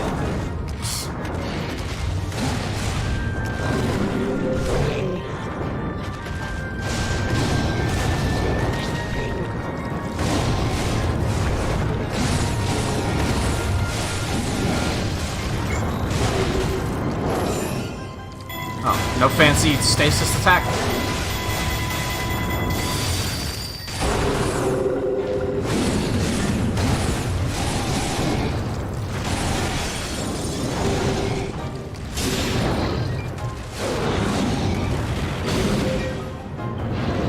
Oh my god, dude.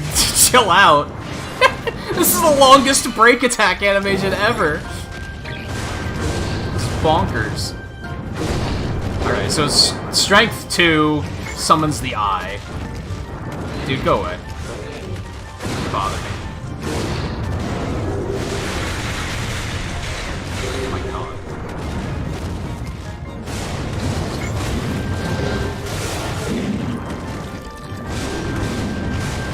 Dude, these guys are so fucking annoying.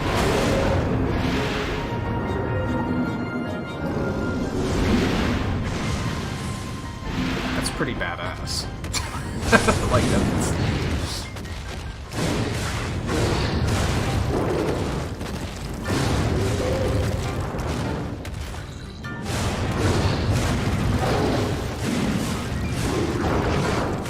Oh my god.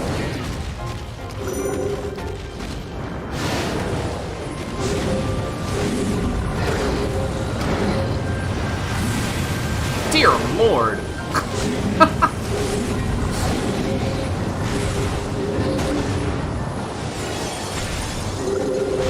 Does he get a different one now? No. Well, yes, but the other one was flashier.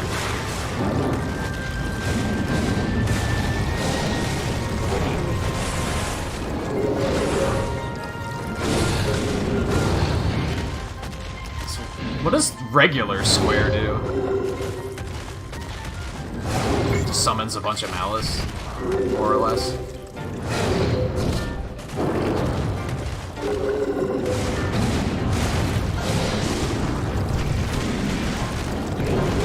Is that his last combo? We probably will unlock more combos after we do his training.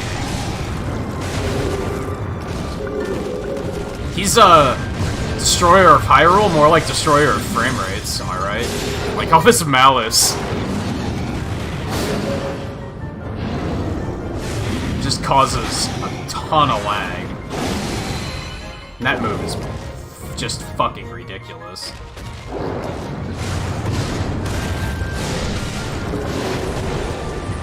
Are you shitting me?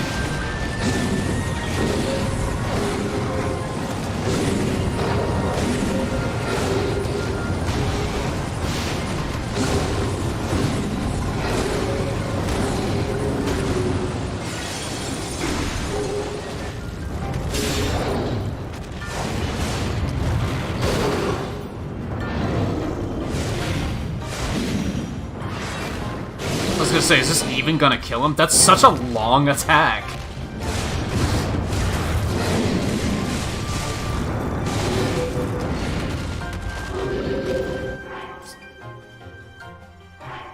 Okay.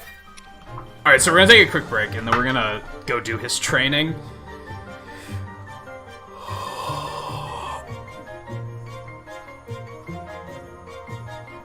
Honestly,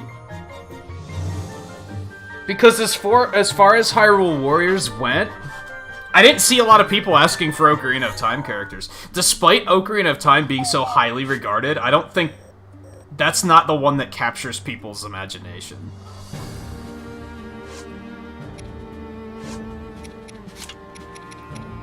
Oh, he did get, like... We did get a bunch of new challenges. Oh, there's the Dark Link tunic, finally. I was wondering where that would be. So I definitely still have stuff to do, but like I said earlier, I think whatever we don't finish tonight, I'm probably just gonna do it off stream. Because at this point, another stream will just be like... just clean up. It'll be the final percentages.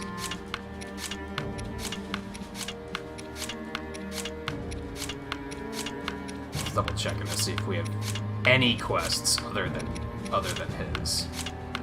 I think it's that, and which we might still get some more. It's every Korok seed. So like that one alone, like okay, viewership aside, needing all the Korok seeds alone makes me say I'm finishing this game off stream, because we're basically like that's gonna be boring as fuck. As in, I will be bored. Because I'm going to have to go back through all the chapters and just go over them with a fine-toothed comb, perhaps multiple times, to find every Korok seed. Honestly, I mean, I mentioned this earlier, and I'm not going to hide it, I'm probably just going to fucking look up where all the Korok seeds are. Because having to do one mission, perhaps multiple times, which will probably take about 30 minutes to comb a mission, to find one seed is going to infuriate and break me. So, maybe not infuriate. It's not gonna make me angry, it's gonna be more depressing than anything. So I'm probably just gonna look it up and be like, just fucking tell me where these seeds are, because I don't care that much. I don't think looking for collectibles in a game like this is a very compelling... It's not a very compelling bit of gameplay. I don't think.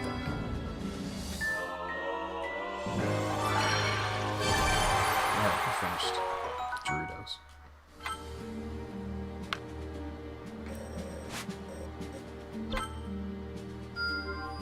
Good going. Now, is it going to be better than all the seeds in Breath of the Wild? Fuck yes. Fuck yes. But it's still going to be not pleasant. I'm also not going to bother trying to beat everything every Blood Moon, because I just don't think it's going to be necessary. Oh, his training's all the way back here. Okay. Quick break. Oh, B-Dog, how's it going, by the way? Unfortunately, we're just about to take a break, but stay tuned, we'll be right back. We just unlocked the final characters, so... if you don't want to be spoiled, stop looking.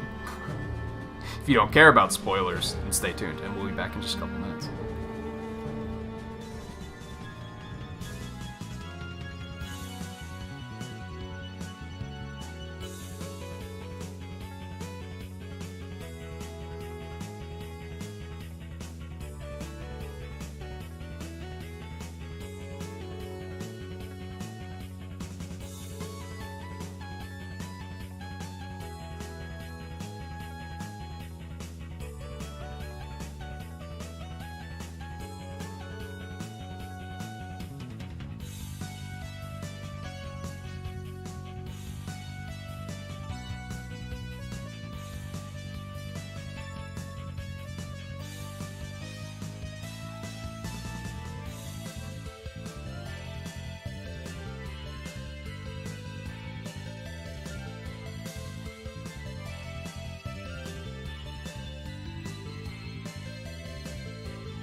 Should actually do some extra pixels for that, because that was a bit of a long break, I think. Oh, I wanted to do something on Discord really quick. I guess I can do it while this is loading. So yeah, let's see what we got.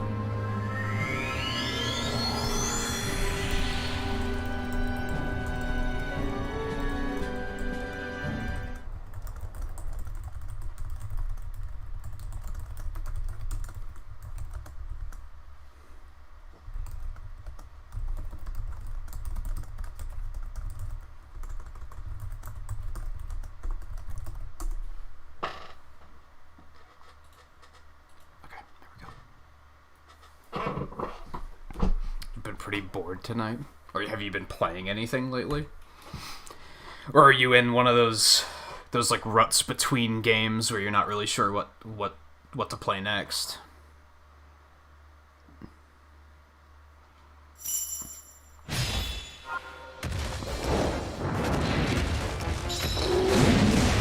Why am I fighting monsters? Makes sense.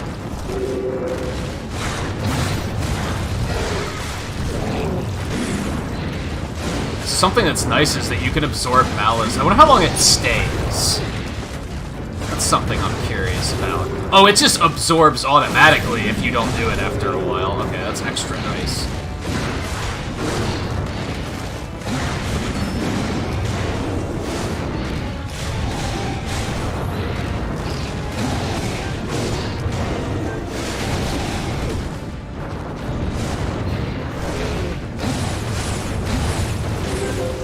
Were you the one that was looking forward to the Game Awards? I don't think you were, come to think of it. But did you watch those?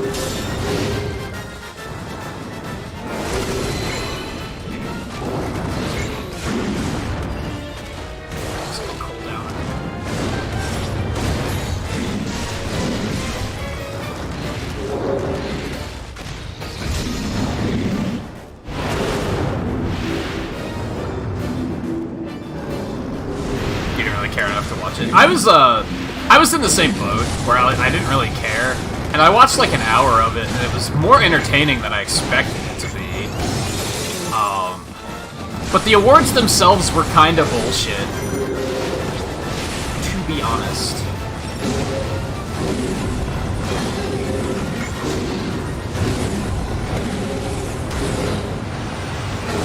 So you can try to continue spreading malice to,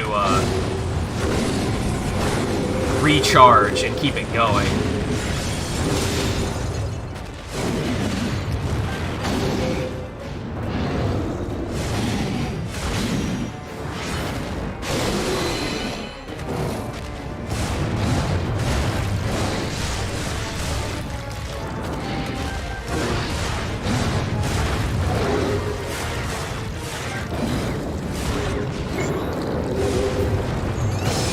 Damn!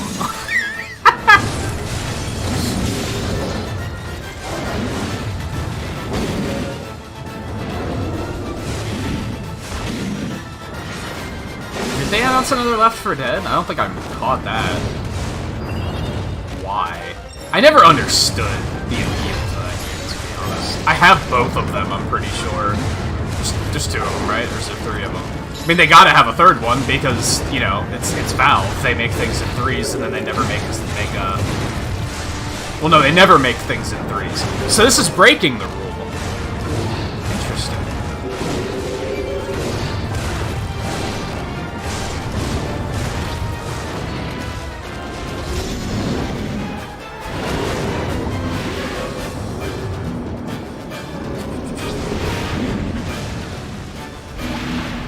I remember seeing a game that looked like Left 4 Dead, but I didn't think it actually was.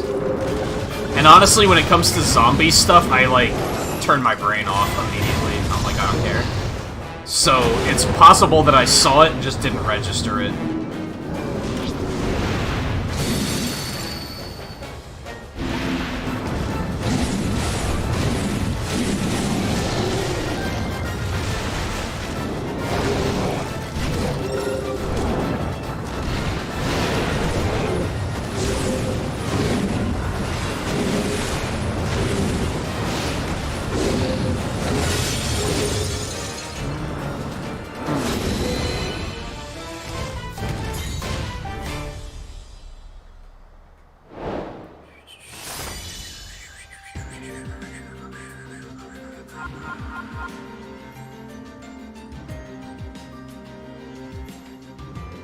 I may have?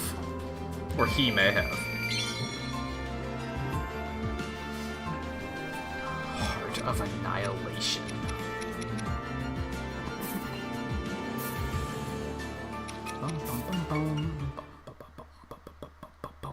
Does Valve even make games anymore? Like, really, when it comes down to it.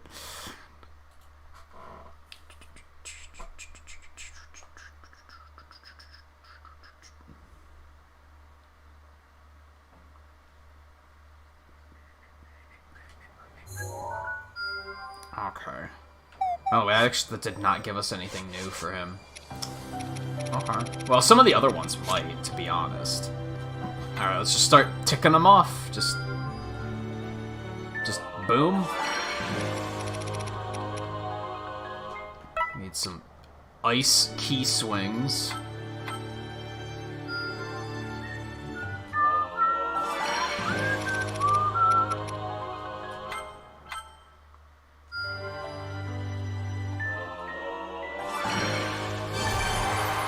Theron's done.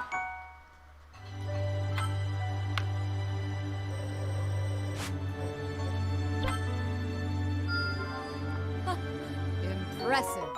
Rubber tights.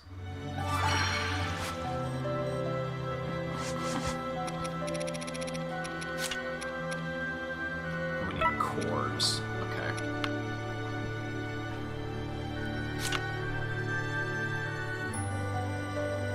Other quests are there. So I have to do that. I don't think we actually need any of those 4 Ganons, so that's helpful.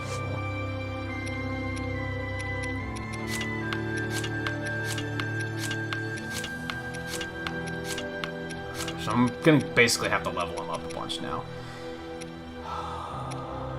Or maybe not. We actually don't have to use him for any of this stuff. So that's kind of nice. I mean, we can if we want to. I don't love him.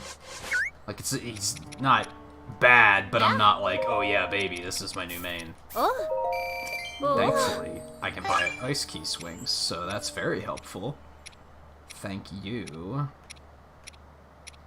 And we can only buy one of it. We needed like 20 of these fucking cores. That's gonna suck.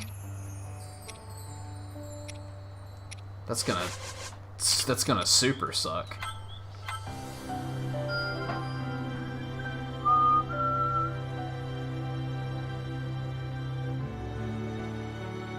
It's not Left 4 Dead, but it also is Left 4 Dead. That might be the one I'm thinking of. I don't remember what the one I saw was called.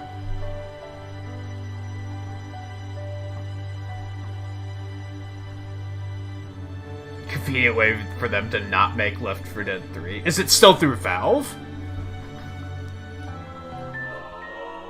Or did they, like, run off on their own and do it? That develops an interesting headcanon of, does Valve actually have an internal policy about you can't make third games? You're gonna have to leave the company if you want to make a third game.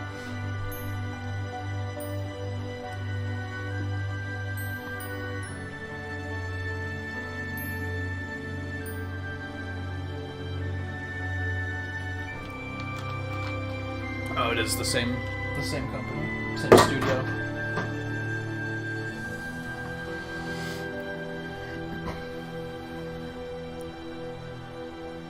It's just not Left 4 Dead 3. That's funny.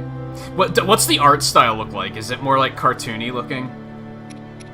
Because I'm curious if that's the one I saw where I was like, this looks like Left 4 Dead, except it's a cartoon.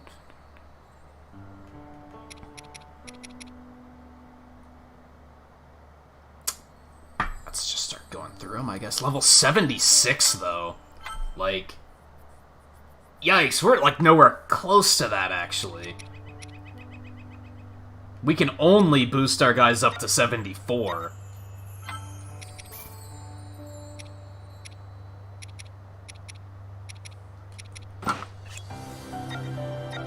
So I guess that might be... Which is more evidence to the fact that, like, the final percentages of this game might get super grindy.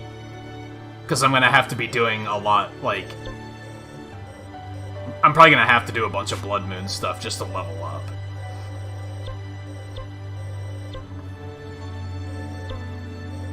I don't know why all these are lit up. What am I tracking at the moment? Oh, because of the cores? I really don't feel like looking for Korok seeds.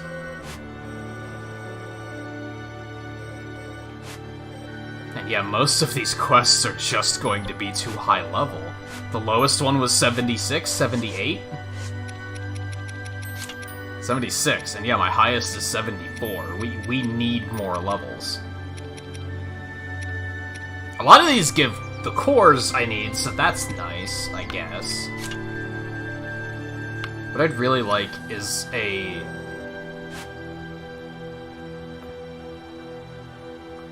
Why is this one lit up? Maybe there are keys here? No, I finished the keys.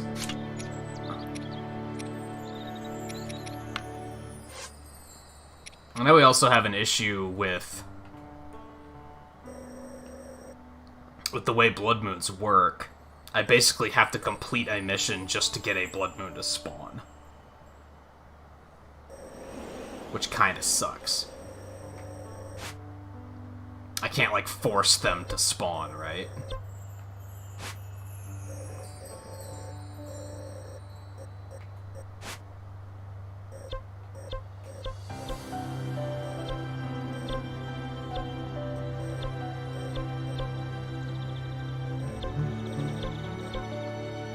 Where's the one I was just looking at? I remember this one. I guess there were keys in this one. Alright, well, we're gonna want to take Rome to everything, because I guess the plan here is if we need characters around level 80, we need to get one of them to that level, and then just we'll buy the levels for the rest of them, to be honest. So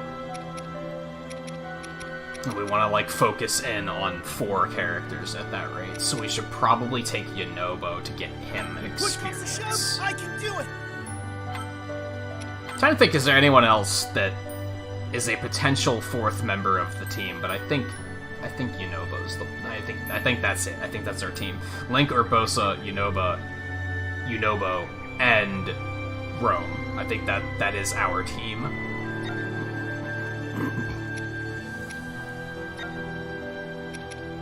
And I might as well get, like, an experience boost meal or something.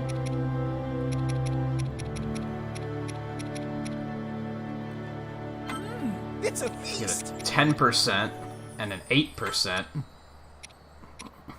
And whatever that is, 7%? 25% boost is probably the best we can do. What a treat. Agreed.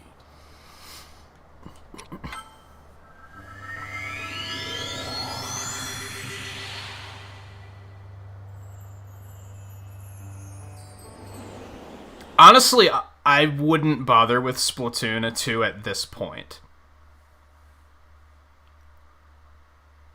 Like, honestly. Especially because it never goes on sale. I wouldn't recommend dropping $60 on that game now, when they're not really updating it anymore.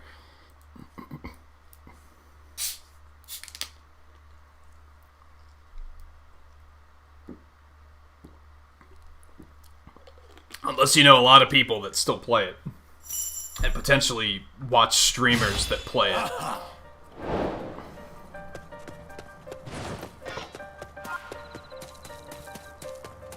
I was looking at the wrong arrow.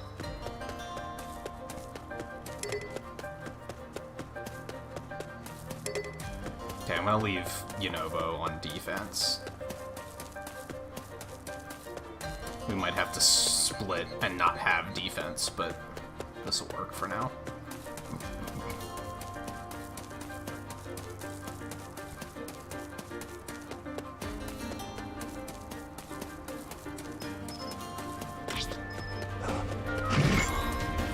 But yeah, like, not only is Cuphead cheaper by default, but it goes on sale a lot, so...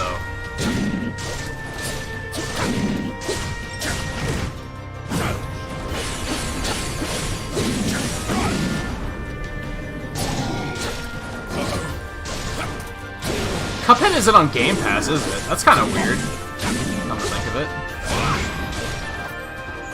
Well, that's spectacular.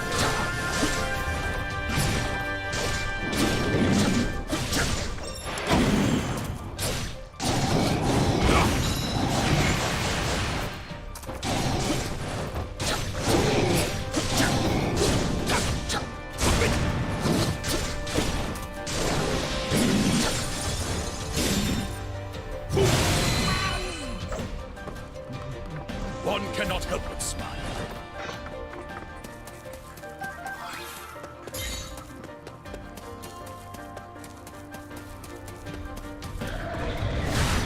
Just because it was an Xbox exclusive for the longest time?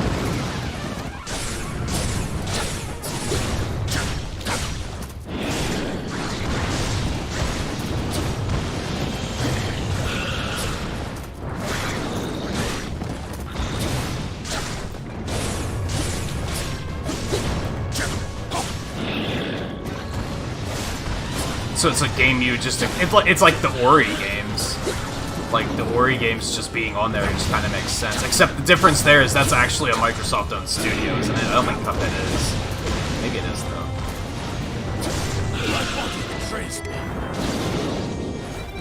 My body betrays me. You'll not prevail.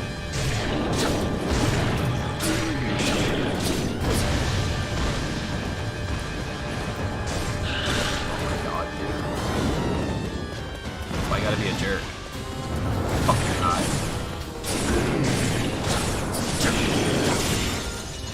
Yeah, that's my point. Oh, you're agreeing with if they're Microsoft owned.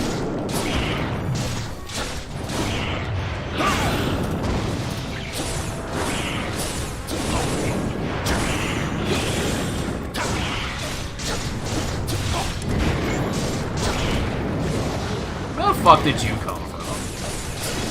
Oh, I didn't necessarily want to do that, but that's okay, I guess. Be gone! Yeah. Ah. One cannot help but smile. Goddamn. Silence.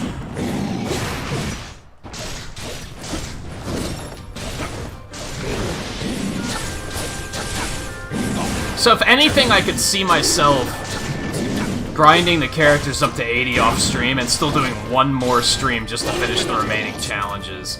But even then, it's probably not going to fill 6 hours, so I probably just won't. I'll probably just finish it off stream. As much as I wanted to do, like, full 100% on stream, it's probably just a dumb idea. Especially due to, like, how poorly the game has been doing.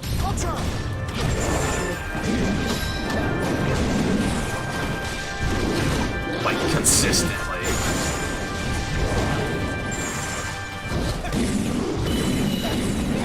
It's a big thing to take away. It's not just that it's doing poorly tonight, it's that this game has consistently done poorly on the channel. I'll try.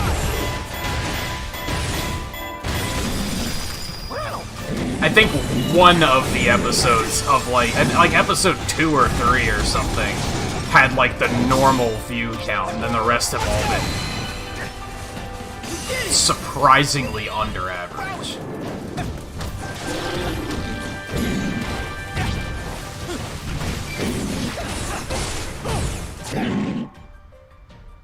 I did tell King Rome to go there, didn't I? What you waiting for, buddy? He's just standing there. There he goes.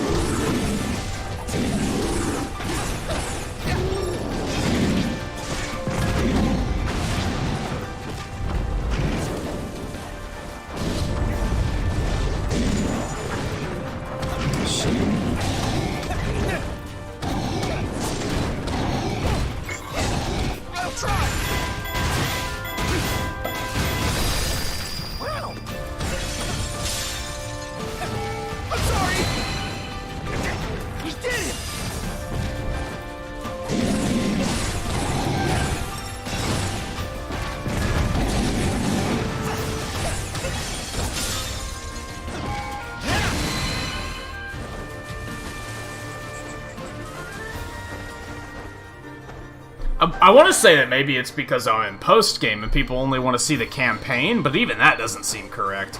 Because unlike the campaign finale episode, even that one did really poorly.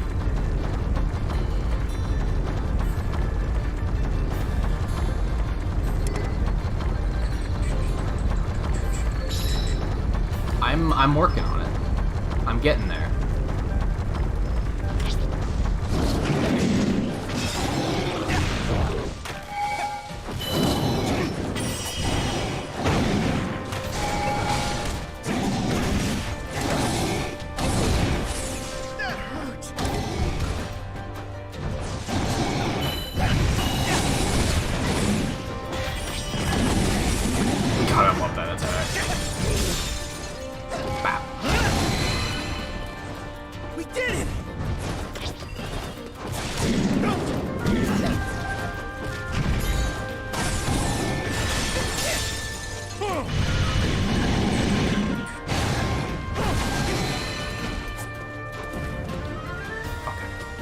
Leave you there. Switch back here.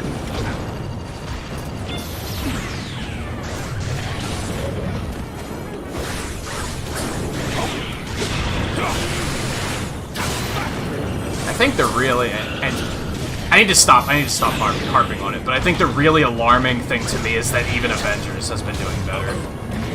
And that was another game that did consistently terribly when I streamed it. You shall not stop. Be gone! One cannot compare.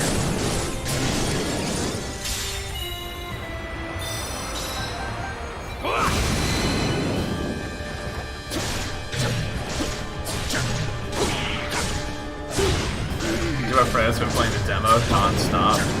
It's a really good game, and it's good.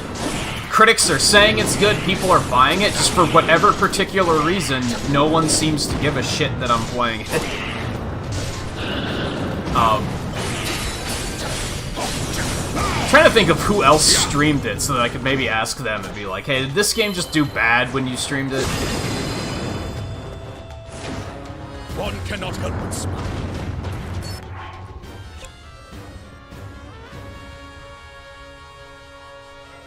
I guess go take the Lionel. You know about it. I'll try. Too quick. Yeah, you can transfer data to the full game. I'm pretty sure. Pretty sure that's a thing.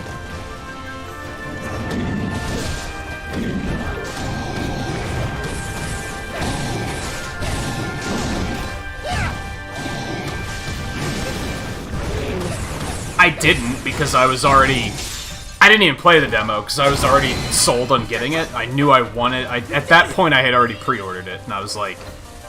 I don't need to play the demo. Like, I know that I'm going to get it. King Rome! Of course.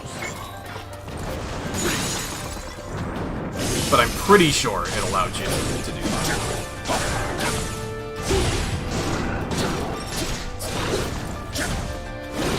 So yeah, unless something changes and I have a severe change of heart, you can consider this the finale for this series. I think I'm gonna finish 100% off stream.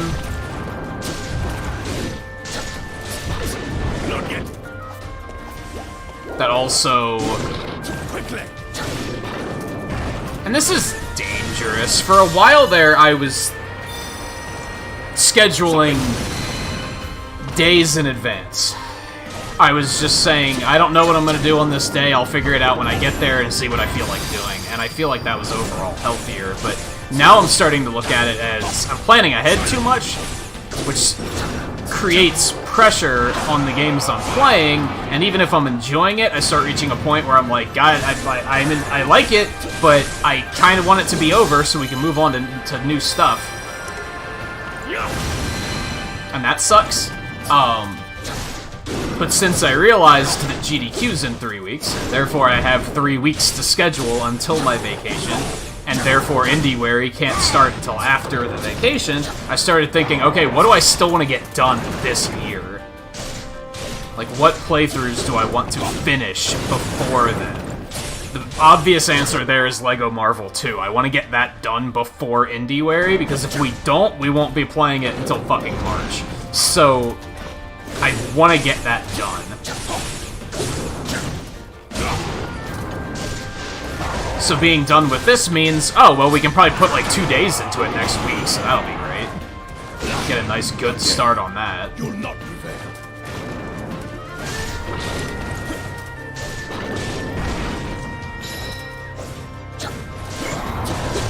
What am I doing? I'm like pressing just wrong buttons a lot for some reason.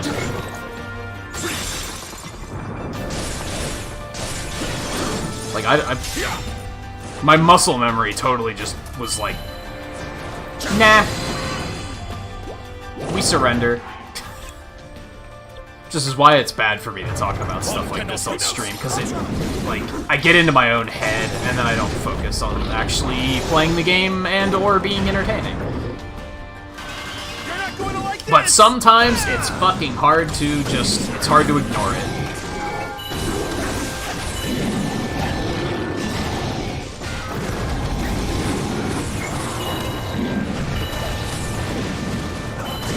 Okay.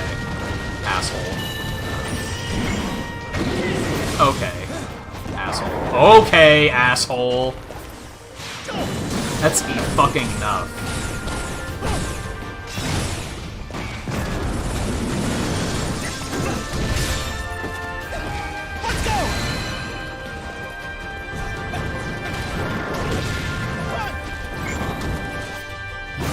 Oh, you're about to get on the holiday break. I forget. Are you in high school or are you in college? I want to say high school, but the way you said a lot of work to catch up on makes it sound more like college.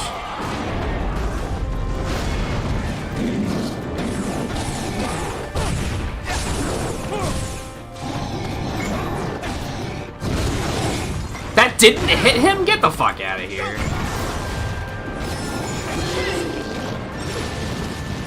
Oh my god, dude. I'm using, like, all of my healing. This is just going horribly. Remember the first time we did this quest and it went super smoothly? What happened to that? The obvious thing there is that my dodging ability fucking blows tonight. Oh, how far behind on work could you really be at that age then? You don't even know what being behind on work means yet.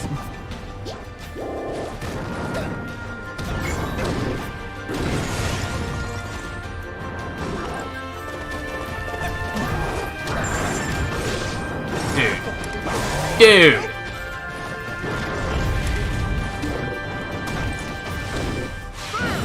Fuck you. I've had about enough of your nonsense.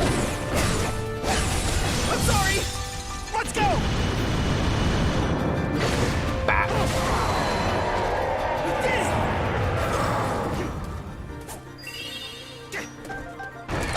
Jerk. King Rome! What do you mean? Oh, never mind. I didn't think he was at this base, and I was like, what do you mean there's an enemy in the Stronghold? That's true, yeah, if it's online, that may actually be a thing.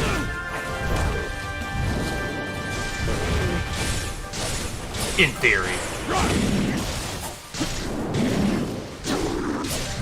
I am ready. Something. One cannot help but smile.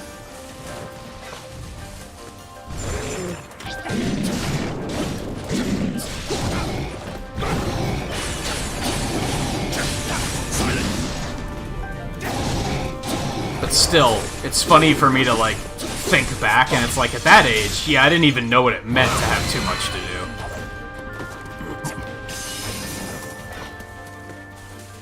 I was like 4 in cons. I thought I knew what it meant, I guess.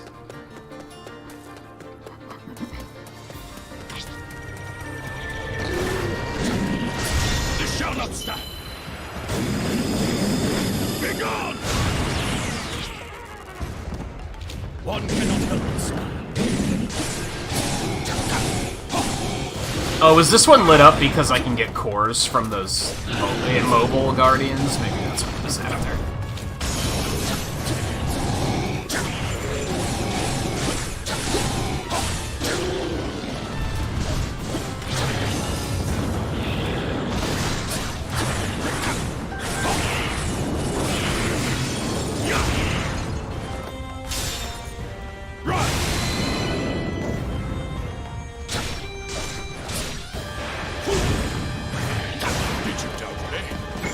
Camera's not very, well, it sucked. It still did a ton of damage to his weak point, though. Whatever.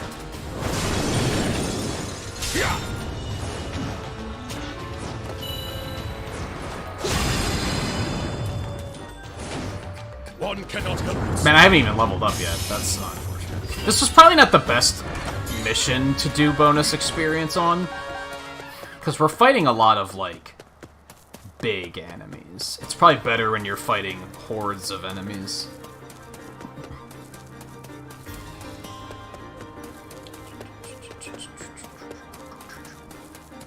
My nose is still so fucking tickly, it's so annoying.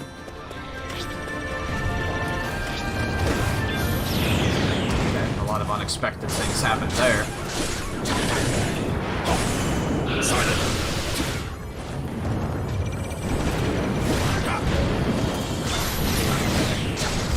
Let's just get rid of the fucking Guardian. Now, granted, you do get a lot of your experience after the fact in this game. So I'll probably level up on, like, off of rewards.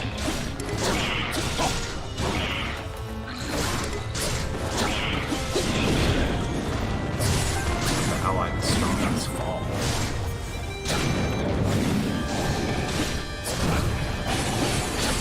Don't let me fall. Like, I've got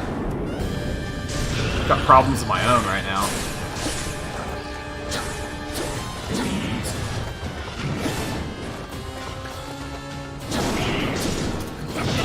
Excuse me? I'm gonna strongly disagree with that.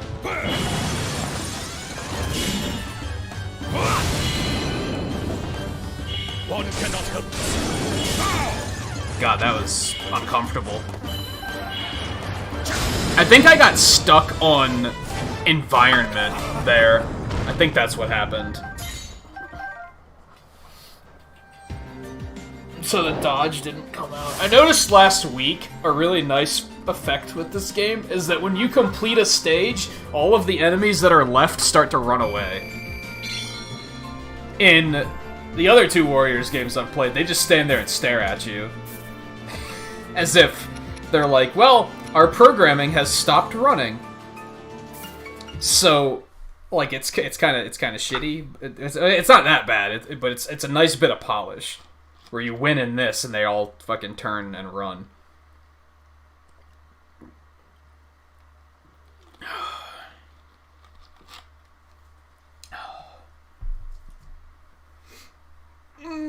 Hey Scarlet, welcome back.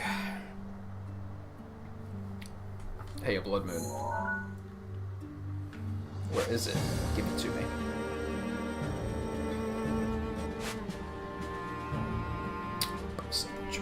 Chief. It's Do I want to? I don't know. That one Blood Moon I did felt very arbitrary. It felt very, who cares?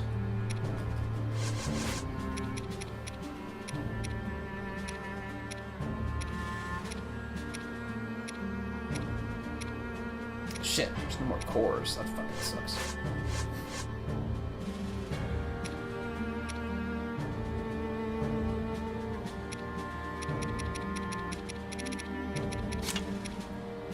There's no more cores for him. I mean, I guess that's probably my best chance at level ups.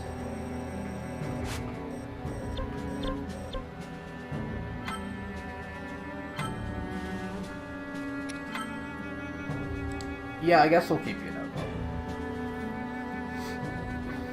Although I also feel like I should get Link some more levels. I trust you will see it done.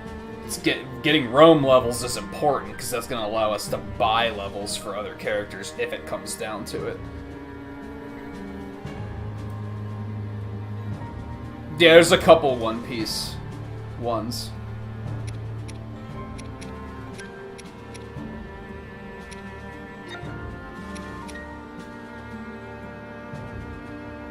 Alright, so I've admitted this a couple times. When we get down to final Korok seeds in an area, I'm just gonna fucking look it up. I am not going to comb this entire map looking for one Korok seed.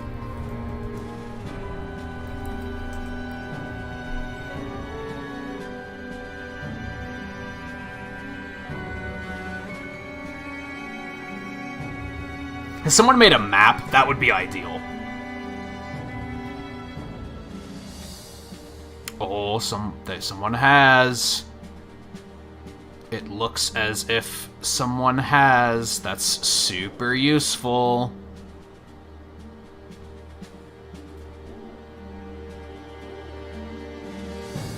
There's 134 Koroks.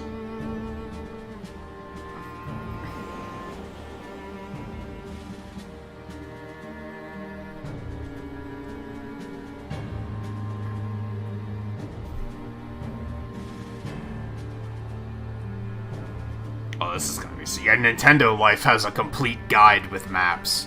This is gonna be spectacular. This is amazing. This is amazing. Now, slight problem? I don't know which one of these is the one I'm missing. so that kind of sucks. But, so I'm still gonna have to check most of these locations. But it's something.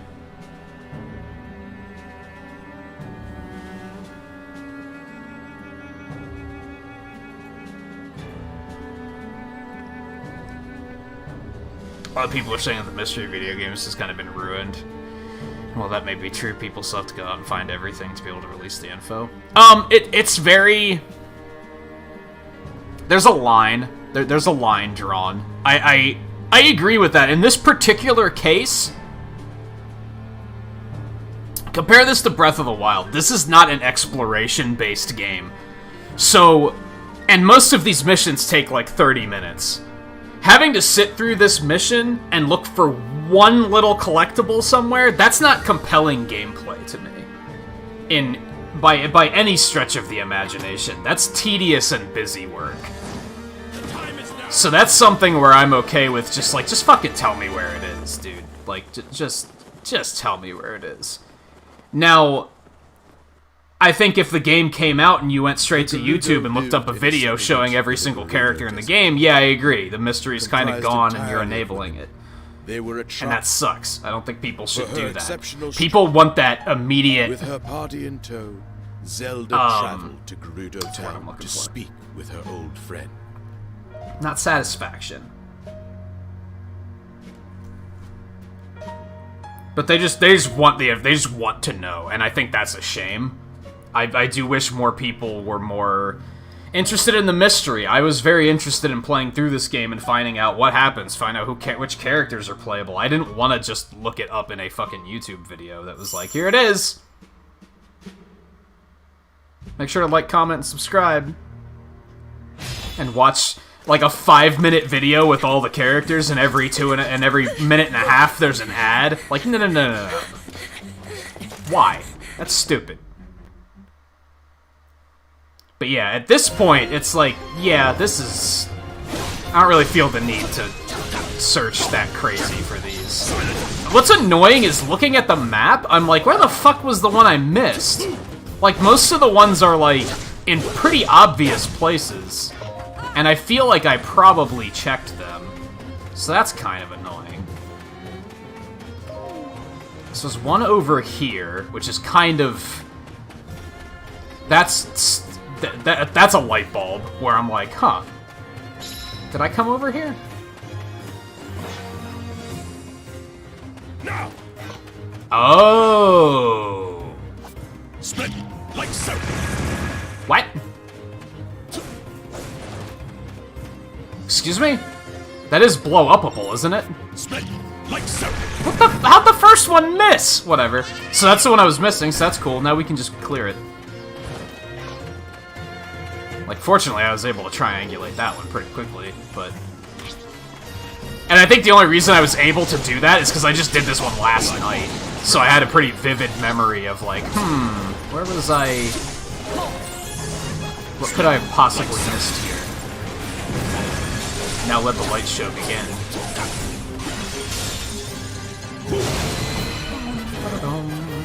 One cannot This place is so fucking red right now. I think, for me, it reaches a point where you're wasting time. And like I said, these missions last for a very long time. Even doing this fast, it's probably gonna be like 15 minutes. And it gets monotonous going through the same actions over and over again, because these are campaign missions, so we have to follow along with the story, right? And it eventually... You could potentially reach a point where you do it 3 times and you're still not finding that last Korok, and at that point, you're not getting anything more out of the gameplay at that point. You're just missing something fairly obvious. And it's just like, okay, just stop wasting my time here. I'm a little upset that, like, the game didn't... This game eventually gives you something where you can see treasure chests on the map. Which was super useful for 100%, even though those probably aren't going to matter for 100%. I was hoping they'd do one for Koroks, too. I'd hope they'd be reasonable and be like, you have 98% of the Korok seeds, we're just going to show you where the rest of them are. But they didn't. They were like, no, fuck you, you find them. Which is kind of like, man, that's...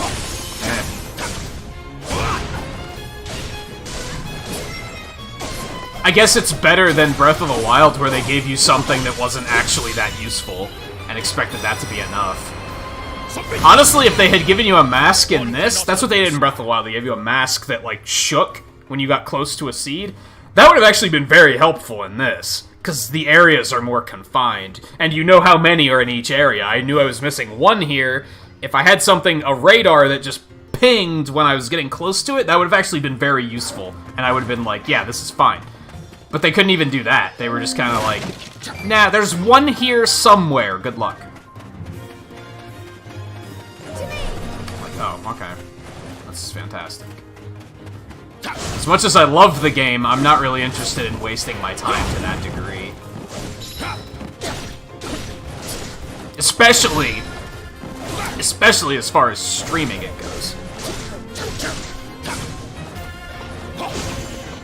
On a game that people seem to already not be...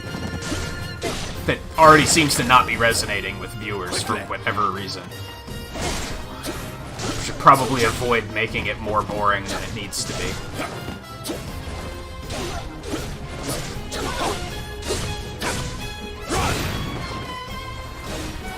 Hey Clasher, how's it going? Chris, now I'm wondering if maybe it was just YouTube fucking me, because now, over 4 hours in, suddenly people seem to be showing up.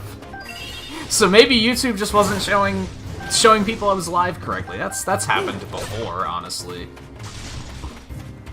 Especially this year. Especially this year.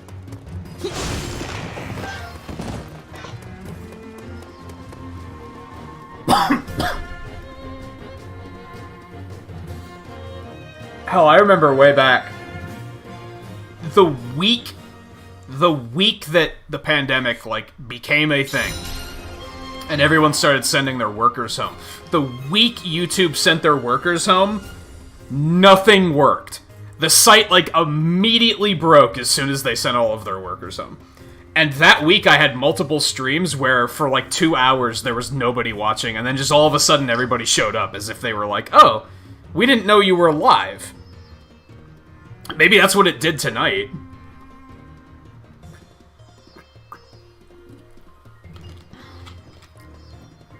Again, I did start late, and sometimes that fucks up notifications, so it could have been my own doing.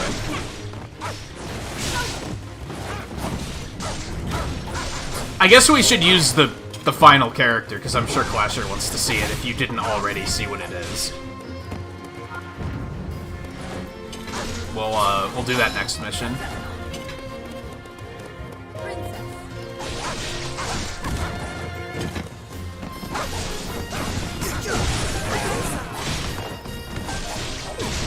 Scarlet hasn't seen it yet either, so... Unless you were quietly lurking when I unlocked him.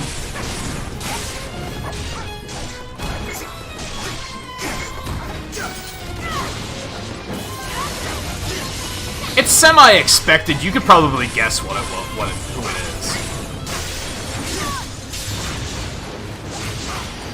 I was able to guess. Well, I was 50% right. Right? Eno, I think you asked, who do you think it is and how do you think you're gonna get it? I thought I was gonna have to do all of the missions in Blood Mood status, and that's not what I had to do. But it was the character I was expecting it to be.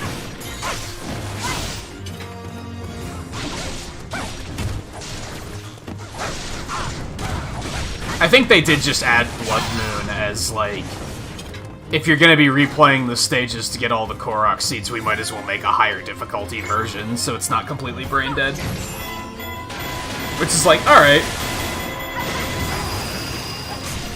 How on earth...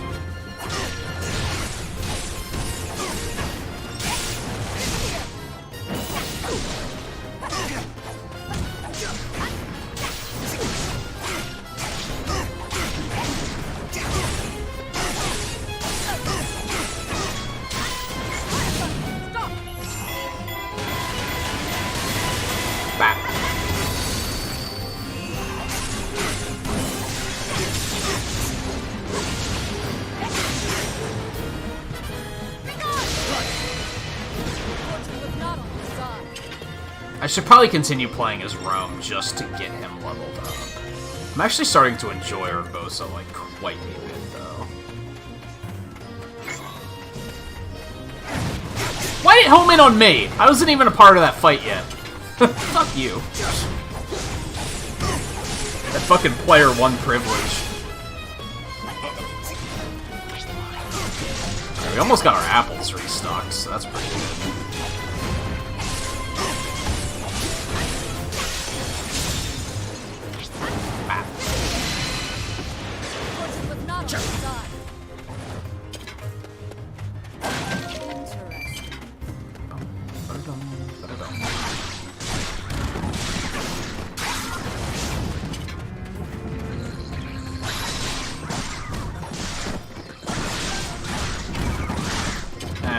Let's just book it through here. We got everything we need here. I guess we could get experience, but... And I guess maybe that's a good thing that they didn't. That they're not requiring you to, like, beat everything on Blood Moon. Because honestly, it would be kind of busy-worky. Even though it's higher levels, I can just kind of run past all this shit. And just be like, eh. Oh, I did that too early, and it didn't count. That's a bummer.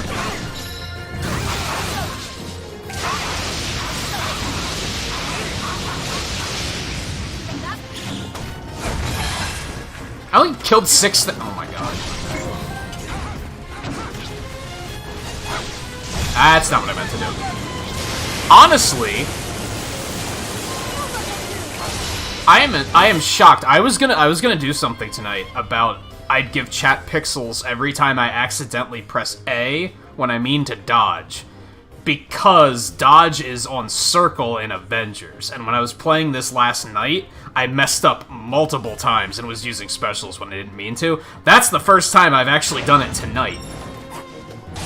I thought I was going to be doing it a lot, and I figured as soon as I did it the first time, I'd be like, okay, we're just going to do pixels every time I do that, because haha, I'm bad. And it kind of wound up not being a thing.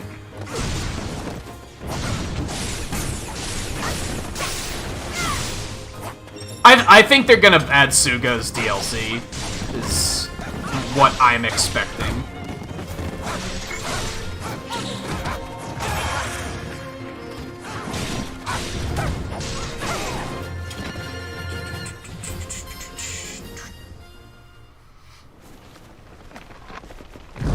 I'm still thinking, just judging by how they did the first Hyrule Warriors, I'm thinking they're going to do a DLC pack based on playing the story from the perspective of the villains. So they'll add Suga, they'll add Astor, and then they'll probably also add, like, Pura and Robbie or something.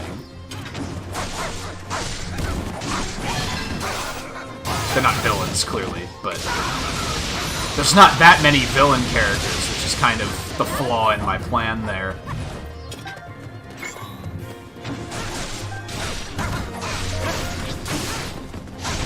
Like, it's not even implied that he's dead, to be honest. They just didn't tell us anything.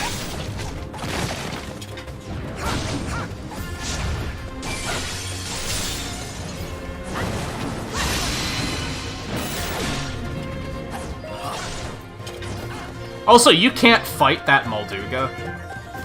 Like, you can in this game, but not in this mission. If you try to fight it, it just, like, ignores you. Which I thought was pretty interesting. I remember playing through this mission the first time, and I was like, should I fight it? I'm probably not supposed to fight it, right? I don't think you can. It just stays under the sand the whole time.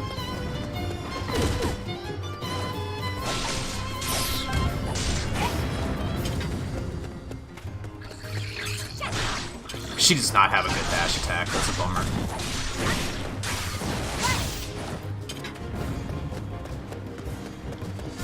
Just blow him up.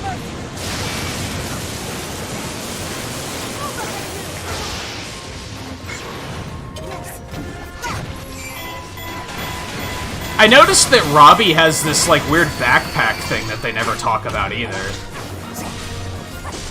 So I think they definitely have plans to do more here. I'd be fairly positive. I've been wrong with that stuff before. Like, there's been other games where I'm like, this is gonna have DLC, and it never does. I can't think of any off the top of my head, but...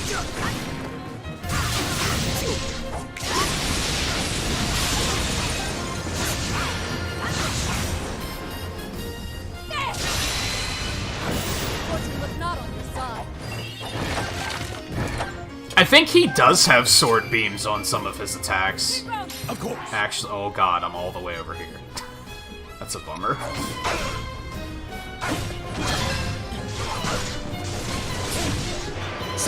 Like, that's kind of a blade beam, right?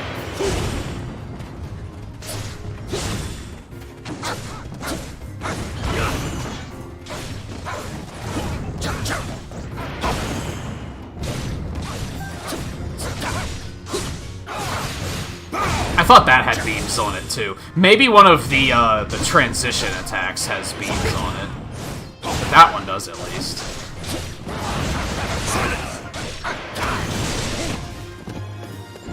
He is way too far away to actually be useful, sad to say. Is Link here too? Where the fuck is Link at? He's also there. What the fuck are you guys doing over here? Just being broadsword bros.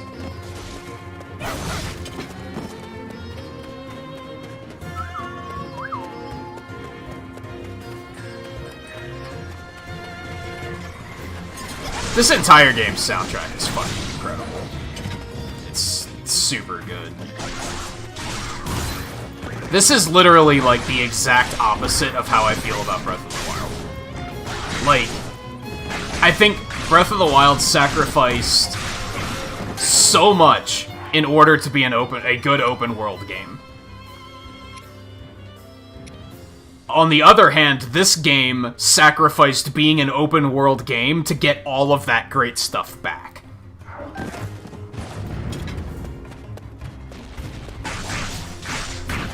Like, it fixes, like, almost every problem I have with Breath of the Wild. It just sacrifices being an open world game. And therefore, it's a completely different game, and you can't compare the two at all. Don't get me wrong. I've criticized other people for trying to compare Breath of the Wild to Ocarina of Time, and I'm like, but they're completely different types of games. So I can't do the same thing here. I'm just, from a more personal opinion standpoint, most of what I didn't like about Breath of the Wild, this game does have. But I'll also go as far as to acknowledge that if Breath of the Wild had those things, it wouldn't be as good of an open world game. And it is a good open world, I think.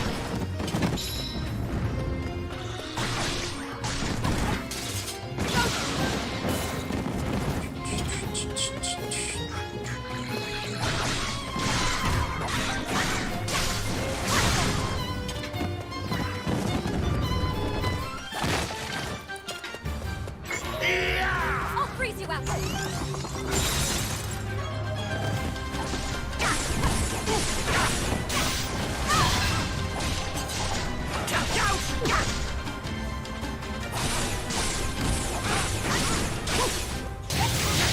I'm sorry.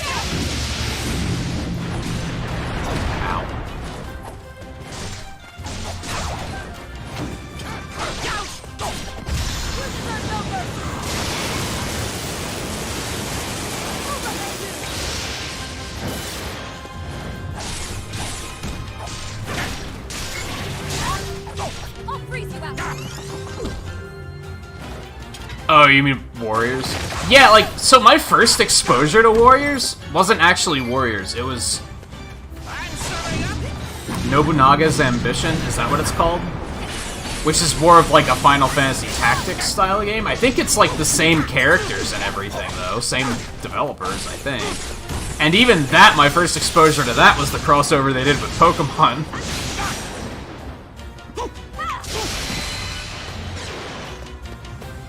And then I had no idea what Warriors was. When they announced Hyrule Warriors, I was like, the hell is this?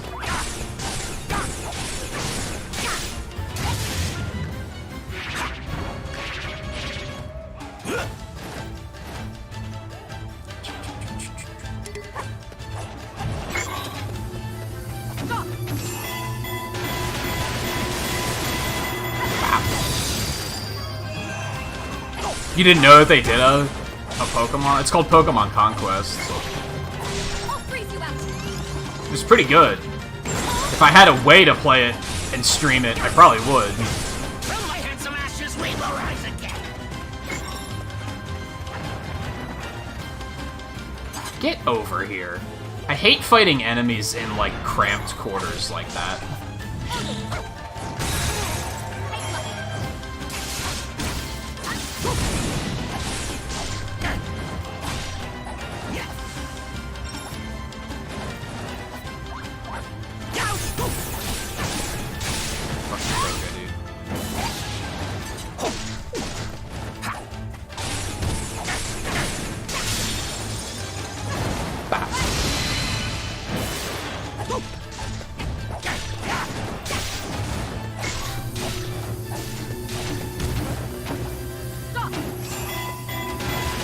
Oh, when I was playing... Yeah, I do remember that.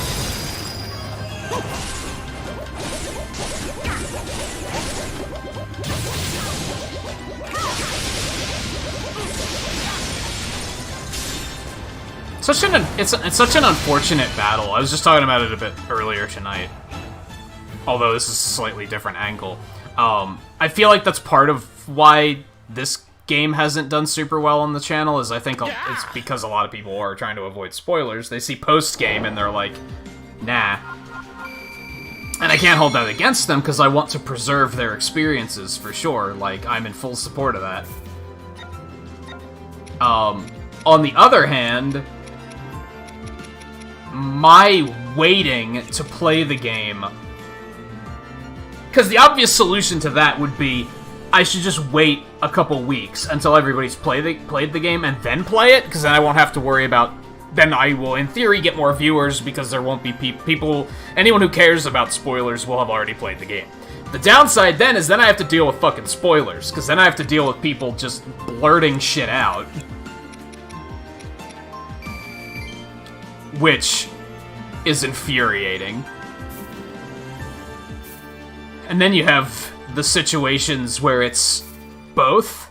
Fire Emblem Three Houses had that problem, where I was like, I want to play it before everybody knows, because I don't want people spoiling everything, yet I still was dealing with spoilers and backseating, like, constantly, which is like, how am I getting both of, like, how do I get both angles here? How does that work? But yeah, I think I would only hold it against someone on spoilers if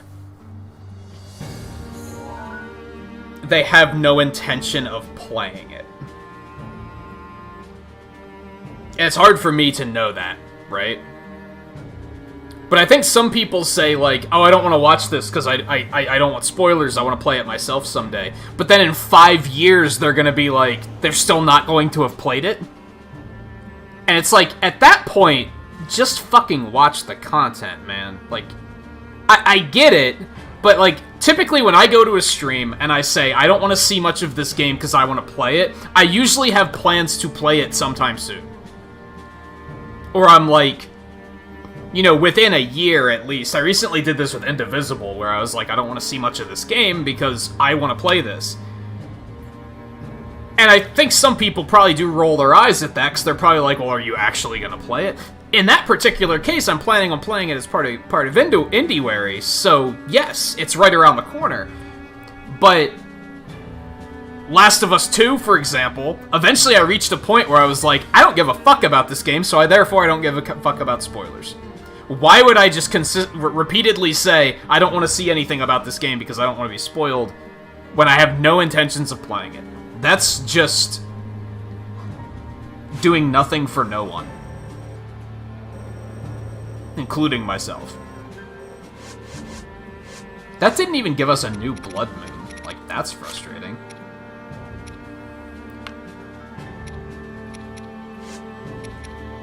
Did I do... That's the only one we did there. Okay. Are these in order of level? I think they are. Okay, that should give us... I guess Hold the Line is like one of the higher level quests we have. Okay, so we're gonna take Rome, because levels. He's already up to 76, so we're oh, but he's only 58. I forgot about that. Let's give him some levels really quick.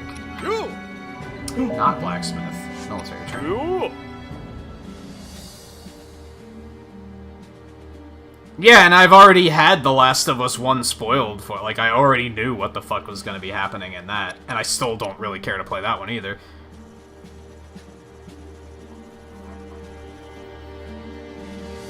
Yeah, I was kind of thinking about Horizon Zero Dawn. I was kind of thinking about busting that out soon, but as I mentioned earlier, I think my goal is going to be get through LEGO Marvel 2 before the end of the year, and then just kind of wrap up playthroughs, so that when I come back from vacation, it can be full tilt new indie playthroughs. I don't want to level everybody up too much, though, because at this point, it's probably not relevant. I feel like 60's fine. The downside is that a lot of the grinding I'm going to have to do, it's not going to be fine for.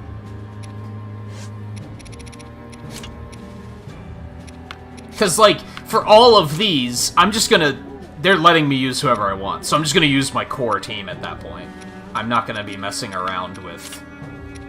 Oh, who should I use for what?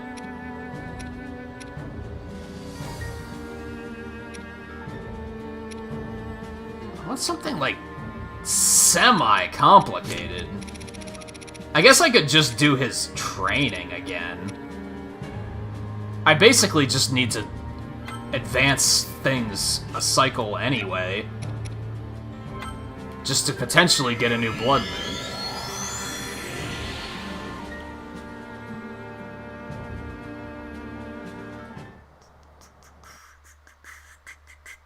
I want to play... well, I need to find out if God of War has mature content in it. Because that's a concern. I don't think it does. The earlier ones do. I don't think the new one does, though. But I could be wrong. Yeah, and that's especially with Horizon Zero Dawn. I'm really waiting to be in the mood for a game like that.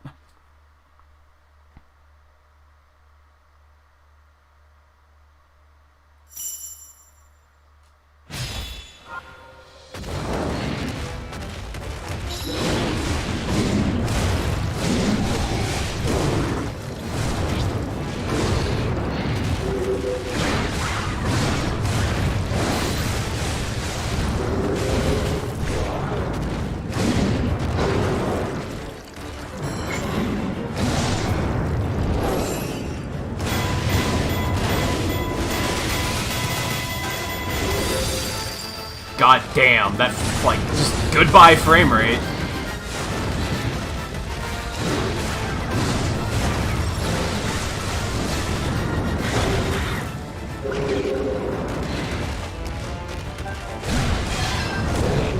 So his big concept is the attacks leave those, like, malice balls all over the place.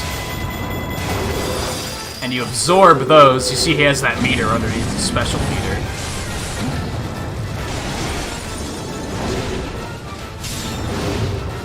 And then when you absorb that, he basically goes bonkers. When you fill that, rather.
Oh, did he come out of Calamity form when I did the weak point smash? Interesting. Or why? I don't know how I feel about that.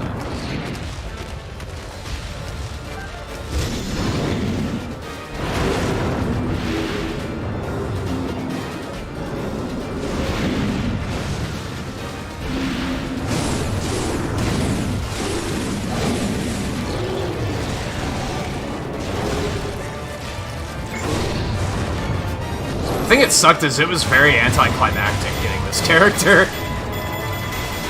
We basically went through a series of rematches where we had to fight Harbinger Ganon.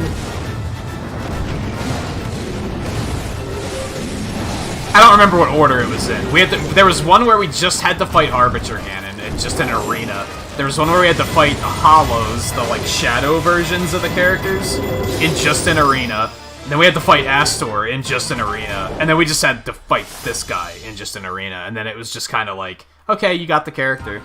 Like, it was kind of anticlimactic. It was just like, congratulations, you did it.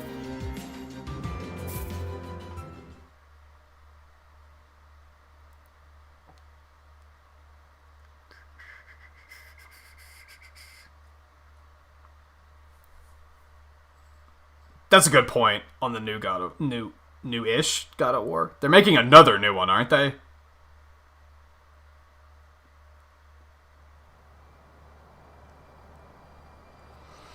Yeah, he has some attacks that, like, I used... The ball and chain is from Water Blight. The wings are from Fire Blight.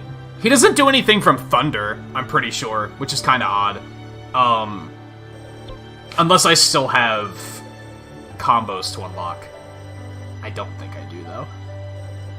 Did we get a new, weapon for him, maybe? Not really. Like, yes, but it's nothing that's any good. I'm really at kind of, like, a grindy point. Like, the final, like, 5% completion for this game is kind of super grindy, I'm not gonna lie. This does say 98%, but that's just quests. Part of the issue right now is all the quests, the challenges we have left are 76 and higher. Like, yikes. I guess I could... Rome is 76, so I guess I could boost everyone else to 76 and then go do this one. That might be a decent idea.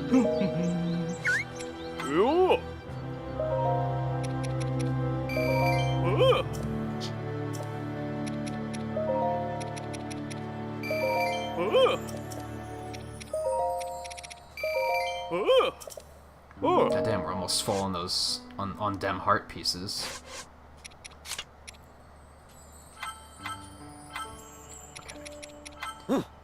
And yeah, that is all of the characters now.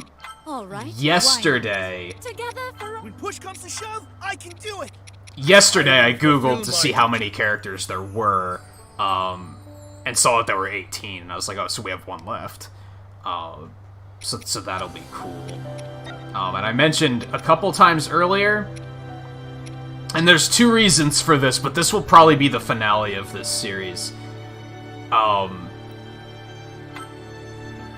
Part of that reason, and the more reasonable reason, the less salty reason, let's put it that way, is that it's going to be super grindy. One of the quests I have to get every Korok seed in the game. And I have like 30 of them left to find, so that's going to take a while.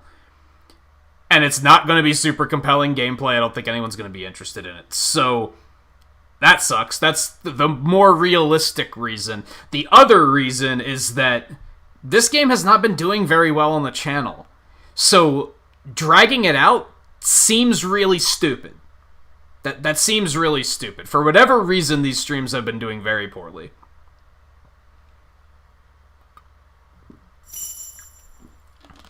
And I don't mean to be pointing that out as a woe is me kind of thing. I'm just pointing that out as a being transparent and being honest.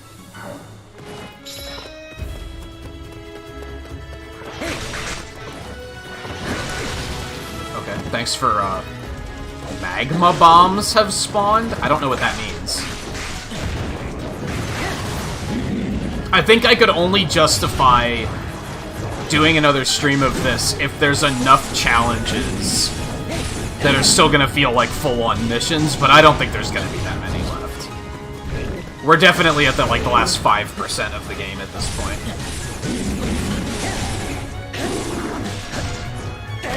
Let's actually command our guys around. How's that sound? Okay, so you can go up there, fire Lionel. You can go over there to the silver Lionel, and you can go over here to the ice Lionel. And then I can fuck up the dodge because I was menuing at an inopportune time. Fuck you.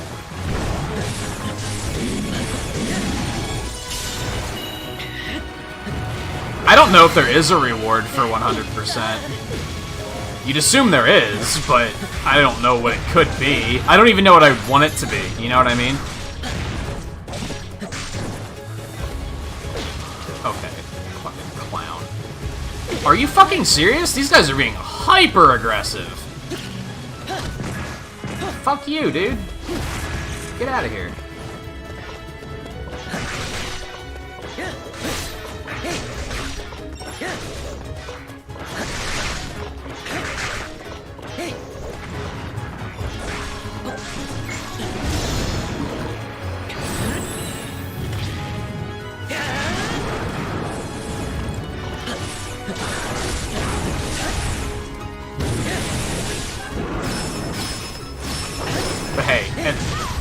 hopefully we can at least make these final moments of the series be pretty interesting.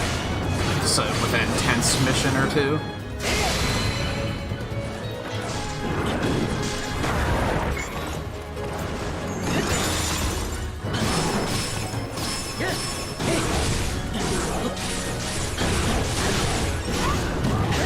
I just think looking for all the Korok seeds. There's two ways to do it, and neither of them are going to be interesting. Let's put it that way. Either I could look for them legitimately and potentially do the same mission multiple times, looking for one Korok seed that I just can't fucking find, or I can just look it up, and either way, it's not interesting. Like, I probably would get bored watching somebody do that, to be honest. And ultimately, that's what it comes down to, is... if I wouldn't watch it, why would I make content like that, right?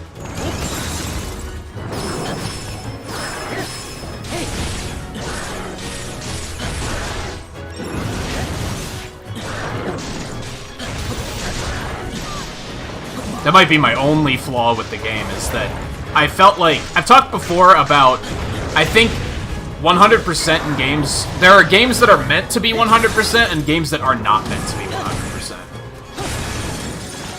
I don't think every game is worth 100%ing. And I feel like for the most part, this game was structured as a game that was meant to be 100%.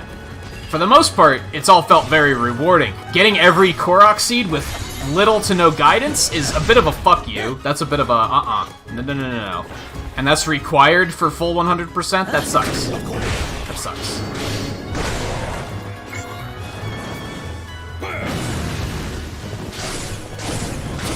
It's a bit of a bummer. Okay.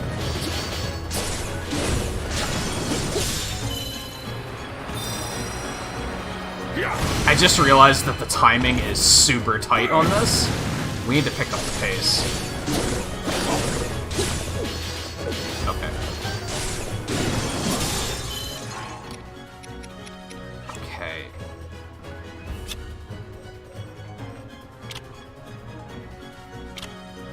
That is gonna take a while for you guys to get down there, so yeah, you should get started.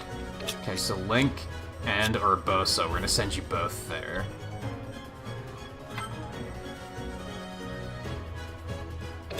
That seems right. Silent! I will not stand for this!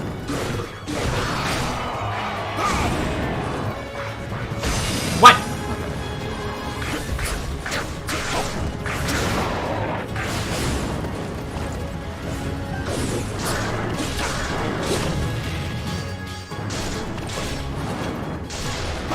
Dude.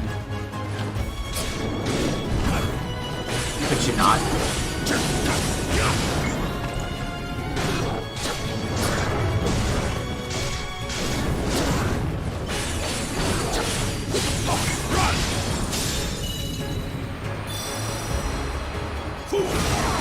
But I guess something worth pointing out is, like, I don't feel... I think the thing for me is, if a game is designed... Well, no, this isn't... That's not next... There's not necessarily a connection. I don't feel obligated to 100% this game. I want to. Because I like this game. I don't feel like the game... I don't care what the reward is what I'm getting at. Like, it doesn't matter. It could be nothing but the 100% on the statistics screen. Like, that's... I don't expect anything from 100%ing it. Be gone! And typically, I guess games that are designed to be 100%, they do try to, like, lure you in with something, right?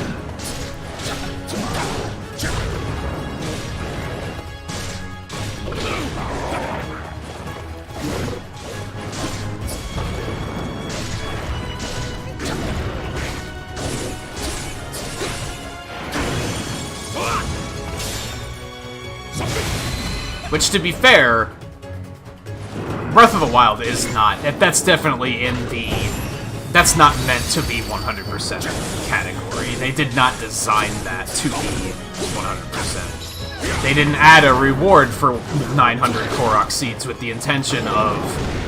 Borderline, that was a fucking joke. Like, that was them fucking laughing at you. Like, oh, you actually got all 900? Are you crazy? Why would you do that? Silent.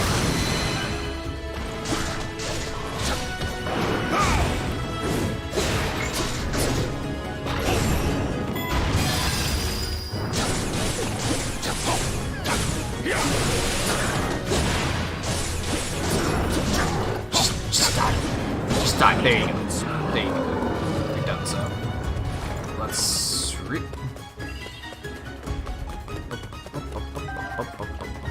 Oh. That's a fall, dude. Well played. What is happening right now? Split like so.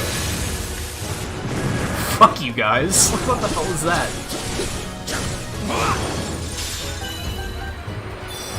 We're gonna apple rot while we're doing this. I am ready. Forbid you.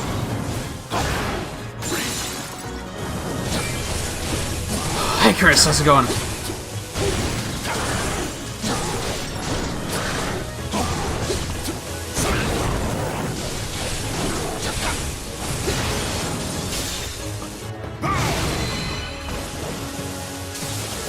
Split like so. Oh my god. I, didn't know he was going to put up the bomb counter. What is with the Lizalfos in this mission, dude? Be gone. They're being what a bunch of quick players they're being right now.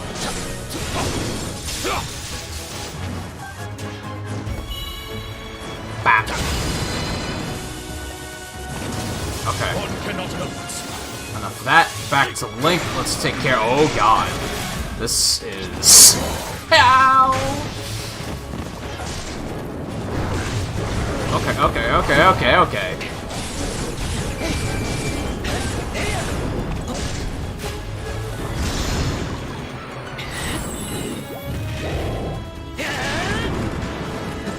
What the... How the hell did you get over... How many are there?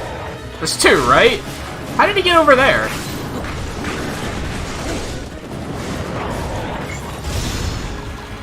I thought I had him lined up for that attack. Apparently not.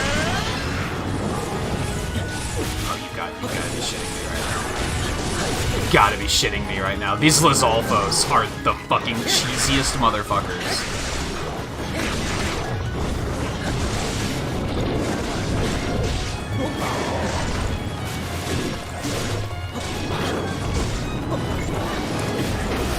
What a bunch of, like, that's the quick play Link. That's what that is. Oh my god, dude. Urbosa, do you have anything? You do not. Okay, this should help. Hopefully.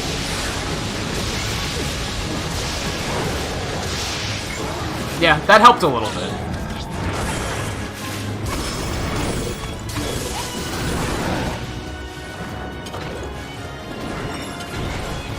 I just need to wipe these guys out. They're being problematic. And hey, if the Lionel gets caught in it, that's totally fine by me.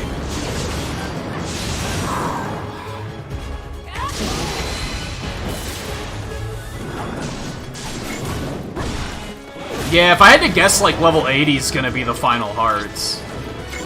For everyone.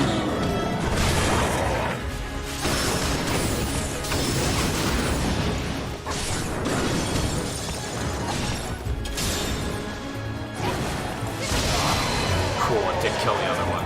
Good shit.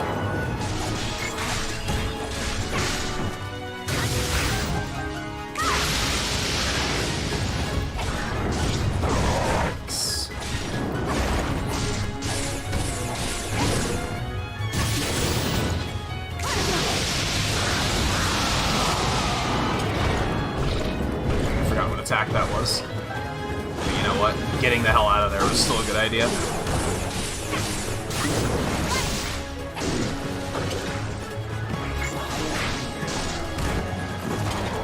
Ha!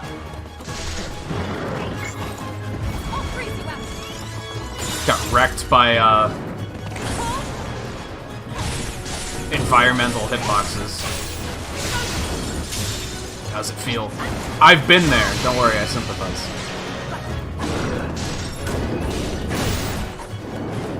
I'm gonna disagree with that dodge, though. Okay, this was a mistake. I'm in trouble, so we're just gonna hit this and hope for the best.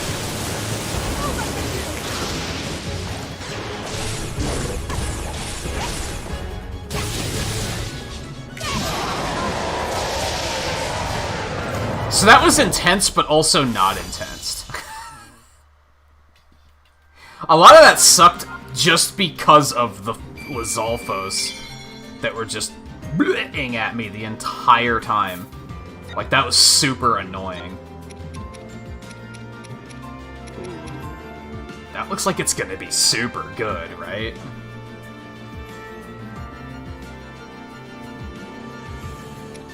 $69 power out of the box is like a fucking lot.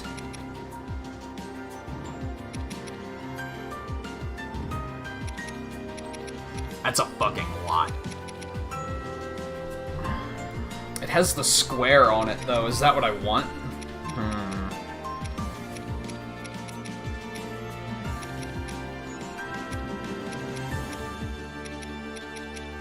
I don't know if that's where I want my investment to be.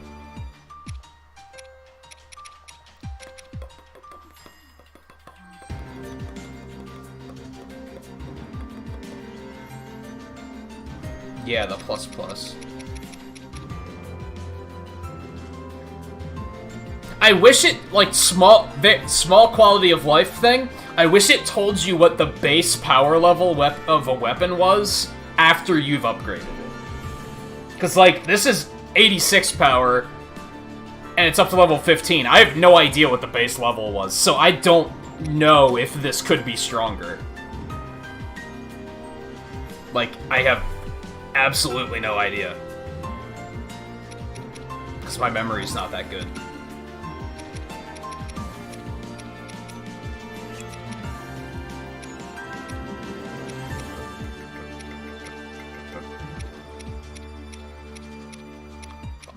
Damage at full heart sucks. And we also have a stronger one of those now anyway.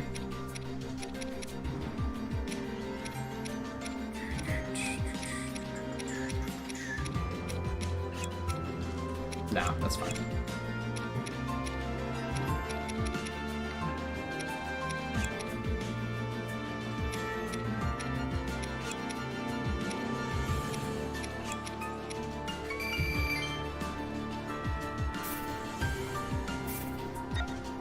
Yuck. Full damage at full hearts. It's actually not that not that bad for him. Maybe. Maybe. That might not actually be the worst.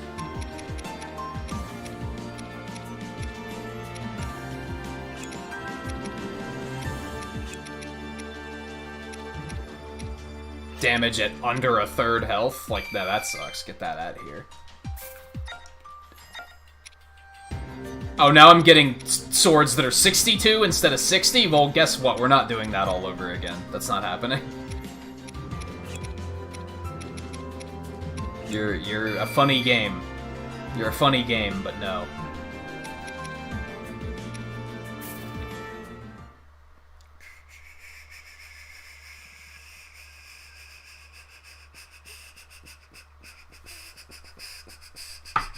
Yeah, you're right, Scarlet. That's why I tried to, like, lay off. Even when the dip is low. I talked about this. Was this last week? Last weekend? Or 2 weekends ago, maybe? I had a stream of this where literally at the end of the stream there was 0 people watching. And for, like, the final 3 hours of the stream, it was 0 people watching. And I said at the end of that, I was like, honestly, at this point, I'm doing it for the people that are watching it offline. And, you know, I just have to think of it that way. I just have to think of it as, like, 25% of my viewership comes from people who don't watch the streams live. They watch the streams offline. So I have to remember that that's a thing. Like, that's a thing. Like, I do not want to do the final mission. On a blood moon. That sounds terrible. Can I pass on that?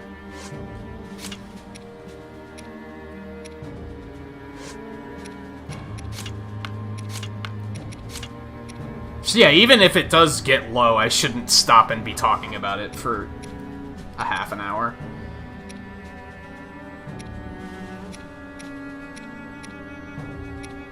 I think, yeah, we can do this one. God, it's just the Blights. I have to fight, like, what, all of the Blights, Harbinger Ganon, and Calamity Ganon? What am I doing? Not Calamity Ganon, King I Bro. will fulfill my duty. That's what I want. Oh, he has max hearts now, actually. Look at that.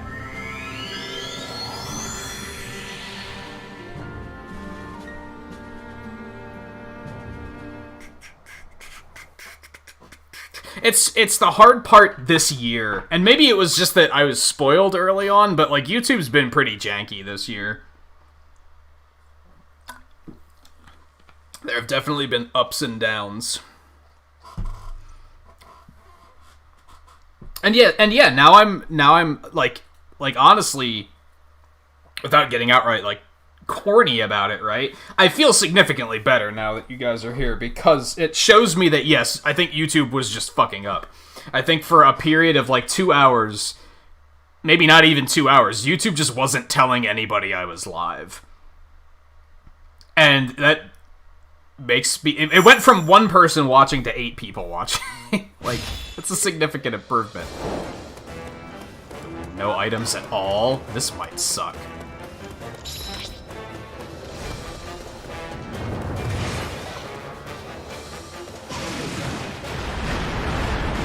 Just gotta take it slow and steady.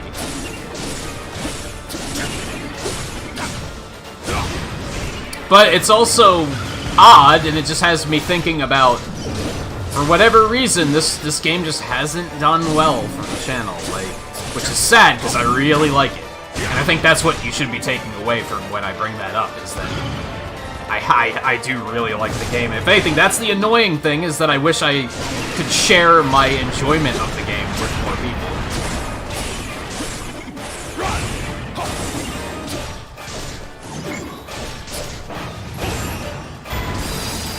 Sucks to be you.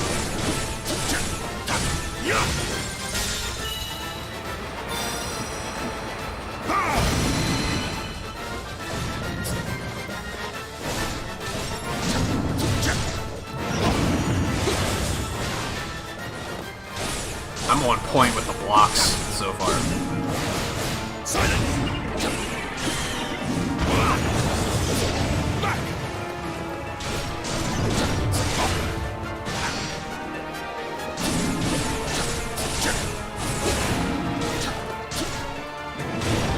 Tags kind of help and kind of don't, honestly. We're still kind of figuring those out. They helped on Sunday, because that was the art stream, and I tagged the stream as art, drawing, illustration, and that helped. People actually found the stream because of that. I think if you're playing Super Smash Bros. And you put in your description hashtag Super Smash Bros. Ultimate, no fucking shit. YouTube knows you're playing Super Smash Bros. Ultimate, right? You're not doing anything at that point. That's not helping.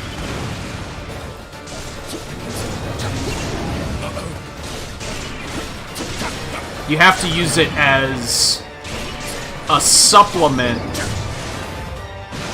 to what are people gonna search for? That's why the tags here are Legend of Zelda, Hyrule Warriors, and Age of Calamity. Because people might look for it based on different searches. They're not gonna necessarily search for Hyrule Warriors, Age of Calamity as all one search. Some people will, but that's already the game. I already have it listed as that's the game I'm playing, so I don't have to include that as a tag.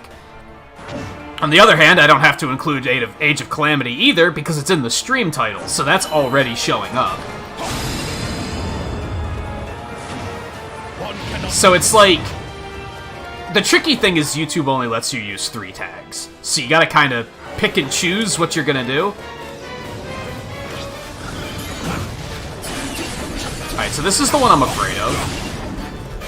Yeah, I just know, oh my god.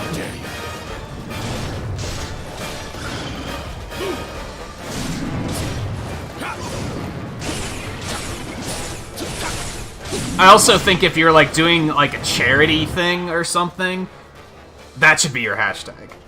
I think that's another thing. There are reasons to use it, I just think making my tags Nintendo Switch and Hyrule Warriors Age of Calamity, that doesn't do anything.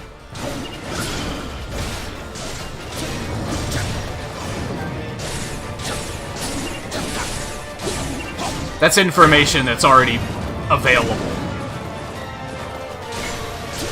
Split like so.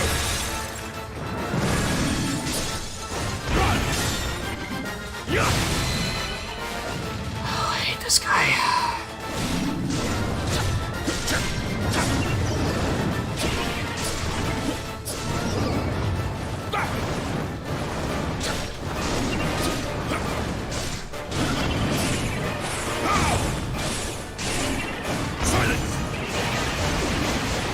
Now, coincidentally, on some games, on Deep Rock, I just tag Deep Rock Galactic, because I'm like, well, what else am I gonna tag, really?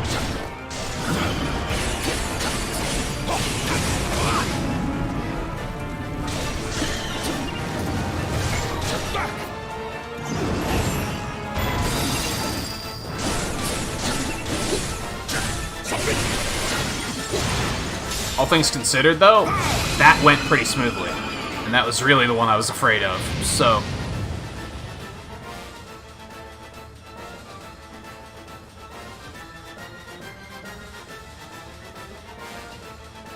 Who actually searches based on a hashtag, though? That's another thing that I perhaps undervalue. Like, on Twitter, people search via hashtag. I feel like that's not a thing on YouTube. Maybe it is, and I'm the weird one. I guess that's possible. What's up? Hey, Alexander, how's it going? It has been a while. I hope things are well.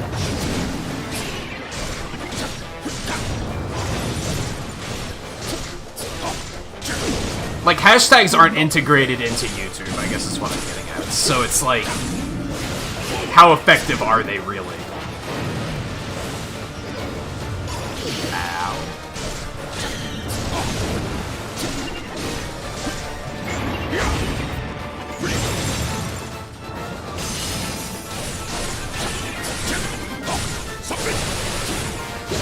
And believe me, that's something I've talked to other streamers about. I've polled for opinions on that. Some people think they're very useful, some people think they're completely useless. So, it's really hard to say. This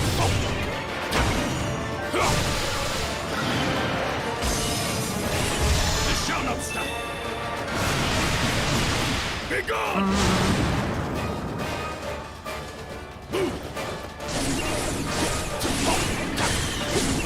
Also, our situation tonight brings up another interesting, albeit frustrating situation where sometimes it's like, what is your response? What is your response when you feel like YouTube's just like not giving you, it's not throwing you a bone, it's just not telling anybody that you're live? What is your response to that? Do you say, fuck it, I guess I might as well end the stream because nobody's watching? Or do you tough it out and wait for things to potentially turn around? That's what happened tonight, but then I mentioned like 2 weekends ago I had a Hyrule Warriors stream where for 3 hours 0 people were watching, and eventually I was like, I can't just keep streaming and hope that eventually somebody shows up. Like, that's completely unrealistic.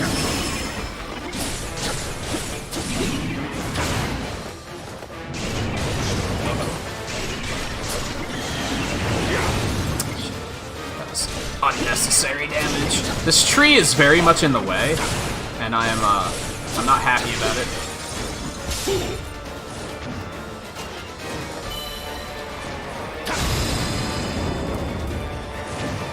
One cannot help this.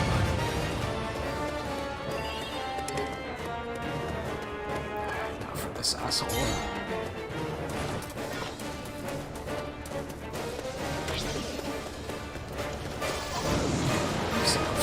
But light's not. That was a little uncomfortable.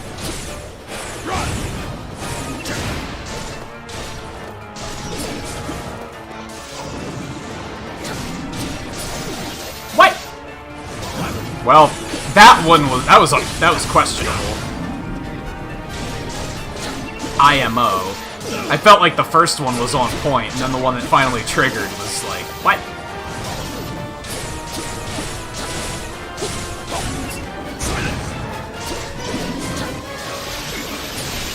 I used the wrong one. I'm the worst.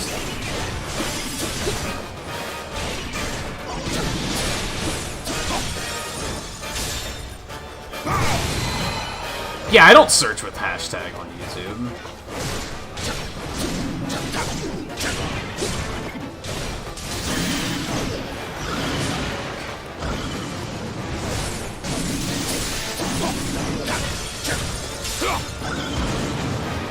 Oh, frame rate. Oh, frame rate.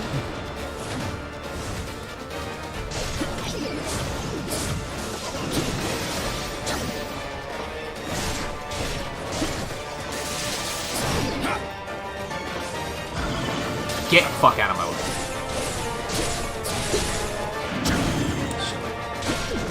No, not like this.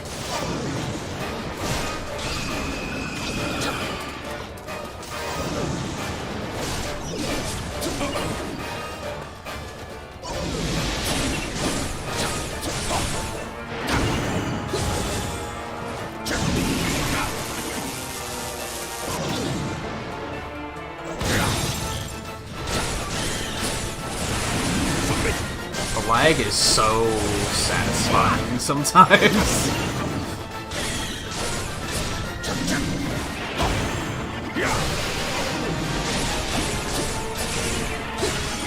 It just feels so... It makes the attack feel more powerful.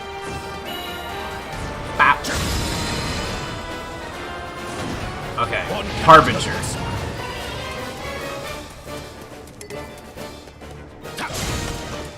Fuck that tree. I just can't cut down that tree. That's frustrating.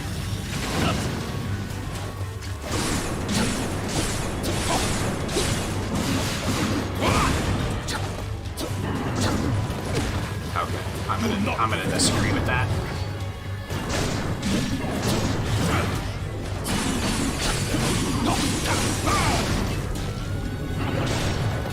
What? Can you just not block some of this shit?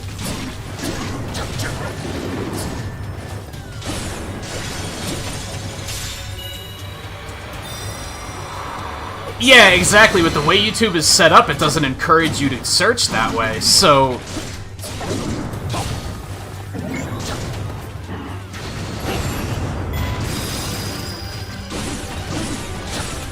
You know, I was thinking about replaying Luigi's Mansion 3. Back at Halloween, I was thinking about it. I'm taking way too much damage here. I'm taking way too much damage here. I was kind of thinking about learning to speedrun Luigi's Mansion 3, but I'd have to, like, watch a run to see what type of run it even is. I'm noticing that's kind of a thing with Nintendo these days. They seem to put games out, and, like, everyone's super hyped for it, but then as soon as it comes out, everyone immediately stops caring. As far as as far as the viewer base that I see it from. Because I mentioned that with this game. This game is getting good ratings, it's selling well, people seem to be receiving it well, but as far as the audience that I see, And not even just the audience that I get, but the audience I see in other streams, no one's talking about it.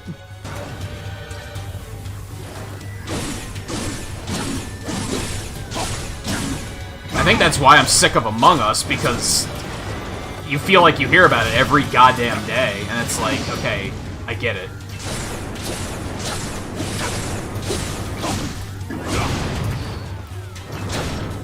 One cannot help this.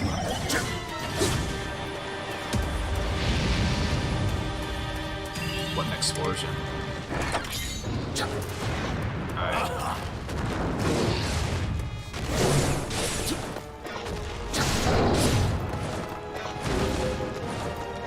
I gotta be very careful here. I have very low health.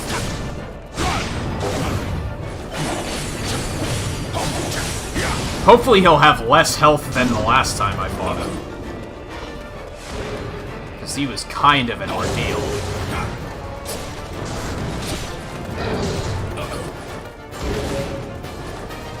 Oh my god. Environment obstacle.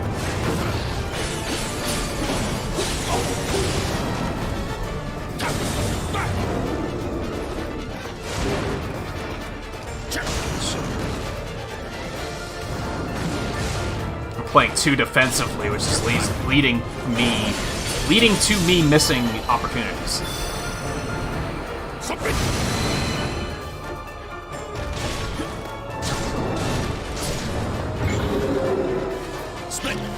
But you know what? And this sounds really vindictive, and I don't mean anything against people that legitimately enjoy the game. I'm very pleased that you don't hear shit about Mario Maker anymore. Like, that game, like, really faded. Like, it's really weird because people were obsessed with the first one. The second one was announced and people were fucking obsessed with the second one. It came out and people were obsessed with it for like a week, and then it fell off super hard. And I'm not sure why, but I'm kind of glad because for a while there it legitimately felt like if you are on YouTube and you're not playing Mario Maker, you might as well just give up and go do something else with your time. And that felt bad. So I'm glad that's over. I feel bad for the people that just legitimately enjoy the game, because I know that they exist. Oh, this isn't looking good. I don't think we're gonna win this.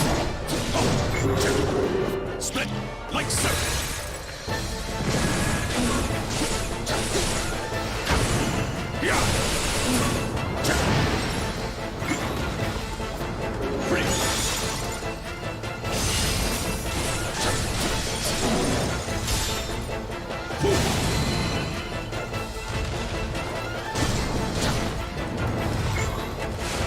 My runes weren't back. That feels bad.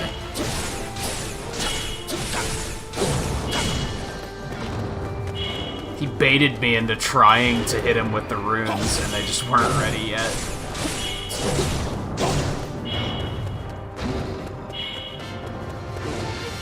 I was all like, yeah, come at me, it'll be fine. It was not fine.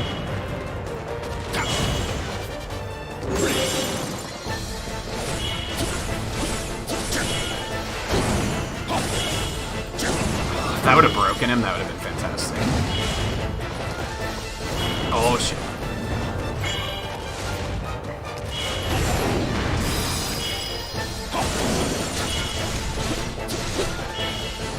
There's no way. There's no way. This is intense as fuck, but there's no way. I might need an extra level up or two.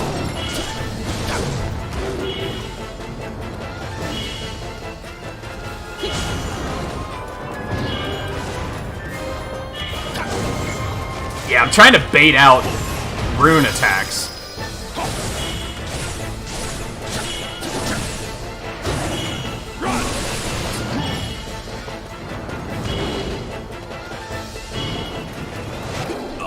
Well played. I was just about to say, as soon as he does an attack that I don't know how to dodge, I'm fucked. And that's exactly what he did. But they gave me a checkpoint.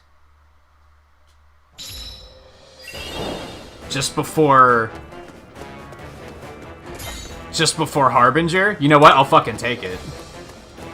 I'll fucking take it. Feels a little cheap, but I'll fucking take it.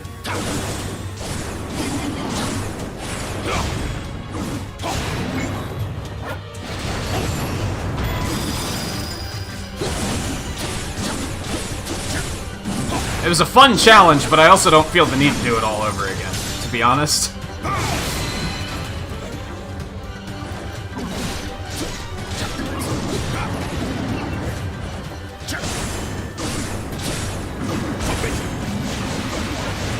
Okay, that's fair.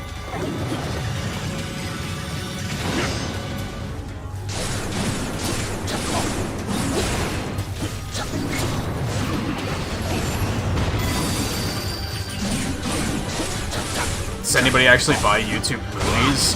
I don't know. I know Eno has YouTube Red. But I don't think it's for the movies.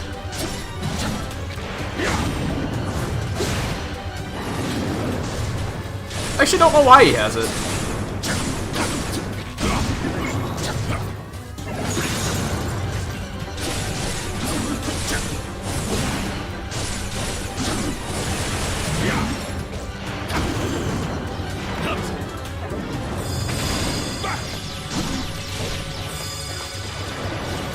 Oh, I almost ran into the fucking tree and it almost screwed me.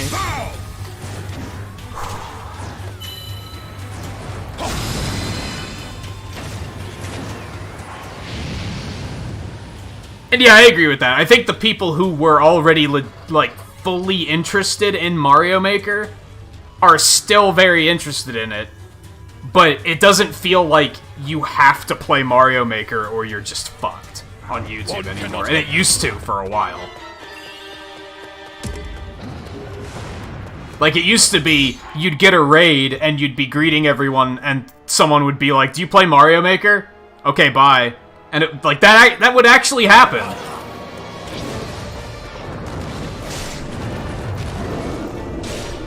And that's not as potent now as it once was.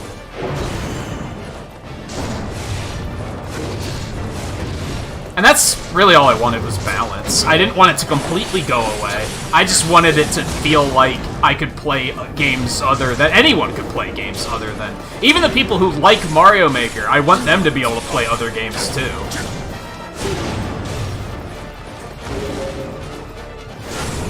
If they want to. It sucks, and that is a problem. There are some people who still feel trapped playing it. And, like, they can't play anything else, which is unfortunate. Silence. But that happens with other games, too. So it's not just Mario Maker.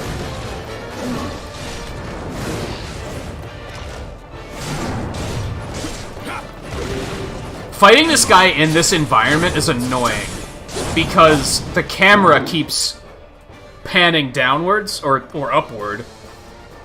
The camera's moving down, but it's pointing up. Because he's so tall, but since it's not a flat area, it leads to, like, awkward, uncomfortable camera angles a lot.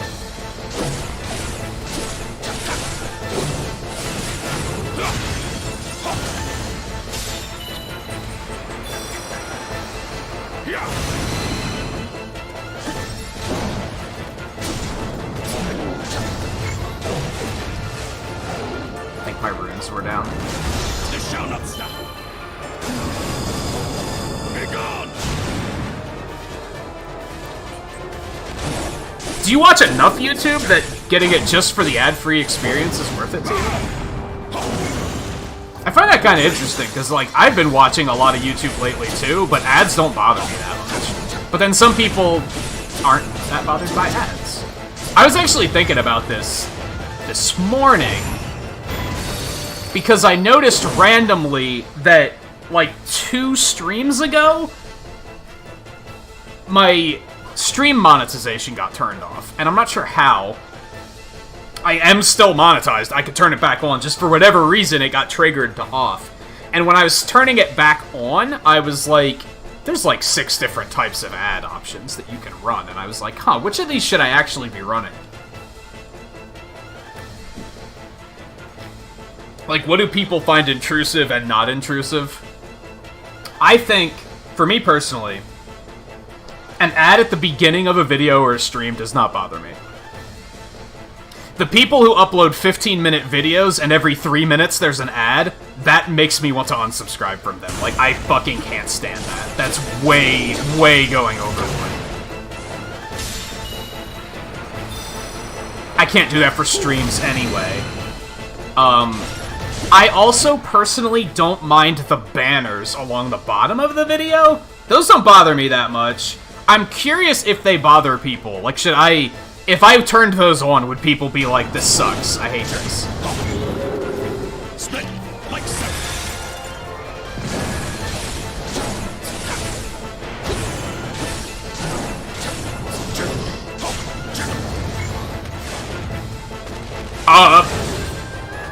For some reason, stasis didn't go off. That was weird.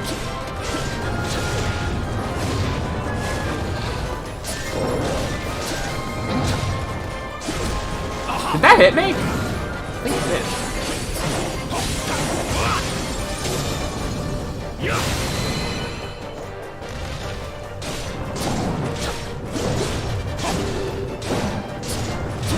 I thought of that, Scarlet, yeah. The banners on the bottom...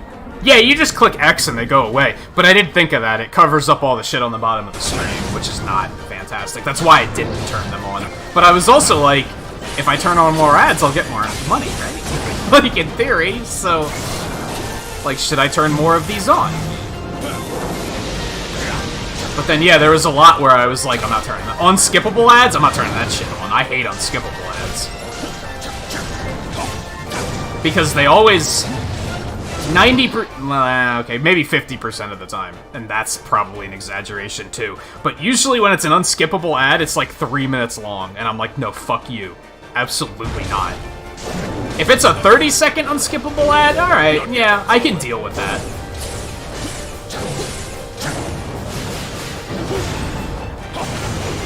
Okay, yeah, he's pulling out some new shit now.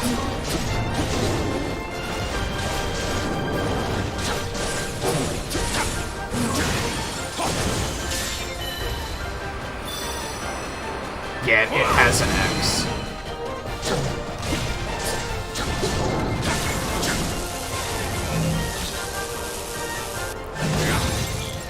Also, last time I used Magnesis, it didn't work. That was kind of odd.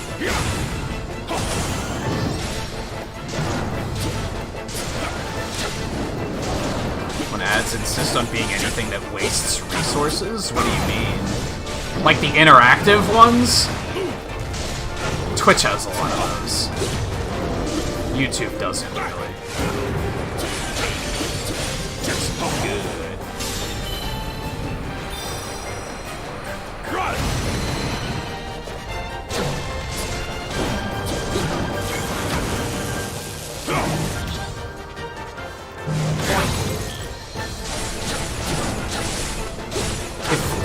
Eno might remember this. That's why I fucking hated Skype.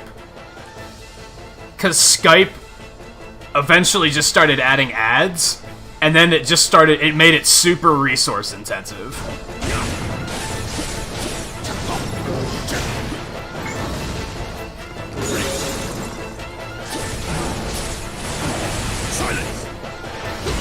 And that's when I was like, fuck Skype, there's gotta be a better answer. And then shortly after that's when Discord showed up, and I was like, okay. Like, all you had to say was not Skype and I was in, basically.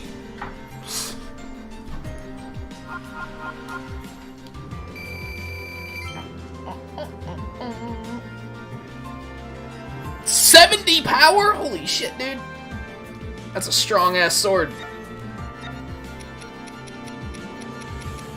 You know what they say about ass swords. Okay, moving on.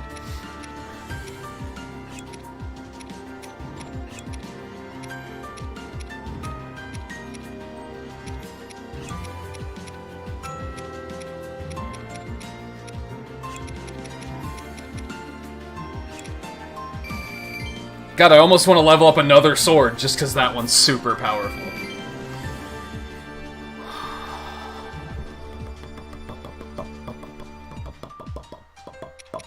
cool, we got a bunch of cores for that too, so that's fantastic. Man, like 2 hours ago, I would have said, okay, it's time to call it quits, but now I'm like, I kind of want to keep going. Especially since this is probably the last hurrah, so I feel like I should do as many of the challenges as I can. If there's any real content left to be had that isn't going back to look for Korok seeds, we should probably do it on stream, is kind of the way I'm looking at it.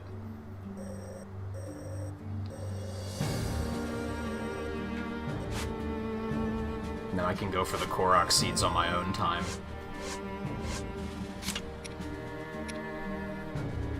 Yeah, do it.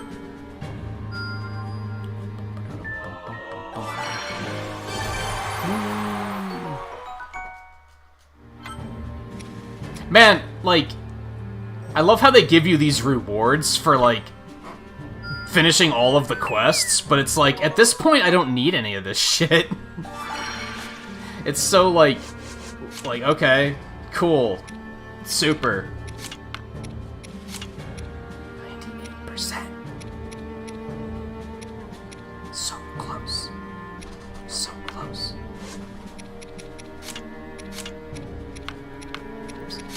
We only have 2 left. We might get more at some point, but I'm still like, we might as well just finish it up, right? I trust you will see it done. I should probably make stronger weapons, but I kind of don't feel like it's necessary. Not that. Not that either. What the fuck? Learned a menu. I guess his... So Rome's weapon's already level 20. Let's get everyone's to level 20, if we can. Oh, but I kind of want to level this up instead of this. And I don't feel like putting that much thought into it right now. Like, if we're gonna keep going, I'm like, I just kind of want it to be like, not have to think about it. Alright, so we're just gonna go. We're just gonna go. We are gonna take a break first, because I gotta pee. And then, we'll do this biggin, which looks like we're gonna have to fight Calamity Ganon again. And Astor again. And Harbinger Ganon again. And then this one we only play as one character, which will play as Rome, and it looks like we just gotta fight a bunch of Malice shit. Actually, I think we're gonna do that one. Well, but... Is that gonna suck, trying to do a level 80 thing when he's level 78? That might suck. I feel like I should do this first, but that's probably going to be more climactic than this one, if I had to guess. So maybe we'll try to do this one first. Being underleveled, be damned. We'll just do it anyway. Let me take a quick break though, and then I'll be back in a couple minutes. And yeah, I think I'm just gonna push to finish all the quote-unquote real content that the game has to offer. Like, I feel like the challenges actually provide something, whereas going back and backtracking and just looking for Korok seeds isn't interesting to anyone, unless you are watching these videos to try and find out that one Korok seed you missed, in which case you could probably find better videos for that, to be totally honest. Are there any interesting Great Fairy, like where you have to use the Great Fairy? No, since the optional characters they're never required.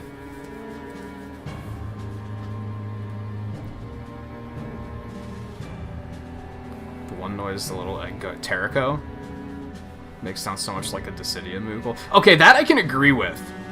Some people tried to say he sounds like R2-D2, and I was like, I don't really hear that. Dissidia Moogle? Yes, I hear that.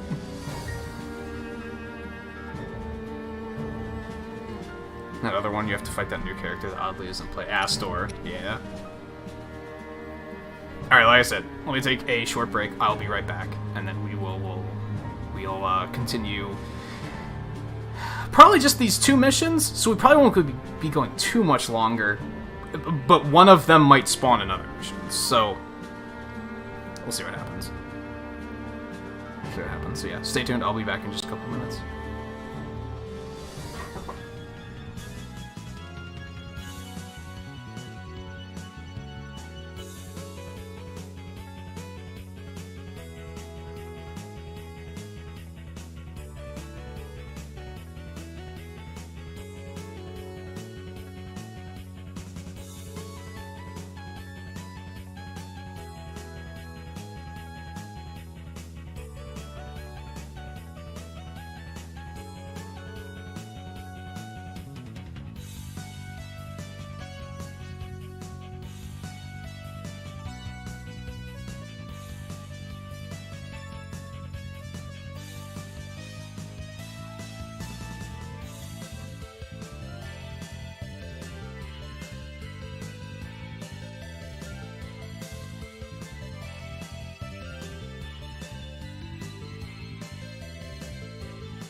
What, the Cossack remix? It is a really good remix. You're right.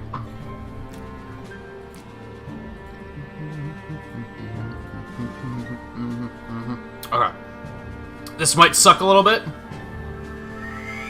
Because we are slightly under leveled.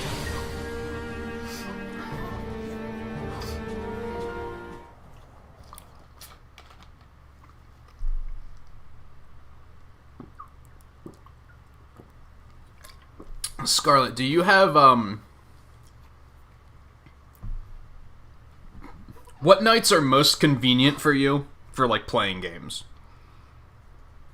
Because I have not decided where we're going to put Avengers next week yet.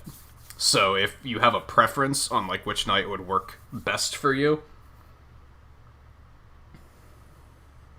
But I know you also said that your PS Plus is about to run out. If you're not planning on renewing it, that's fine, too. No pressure. I just figured I'd ask, because I was planning on doing... Monday's going to be Deep Rock, Thursday's going to be Fall Guys.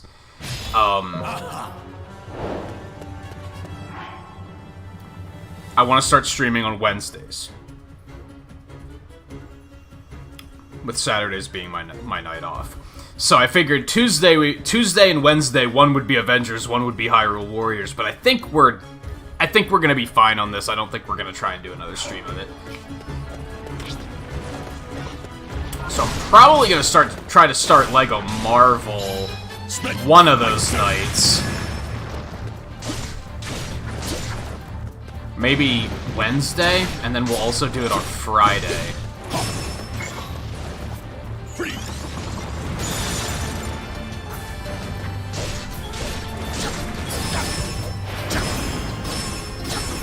Excuse me.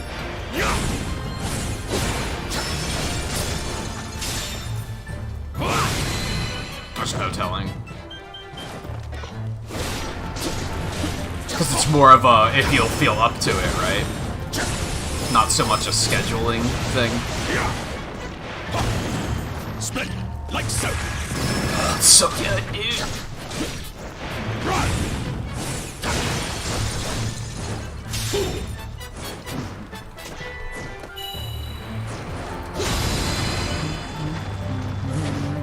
One cannot Between Tuesday and Wednesday.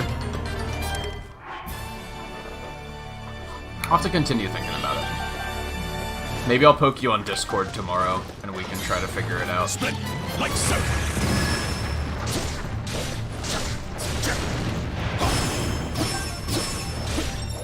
Silence.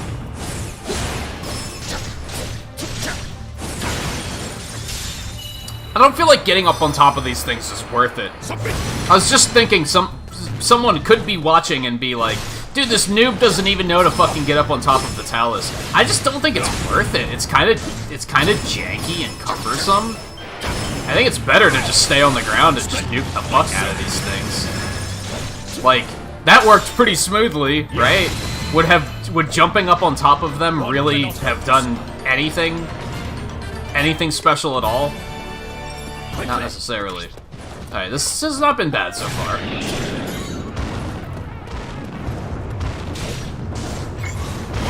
Split like so.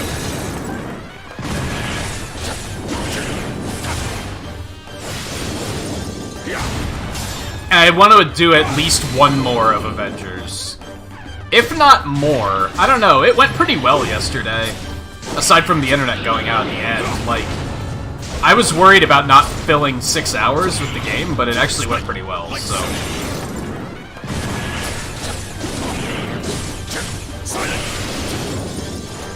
I don't think so, it's just a weak point. One cannot help but smile. Oh, fuck this guy. Especially since I just leveled up. You ain't got shit. Be gone.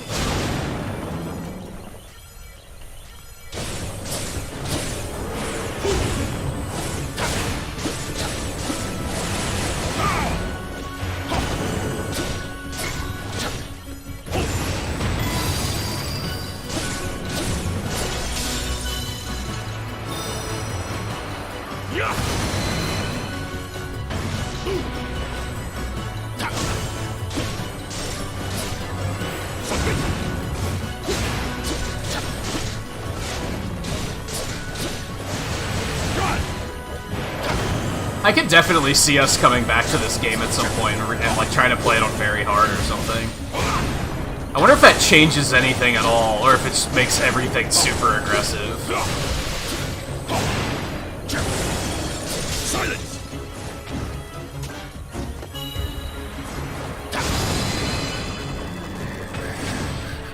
One cannot help but smile.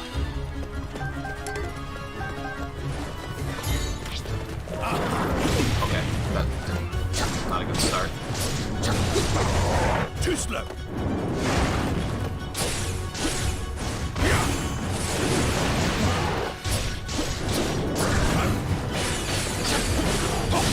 This is on normal. I kind of wish I would have played it on hard. What am I doing, dude? But then sometimes I do stupid things, and I'm like, well, it's probably a good thing that I'm on normal. 'Cause I am bad.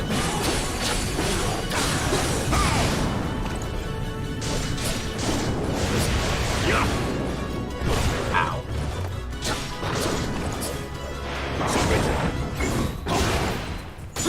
If I would have accidentally done bomb there, I would have probably lost it. Run!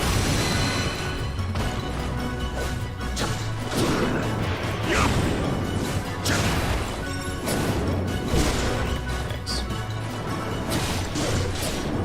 These things are really not that big of a deal if you're patient. I'm just not patient. Spoiler alert.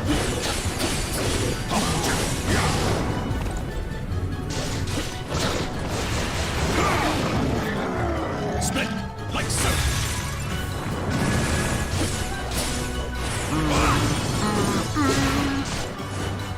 I don't think this is gonna kill it, but maybe. I was not close enough, but... Be gone! Ooh, it still hit him. Look at that. Now! Submit! Well, this is actually no problem at all. Ow, ooh, ah, ooh. Okay. None of that went well, but... I'm alive, right?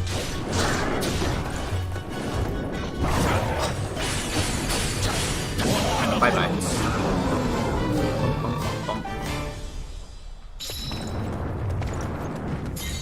And I definitely do want to 100% this and get it to a state where if they do release DLC, I won't feel like I have unfinished business. That was the problem I had with the first Hyrule Warriors.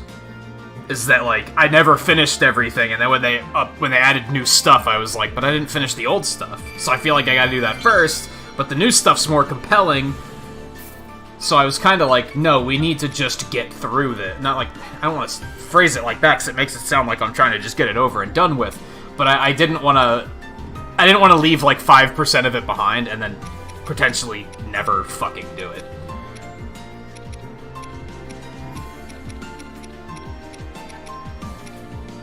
Damage at full hearts is garbo.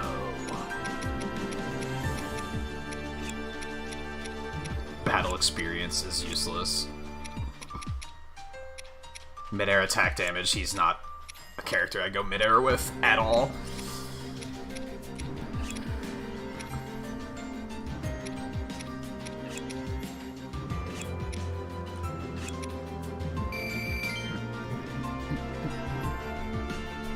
In the Wii U version?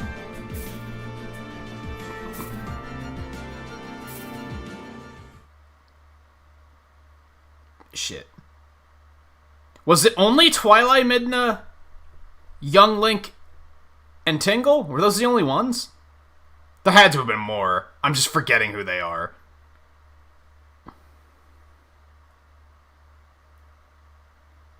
As in the DLC. Unless you count Sia, Volga, and Wizrow. But those were, like, free updates? Yeah, everything comes with the Switch version.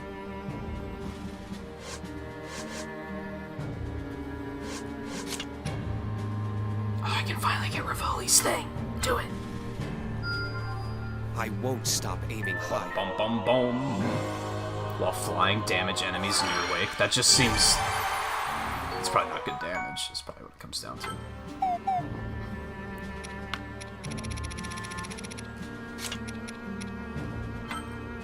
Boom. Wow, good job. Snow boots. I thought we had those. Oh, so close! It's sad that we won't be able to get that completion on stream because I have to get all the fucking Korok seeds. Like, that's so unfortunate. But there's no way in hell that we're gonna do a stream dedicated to getting all the Korok seeds, because that's... Show me your power. No. That is where I draw the line. Okay. I expect this to be a pretty elaborate mission, so off we go.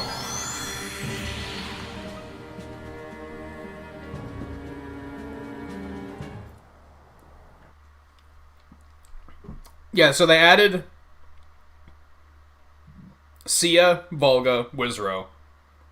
They added Epona as a weapon for Link. I don't remember if the spinner was in it right away, or if that was added later. In the Wii U version, you needed to tap a Link amiibo to get the spinner.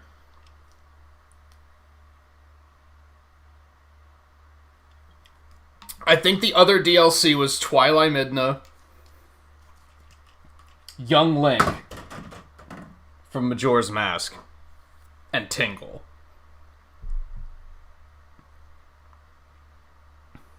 I think that was it.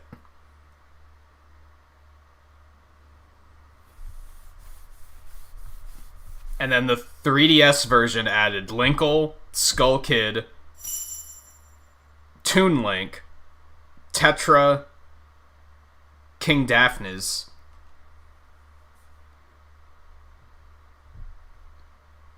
I think that was it. And then the DLC was Marin. Oh, when did they add Medley? I don't remember if...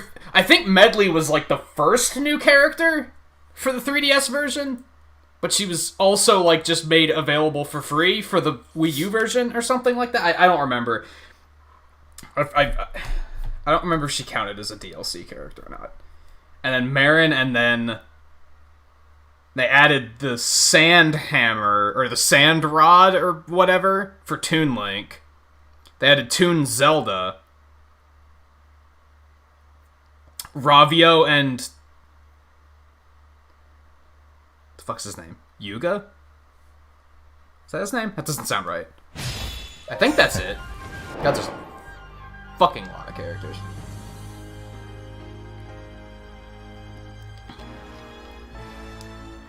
What is this music?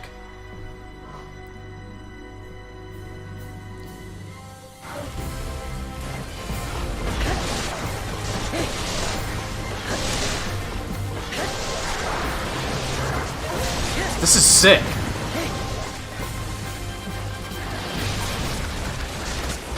Was this the moment we were waiting for? I have chills.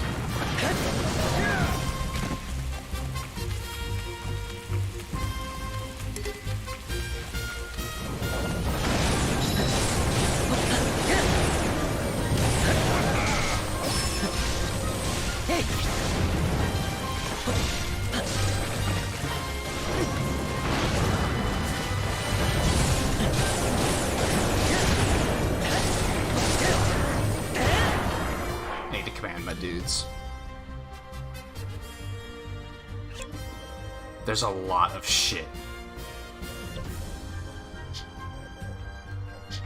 Oh, because it's closed. What do I have to do to get in?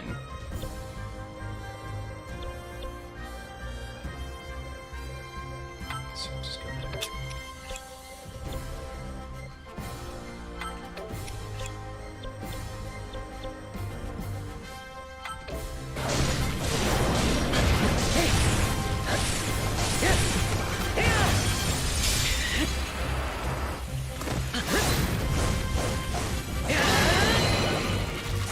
Yeah, it's like It's the title screen intro of Zelda 1.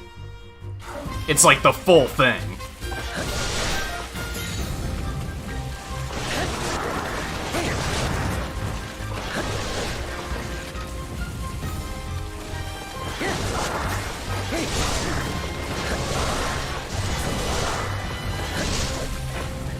Alright, Link, you're just gonna stay here, I think.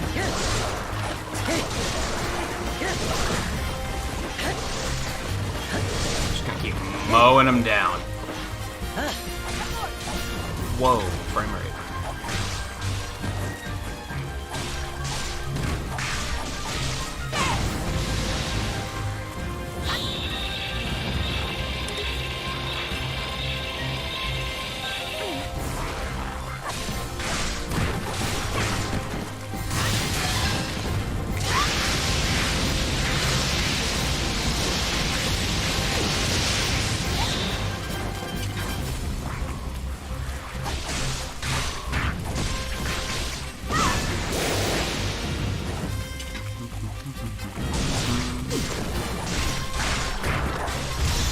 Melt him. Yeah, Ganon's Trident was around the same time as Medley, if I recall correctly.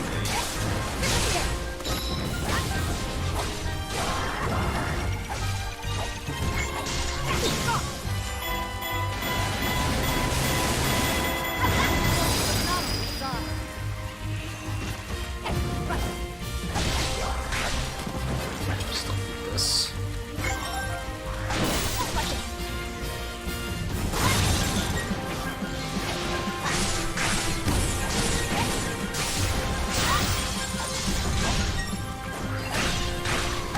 I don't know if this is what we have to do. Defeat the Guardian before... There's so much going on, dude. This feels like an actual Warriors mission, honestly. There's so much shit going on right now. And this is like something I kind of missed.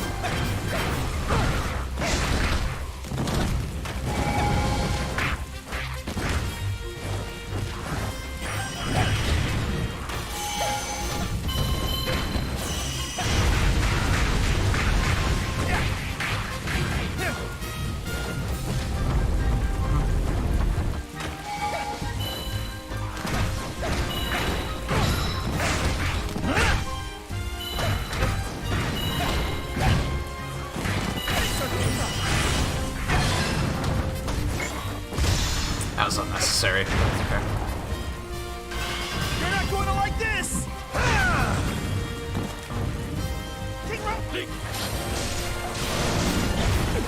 Man, they're like panicking about Fort Hateno. And like, it's fine. It's totally fine. Like, you see it.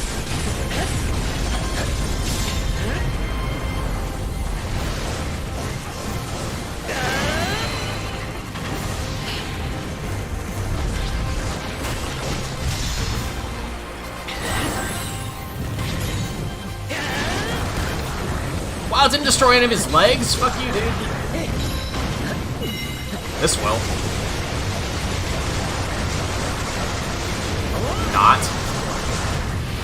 JK.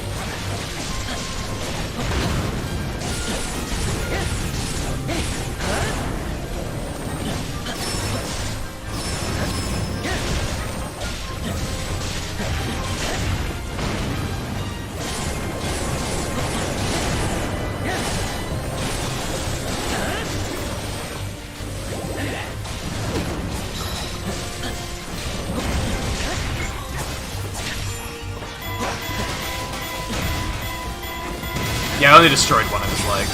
Sorry. Oh, two. I got a second one.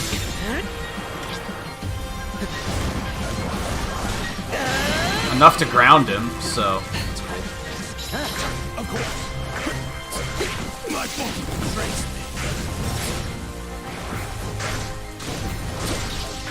Thank God there's no, like, Korok seeds on this map. Oh, I just have to defeat the Talus to open the gate, which means I probably have to also defeat the Hinox to open the gate. Okay.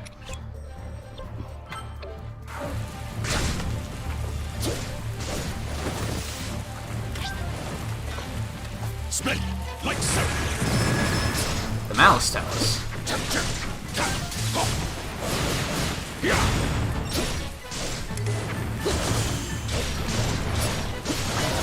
Split like so. Ba-bum.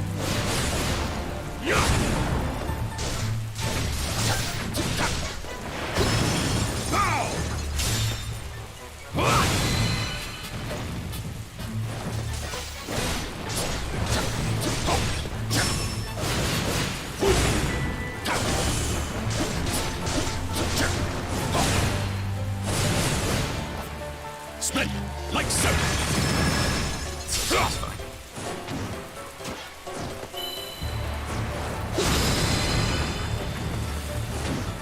One cannot help us. Oh my god, this looks ugly. Okay. Thunder! Oh, Style Moblins don't like that either? I don't think I knew that. Oh, baby. Something.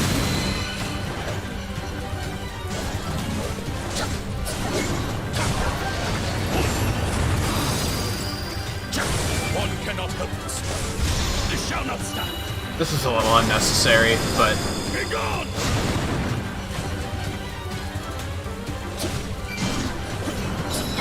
Excuse me?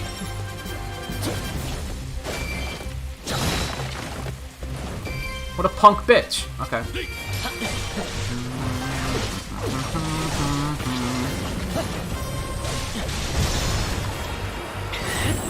Those are some nice legs you got there. It'd be terrible if something happened to all of them at once. Oh my god, I didn't see it going that far. That escalated so quickly.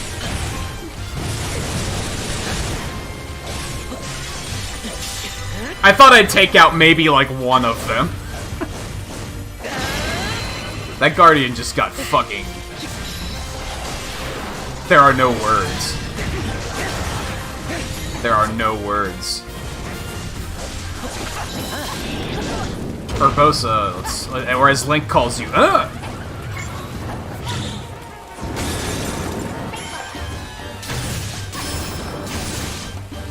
No, there's only one of them. And it's actually... So yeah, they don't really go into detail on that. Harbinger Ganon is Terrico from this timeline. So... Which kind of doesn't make a whole ton of sense if you think about it too much, but... Our Terrico is the one from the Doomed timeline that came back to fix everything. But Harbinger Ganon is the Terrico from this timeline possessed by Ganon.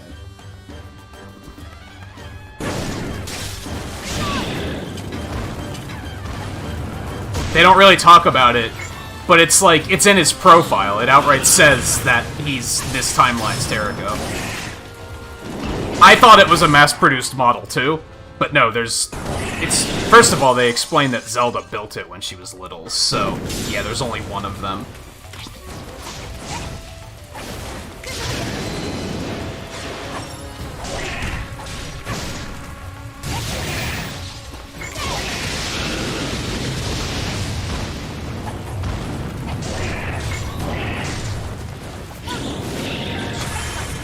I was looking at chat. Yeah, fuck your eye.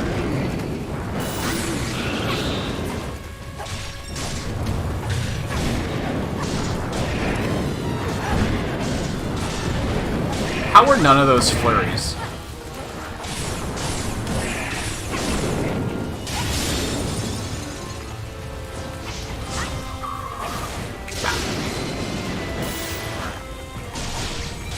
Which is really sad to me that if we assume that Breath of the Wild 2 is in the Doomed timeline, she never remembers Terrico.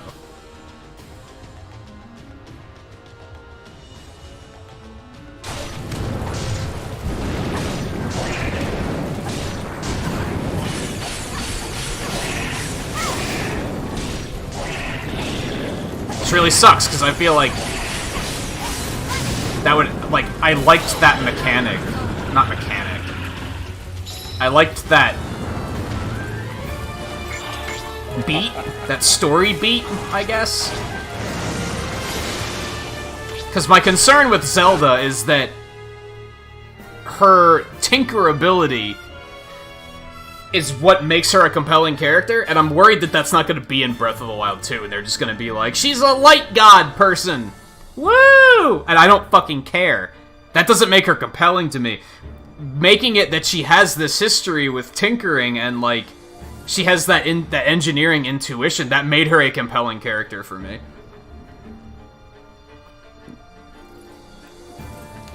Therefore, in my opinion, Breath of the Wild 2 would only benefit from having Terrako present.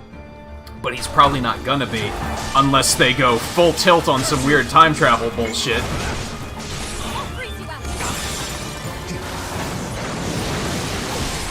We just need to melt these guys.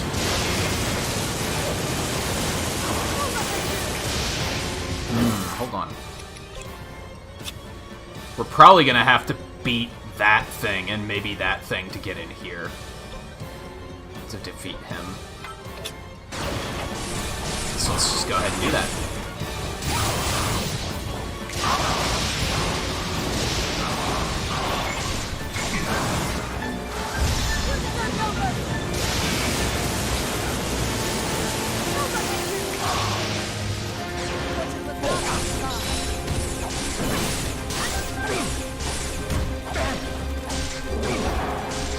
I guess I'm worried that Breath of the Wild 2 is just going to be super depressing. And that just doesn't sound like a fun time.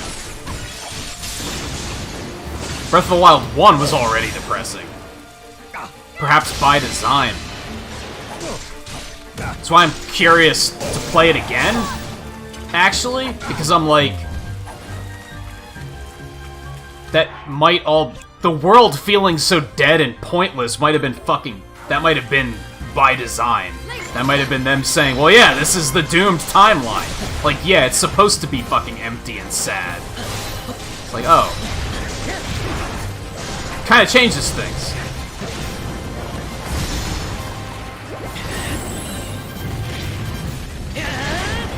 Oh, yeah, this Guardian, right now? Is this the Guardian you were talking about, Scarlet? I found your lost Guardian.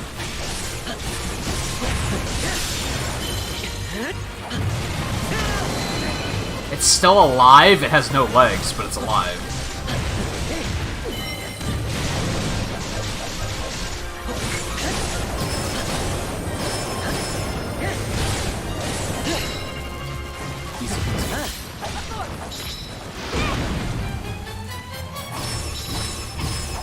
We might not make this, by the way. The timing is really tight here. Alright.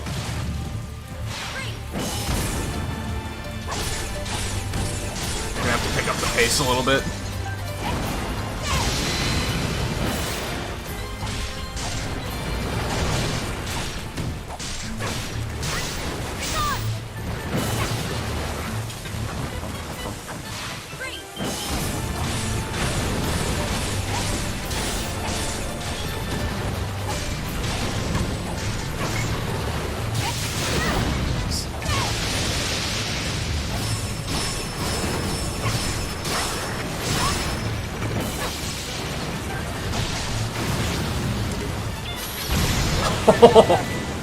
I don't think that hit me. Oh, the frame rate.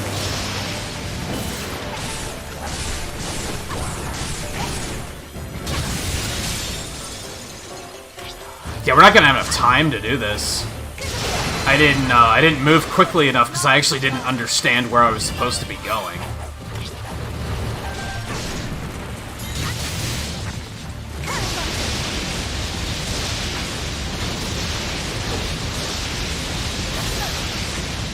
Damn, I was hoping that would kill him.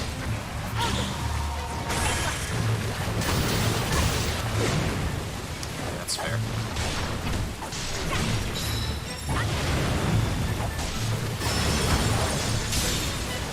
Seems like overkill, but that's okay, I guess.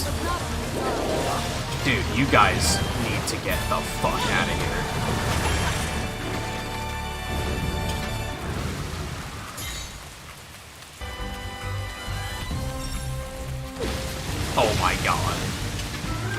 What was it about reaching level 80 that made them say, what if all Lizalfos did nothing but spit at you for forever?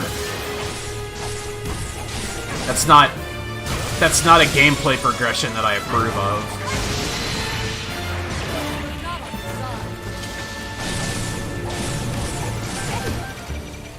Oh, it didn't cancel me. Okay, we're fine.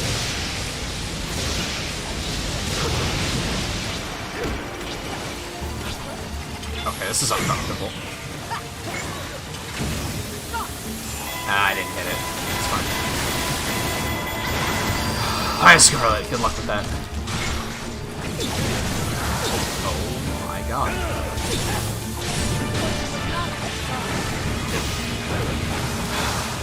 These Lizalfos are the biggest assholes. Oh my god.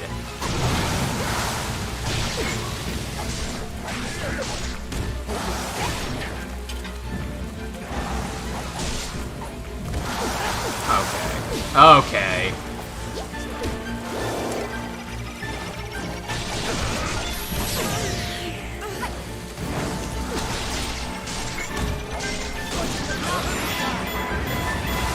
I guess I fat-thumbed Stasis? Where the fuck did you come from? Would you die already, please?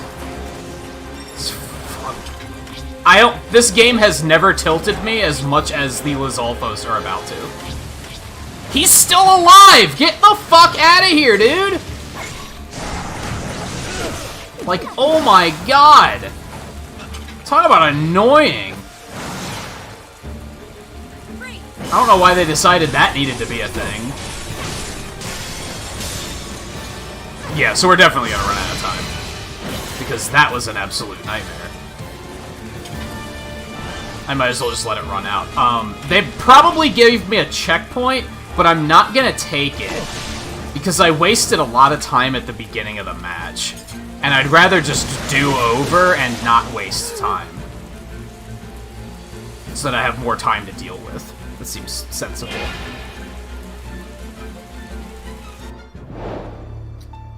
Did I even have to worry about... Oh, they didn't give me a checkpoint anyway, so...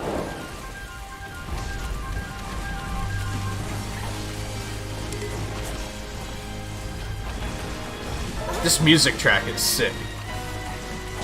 It's just too short. I was expecting it to go on... I expected it to be like a 10-minute track of all this crazy shit, and it kind of didn't do that, which is kind of a bummer. Okay. We're gonna head straight down there. Yunobo, we're gonna send you over here to take care of this Malice Guardian. And then Urbosa... We're also gonna send you to take care of that, and then we'll come back for the Hinox. I like this idea. We'll wipe out some of the bullshit before it becomes bullshit. That's my logic.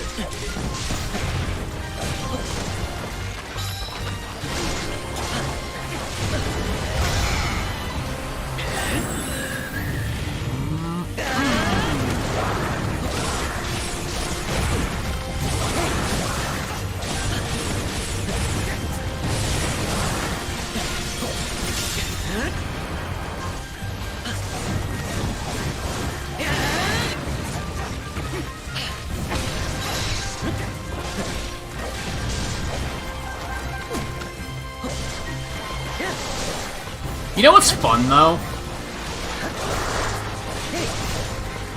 The fact that when they finally show us more of Breath of the Wild 2, everyone's expectations are gonna be shattered. Because everyone is creating expectations on what they expect from that game based on, like, a 15-second trailer. Based on nothing at all. They're just being like, oh, this is what the game's gonna be. And it's gonna be amazing because of the, like... This is just a fact of the way Nintendo works. It's not going to be anything like what any of us are expecting. Because they aim to delight and surprise us when they make games. That's kind of the way they work. If it was expected, they wouldn't be making it. If anything, that keeps me excited for it, because I'm like, who knows? Who knows?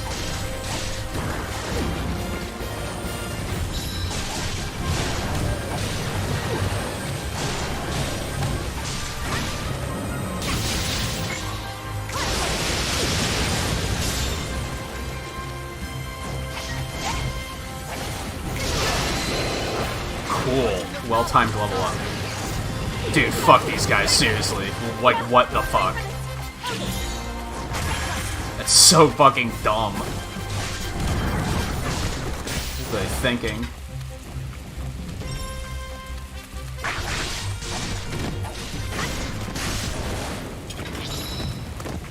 Hey there. Whoa, what's the camera doing? That was whoa. Okie dokie. Okie dokie. Okay, that's enough. That's enough. That didn't count as a hit to the eye? What the fuck? Cheater.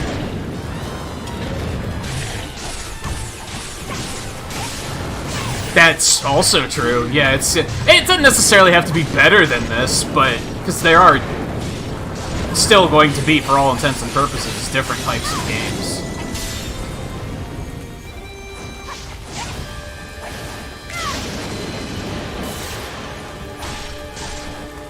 I think my overall concern, but this is also what makes me say, who knows, is from what they did show us, there seems to be a heavy focus on, like, telling an actual story.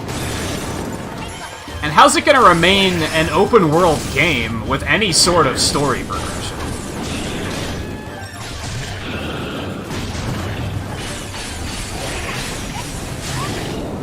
That's their next trick. I've said before, I haven't said it in a while, but I've said before, that Breath of the Wild, they created a good foundation. And now their job is to take that foundation and make a game that's actually good. Breath of the Wild is like a proof of concept. Now it's on them to take that and actually make a game that's fantastic. And will they be able to do that? That's the question. Without sacrificing what was actually good about the original.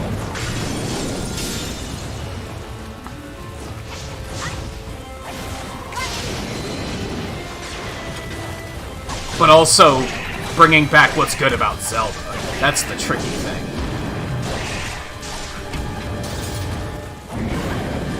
Cautiously optimistic.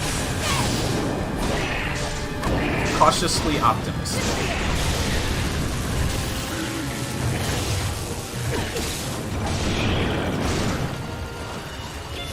Alright, fucker. I've had enough of your bullshit. Let's just light him up.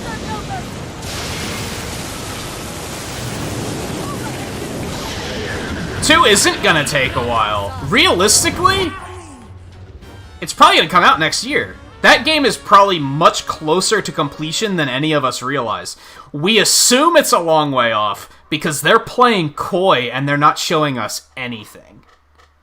But I would almost guarantee that if this was a normal year and we still had an E3, we would have seen a proper reveal for that game and probably a release window at this past E3. That game's not that far out.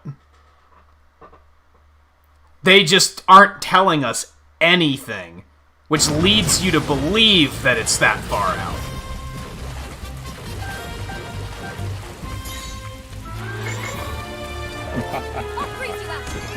Either that, or people are mistakenly thinking it took them like a decade to make Breath of the Wild, so it's going to take even longer to make Breath of the Wild 2. That's inaccurate. The fact that Breath of the Wild took them so long is an exception. It ordinarily doesn't take them that long to make games. And again, they have a good foundation to work with. It shouldn't take them that long at all.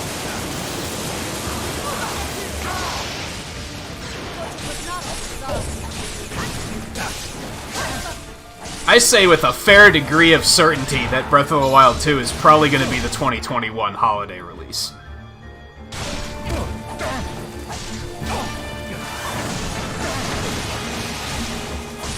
Now, because of the way they're promoting it, where they're just showing us a little bit of footage here, a little bit of footage there, it's easy to assume that there's nothing completed on that game, but I don't think that's correct.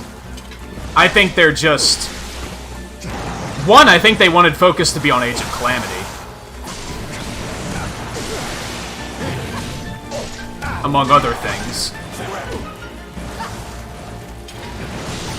Nintendo's not stupid. Nintendo's pretty smart, and they know that if they put too much focus on Breath of the Wild 2, that's all people are gonna fucking talk about, and they're gonna ignore other games. So they know that it's smart for them to be like, nah, don't worry about that one yet. That's not coming for a while. When in reality, it's probably not that far off. But they want you to think it's not. It's closer than it is because they don't want you to. They want you to look at their other games.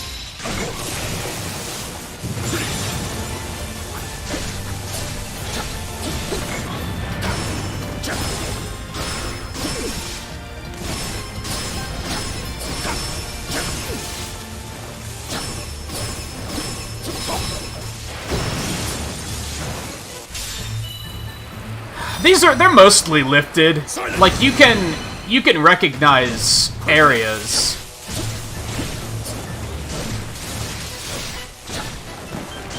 I mean, they updated them, of course. They didn't just grab the graphics and be like, that works.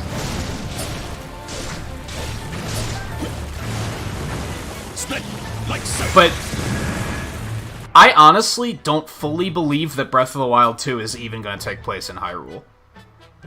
Because how could it? How would you make a game like that? If you'd make Breath of the Wild 2 take place in Hyrule and only take place like months after the end of Breath of the Wild 1, it would be the same fucking world. That would be a terrible game. There'd be nothing to do.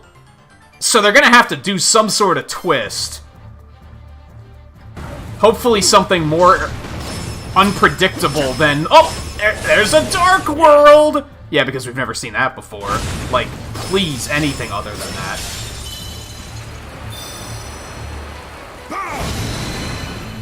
One cannot help this. I also had a funny thought. What if Breath of the Wild 2 is also a completely different type of game? What if they make it like an RPG or something? How funny would that be? What if it's not even open world? Like, that's a possibility. An unlikely possibility, admittedly. Because I think they've said things about, yeah, it's going to be open world, but...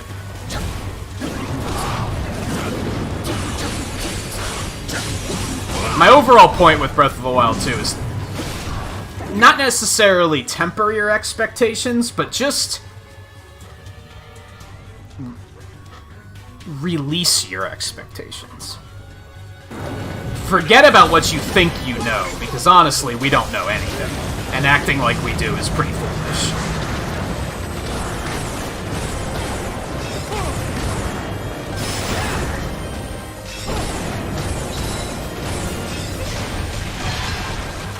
Especially when it comes to Nintendo. Nintendo's very unpredictable.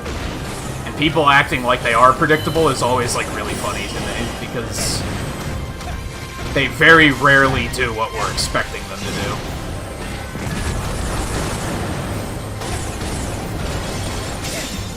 Let's go! I feel like this isn't going much smoother, and I'm not sure why. I think I'm just not being aggressive enough. The timing on this mission's very tight.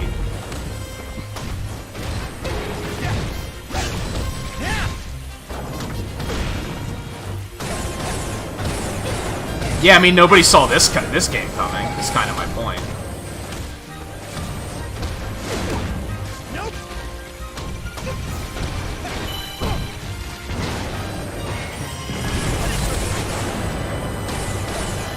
Hey, Paul. How's it going?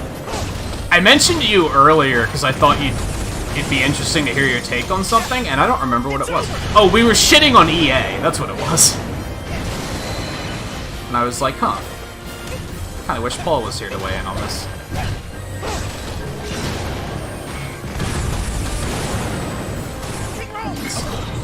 Enough. We might have to restart this one again. I'm not being aggressive enough. This is moving very slowly. I'm fairly confident that I can do this at my level. I don't think we need to level up further.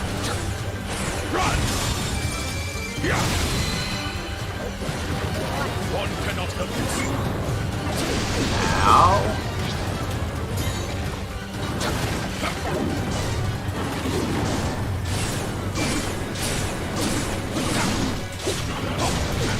Too slow.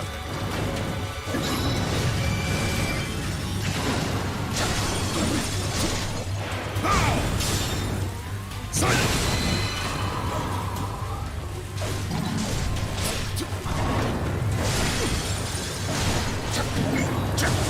No. Oh my god. Yeah. Yeah, I might need...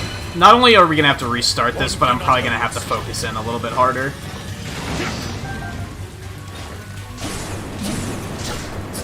Alright, he's gone.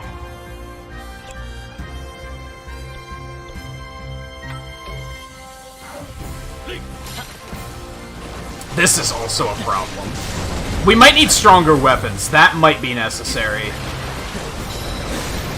Because we just need to kill stuff faster. There's just a lot of bullshit that all needs to die.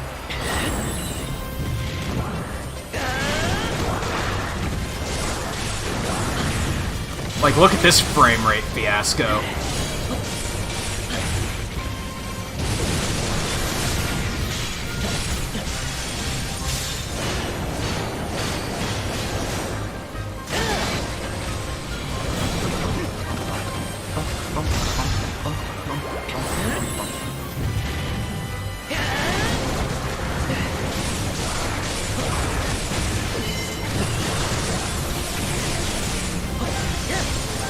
I'm playing through muscle memory and audio feedback at the moment.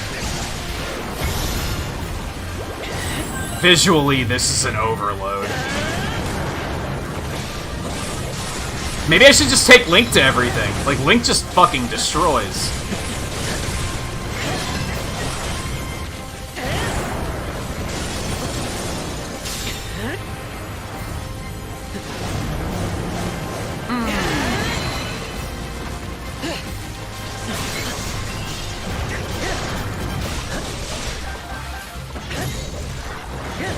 The one.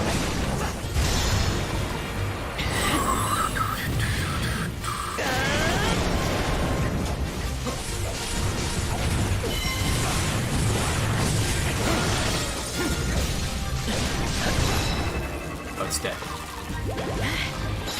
Yeah, this is moving way too slowly.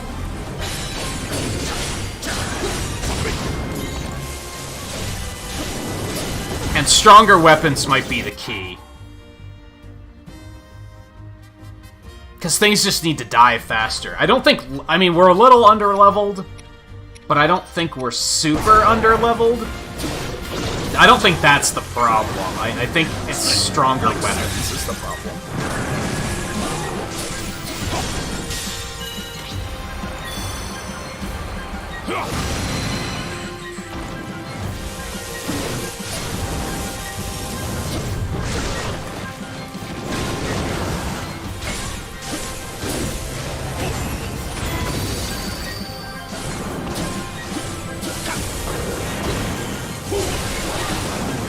Oh no. Okay, that was almost bad.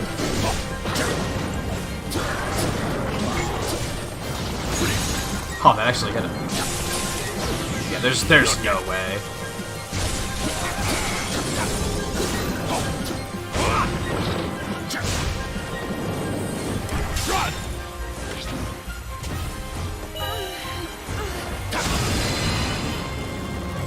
Might as well give up, Zelda. We're not doing this. This shall not stand. Be gone. I think splitting forces was maybe not a great idea.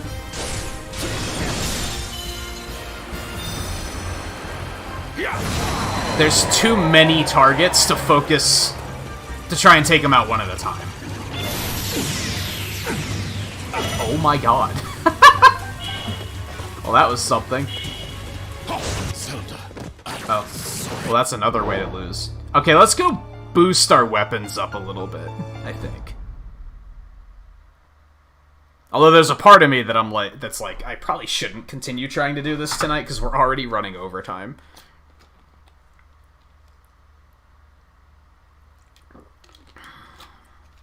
We're gonna hit 8 hours at least, and that's if the next attempt is successful.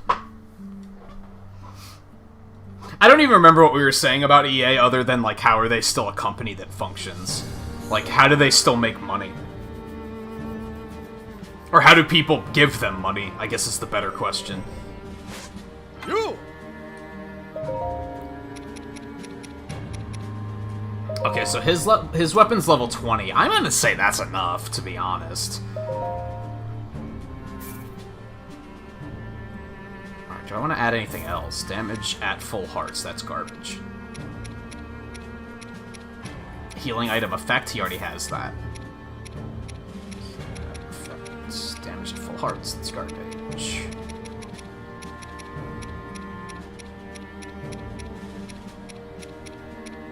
He just doesn't really have anything. I could add more healing item effect, I guess? That's about all I got. Got a bunch of damage at full hearts, but I just feel like that's not that good. I think I mentioned that it might be good for him, but I don't believe that strongly enough to make a bet here. Yeah, I guess I could just put another one of those on there. Okay.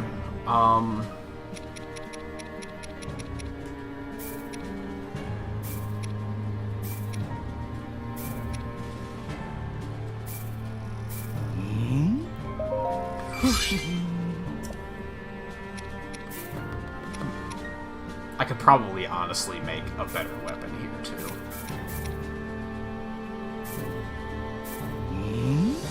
Wait, no, because I think I was using all of my increased healing effects there.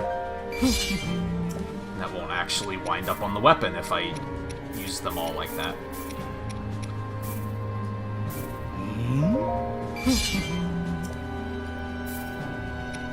We don't have an increased fusion experience, do we? No, it doesn't look like it. We might actually not be able to hit level 20 here.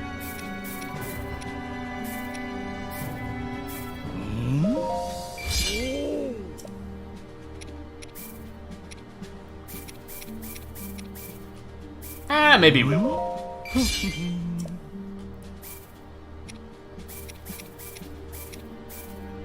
It's gonna use basically everything, but...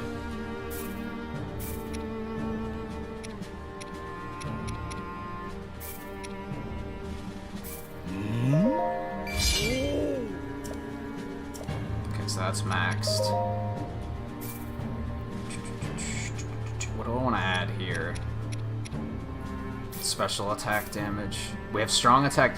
Physical attack bonus would be pretty good. If we have it, which we... It's looking like a no.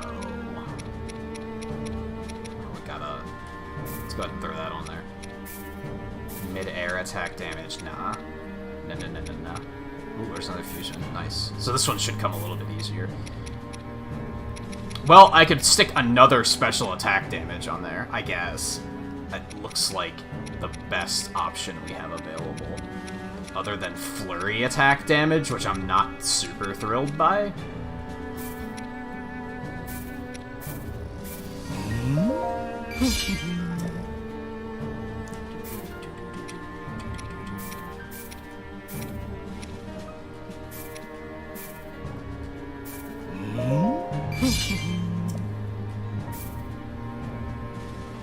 Necessarily gonna level it up to full on this.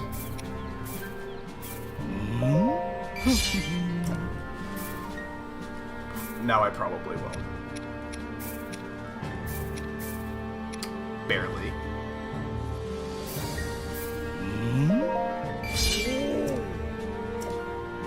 Okay. And just Link.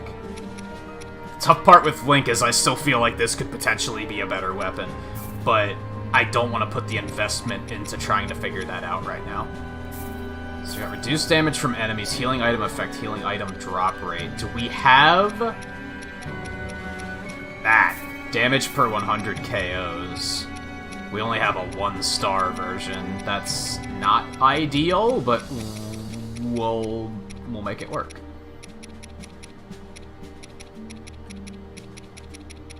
There was a fusion effect one somewhere. Where the fuck was it?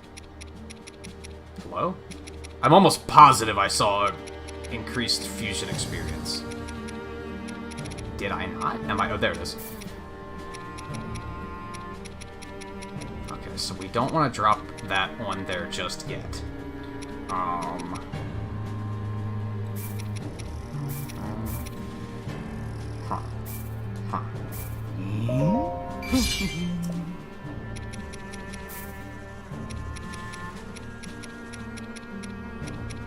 Right there.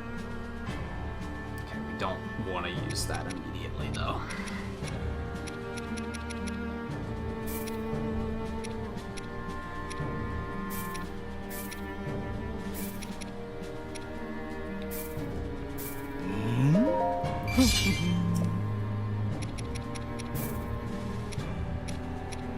Well, this is at 17, okay.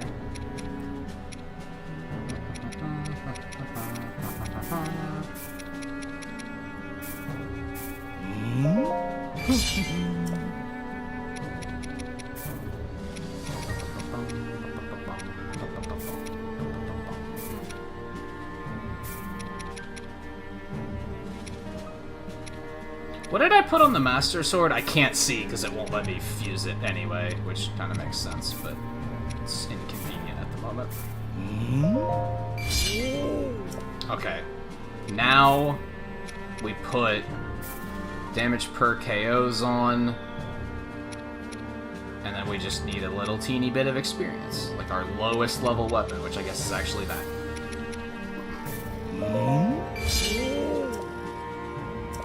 Okay. I think that'll help. I could pour some more levels into people, but I don't think that's super necessary. I don't know if I kept my levels from those failed attempts. I always forget how this works. I think we're only gonna try it one more time.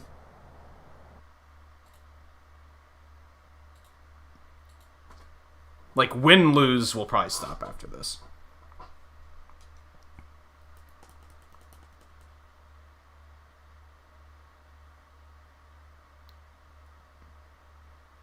I think you do, because I'm pretty sure I hit level 77 with Urbosa in those missions. It's one way to find out.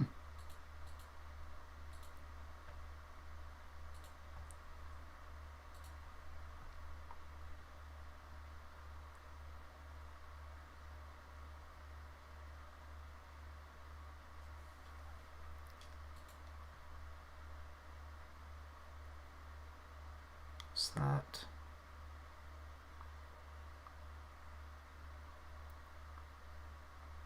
Holy shit, load.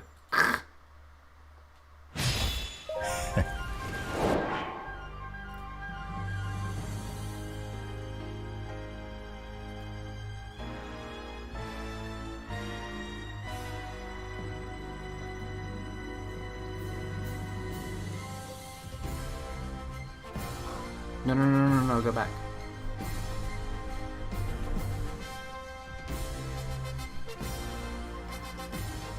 Yes. Yeah, the first time we tried to do this, Rome was at 80, everyone else was at 76. Link is now at 77. Link and Urbosa are now at 77. So I am keeping experience from the failed attempts.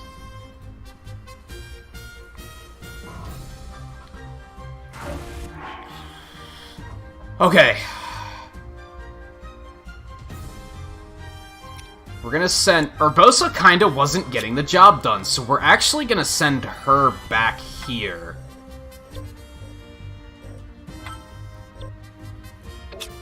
And Yunobo we're gonna send back here.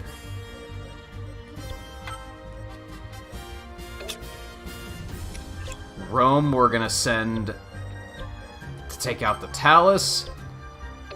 And Link just destroys shit, so we're gonna take him to go deal with the other one.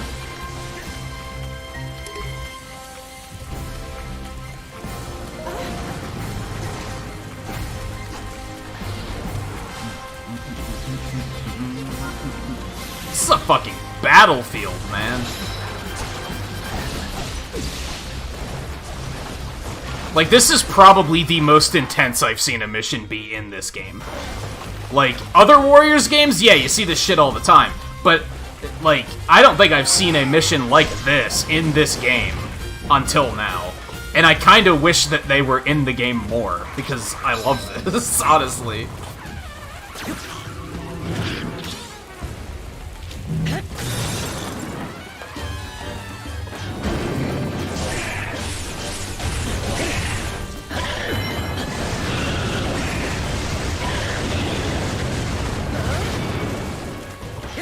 Oh, no. That works. Boink.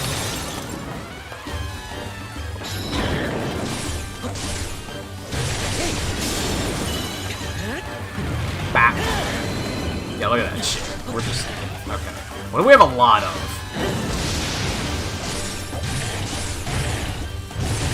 Does electricity just do more damage because it's raining? Or does it, like, more weak point damage because it's raining? Everything seems to be weak to electricity here.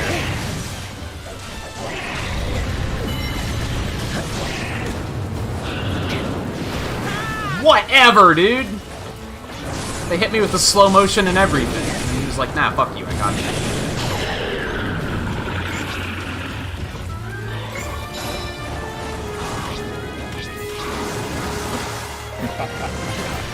Fuck you.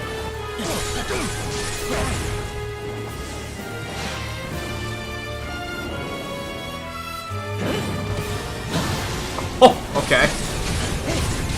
That's not really what I wanted to do, but okie dokie. Fuck, where are they? We're off anyway, whatever.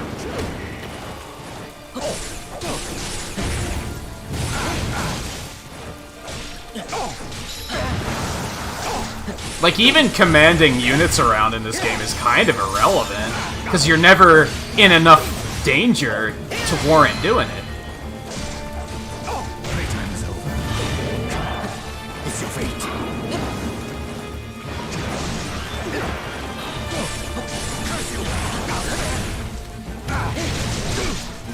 No, curse you.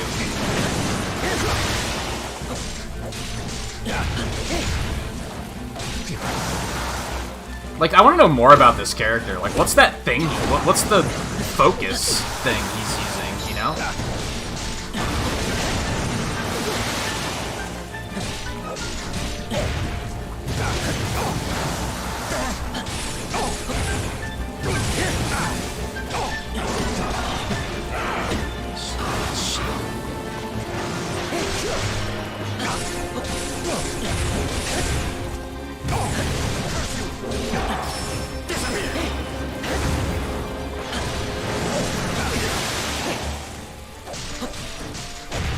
Come on, dude.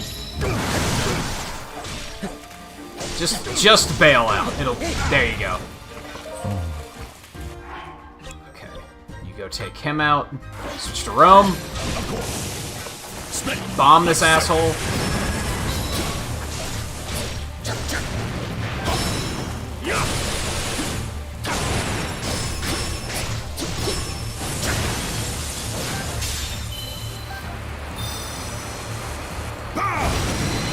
It still just might be a matter of, like, we might just have to be higher level, because just damage isn't high enough.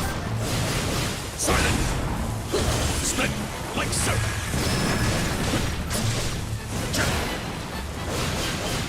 Something.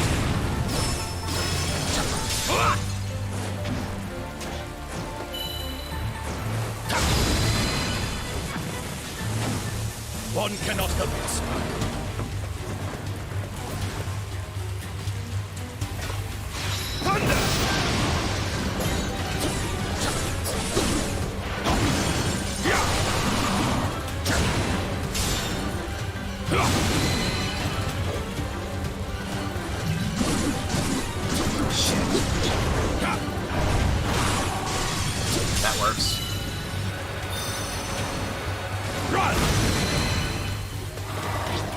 One cannot help but Did it just try to lock onto the thing on the other side of the fence? That's not helpful.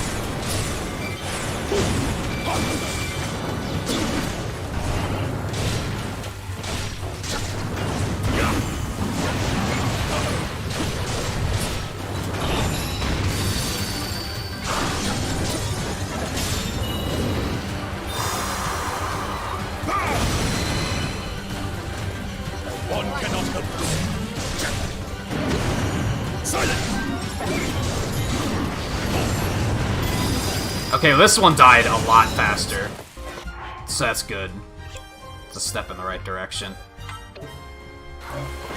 Leap.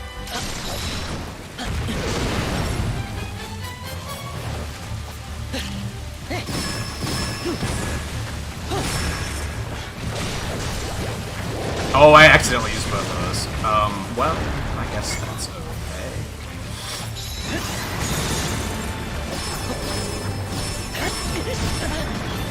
Well, I'm up here now.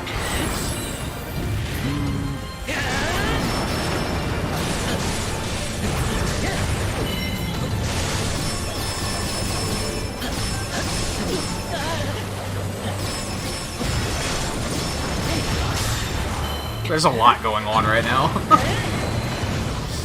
There is a lot going on right now.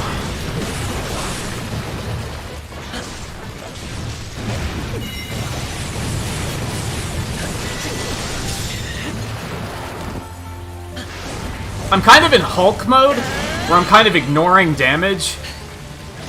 I'm just kind of fucking Leroying in there. Just being like, just kill as much as you can before they hit you. And it's kind of working out. For Link, at least.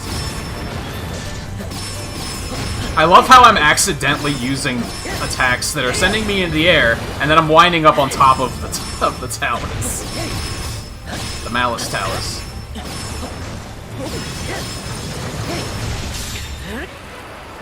It's like, we're still down to 4 minutes. Like, that's still uncomfortable. Nope.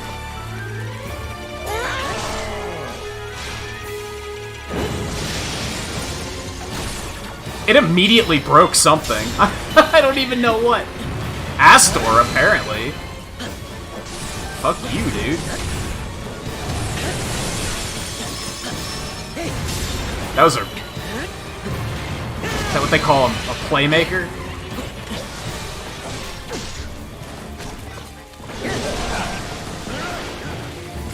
Oh,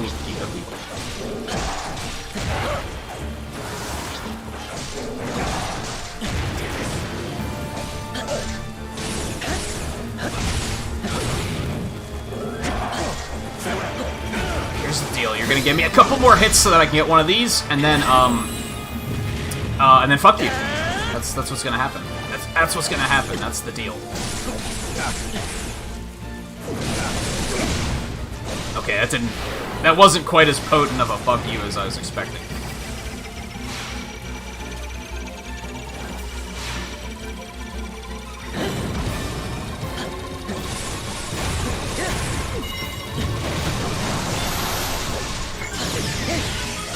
That still hit me. Fuck. I don't have any apples, I'm fairly certain. That's not good. Well,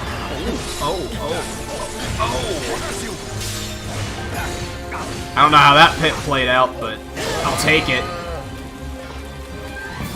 Okay, next. Final. 3 minutes. Oh god. That was late. But it blew up a bunch of the Lizalfos assholes, so I guess I'll take it. Ooh, they're nowhere near close enough. And I still hit him! I should have hit the Guardian first, but I think this will be okay. Especially because it still hit him. No, I was so close. It still hit him.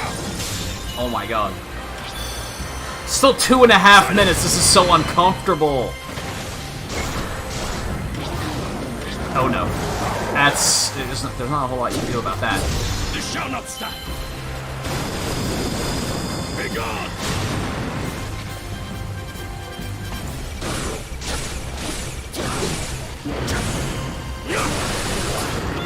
Nah, it didn't pan out very well.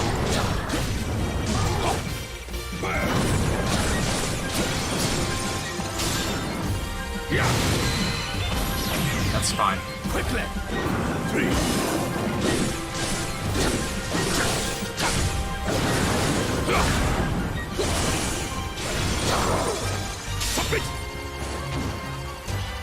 Is that enough? It is! Okay. You're next, asshole.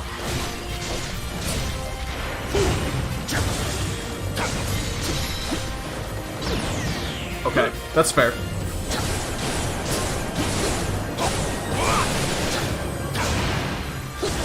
Didn't I destroy all of this thing's arms? I guess I didn't.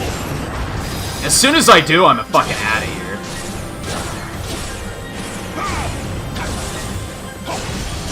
Unless we just outright kill it, that's also okay. Silent! Or I can just fucking Stukov it into the wall. That also is fine. It's probably gonna chase, but that's alright, I think. Oh yeah, it's chasing.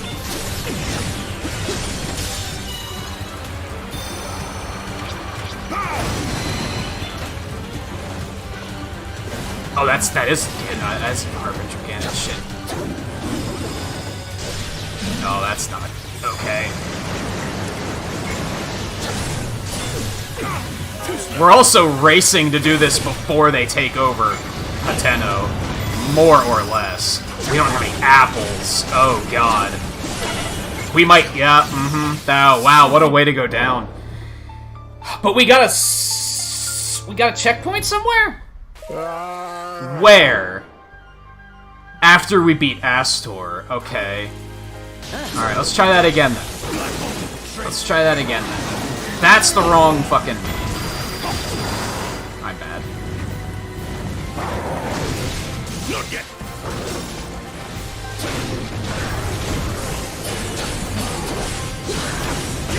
Okay, here's what I learned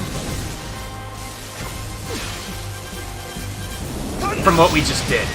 I'm gonna save that special attack for when we go into the fort, and then we're just gonna blow everything up.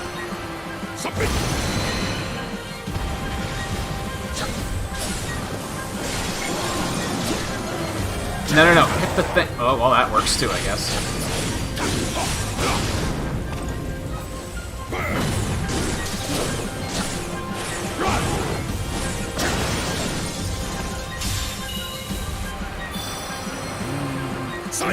I guess the entire time that Guardian is broken, he's just not doing anything.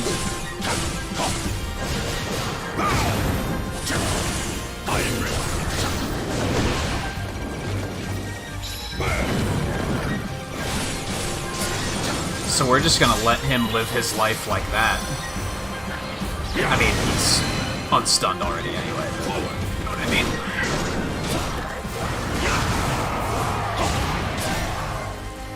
I'm gonna save the lightning for when we go in.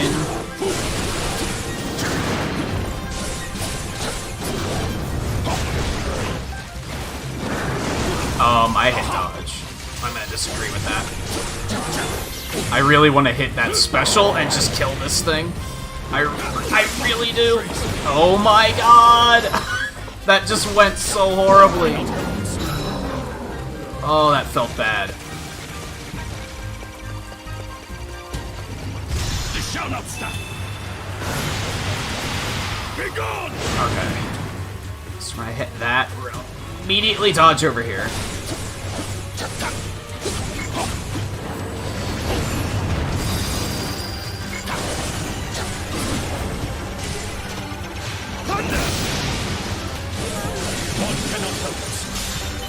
I don't even know what I'm attacking right now. I don't know. As long as things are dying, we're good.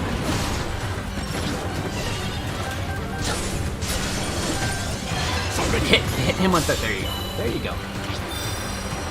It's gonna be okay.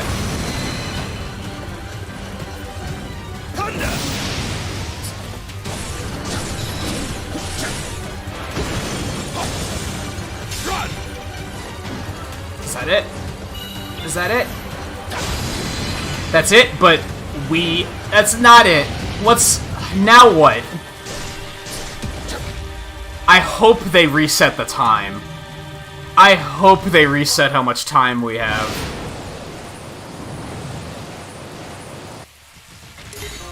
There's no way. There's no way! Now I have to defeat him in 30 seconds, so we have to be a higher level. God damn, that felt like so satisfying actually achieving it, but this is like, I literally can't. Because you still have to have enough time to go beat Calamity Ganon. That sucks. And you know what else really sucks? This is by far the most... The whole game has been fun, but this has been the most fun mission I've had in this game. Because it's so... This is Warriors, to me at least. The other two Warriors games I've played are significantly harder, and this is what it's like. And this is like... You have to play so smart. You have to identify high priority targets and take them down quickly, all while defending the base or killing things faster than the base can be taken down in this particular instance. I love it. I love it. Like, it got my heart racing. It's good shit. I just can't. It's... If I had, like, 5 minutes, it would be fine. If I had, like, 5 extra minutes. But right now, it's just a matter of, as soon as something attacks this guy, he's dead, first of all. I don't even really have the juice to, like, get out of here. And, oh, an Octorok of all fucking things? Oh my god, dude. And if we retry, it's gonna be right after that with 30 seconds to fucking beat Ganon. Like, I do have full health, but I have no time. So I'm just gonna have to be higher level, is what it comes down to. Or boost their weapons even further. I guess that's another option. I'm trying to think if there's... Can I split up my units better? I don't think that's a thing, though. It's already very specifically like a point A and a point B thing. The only thing I could do, like looking at the map here, I think the only thing I could do is like, so first you have to come here to defeat Astor. You have to defeat the Hinox and then defeat Astor. And then you have to defeat the Talus and then defeat Astor. I guess I could send one person here to do this, and send someone else over here to be ready to do that. But they're already, like, right there. I'm probably not losing that much time there. I think all of the time I'm losing is I just need to be doing more damage. Things just have to die faster. And things do die quickly as soon as I use magic and shit. Like... Once I start blowing stuff up with that, things do die quickly, but it also requires that I have those, and once I start to run low, it becomes, okay, now what do I do? I need to be able to do that damage without waiting on those opportunities, is what it comes down to. I love this, though. Like, this mission is so intense, and I absolutely love it.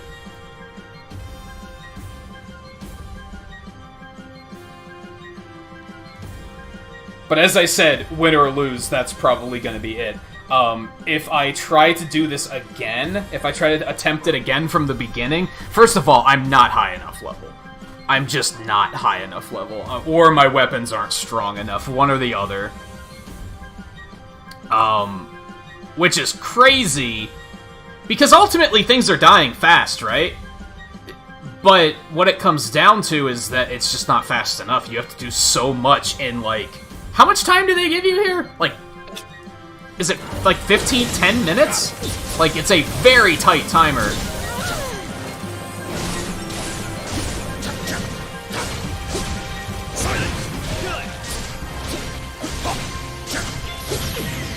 I wonder if there's, like...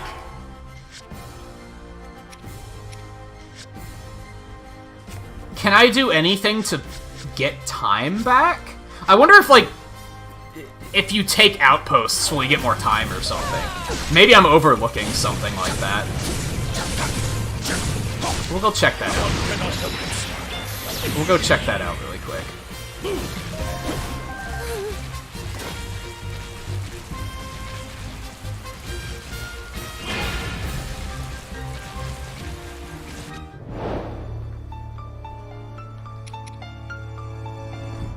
Because it'll usually say something about that in, like, the mission briefing. I'm definitely going to continue playing this game. I'm going to go for 100%, because this game did exceed my every expectation. I guess the only way it didn't exceed my expectation is this, just that it didn't stream as well as I would have hoped. Oh, no healing items appear. That explains part of it.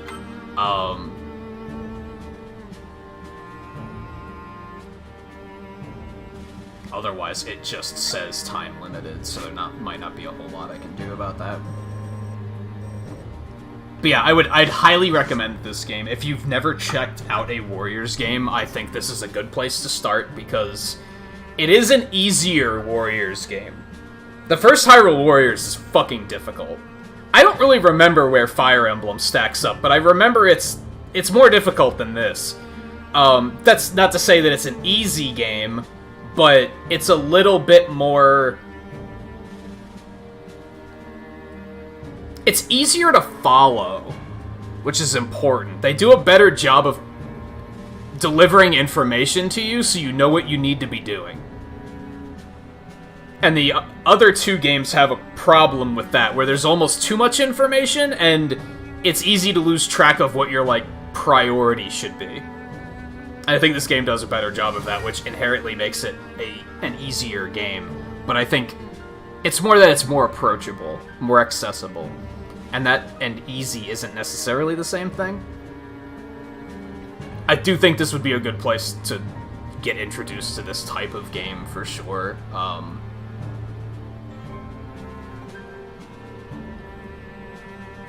Like, yeah, I've mentioned... Playing this game, I've brought up the idea of asking people, hey, what's your game of the year? And this is probably mine.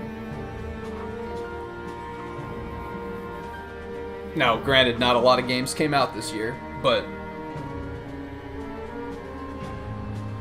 Like, off the top of my head, like, what else came out this year that I was playing? Animal Crossing. So I liked Animal Crossing a lot for, like, the first month or two. But then it dropped off very quickly, and I was like, okay, I'm kind of over it. It didn't have staying power, and that's important for a game like that. That's something worth pointing out. This game probably won't have staying power either, because I'll do everything, and then I'll be like, okay, well now there's nothing left to do. But Animal Crossing is supposed to be the type of game you're supposed to play like every month, and or every week, at least. And despite them constantly adding new content to it, that didn't keep me coming back. So this beats that. And as much as I like Avengers is a very flawed game. I don't think this is a flawed game. I think this is a very well done and well made game. So I think this would win it, for sure, from my perspective. Like I said, I'm definitely not done yet. I'm going to go for 100%. But at this point, we are 99.28%, and that remaining 0.72% is going to require getting all the Korok seeds, and I'm missing like 30 of them. I think we figured out. And that's just going to be super grindy. That's just not going to be super entertaining to watch. I think that's going to be something I'm gonna have to chip away at over the next couple weeks. Every night I'll do another mission and finish up all the Korok seeds, that sort of thing. I do feel compelled to do it, I just don't feel compelled to stream it, is what that comes down to. I don't think that's going to be entertaining gameplay for anyone. And as much as I do want to do it, it's going to be very busy worky, so I'm probably not going to be super entertaining while I'm doing it. So yeah, I'm still going to do it. I'll probably post a screenshot on Discord once I finish and be like, hey, look, 100%. But this is probably going to be it for it stream-wise. I could see maybe coming back to it in like a year and playing it on hard or very hard or something, because I enjoyed it enough. If anything, as far as replayability goes, I think I liked the first Hyrule Warriors more because there's so much to unlock in that game. And there wasn't as much to unlock here. But there were so many characters and weapons and weapon tiers, and there was all sorts of shit to unlock in the first one, which was something I really like. A lot of you guys know this already. I really like unlocking stuff. I was the type of person that when they showed off Smash 4 for Wii U and showed that you were just going to get all but like 8 of the characters right out of the gate, I was like, that sucks. I liked how Ultimate did it, where you start with 8 characters and you have to unlock everyone. I was like, yeah, this is gonna be fucking awesome. Because I love unlocking stuff like that. It gives me some sort of sense of progression, and I really like that. Now, this game, did it feel completely void from this game? Not really, no. It didn't really hurt my experience that much. But as far as replayability goes, I could see myself enjoying replaying the first Hyrule Warriors perhaps more than this one. Maybe. Because this has a couple of quality of life improvements that really improve the overall experience. That I would probably just find sorely missing from the first one.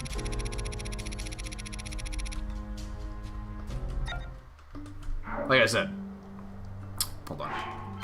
74 hours. I will probably hit 80 hours by the time I've finished everything, if I had to guess. Would highly recommend it. Would highly recommend it.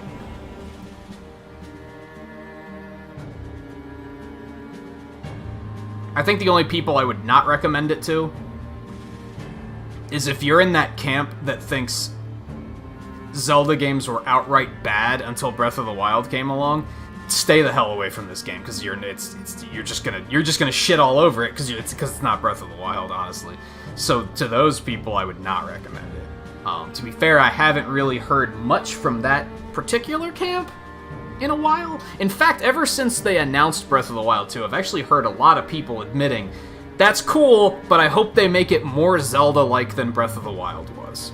Like, I've actually heard a lot of people say that, and so it's like, I give them credit on that.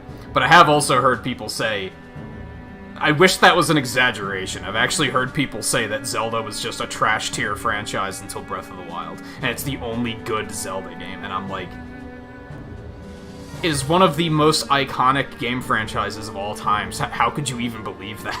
That doesn't make any sense.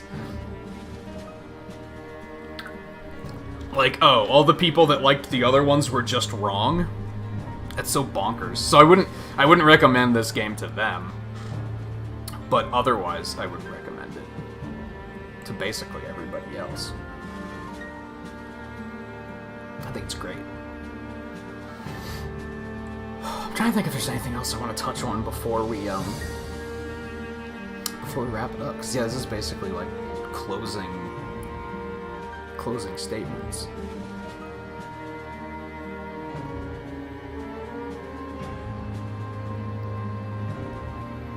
Yeah, like hipsters, you mean? People that hate Zelda just because it's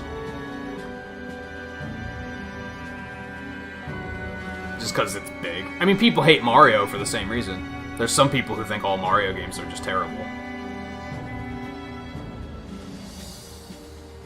Except for Mario Maker, that's a fucking masterpiece.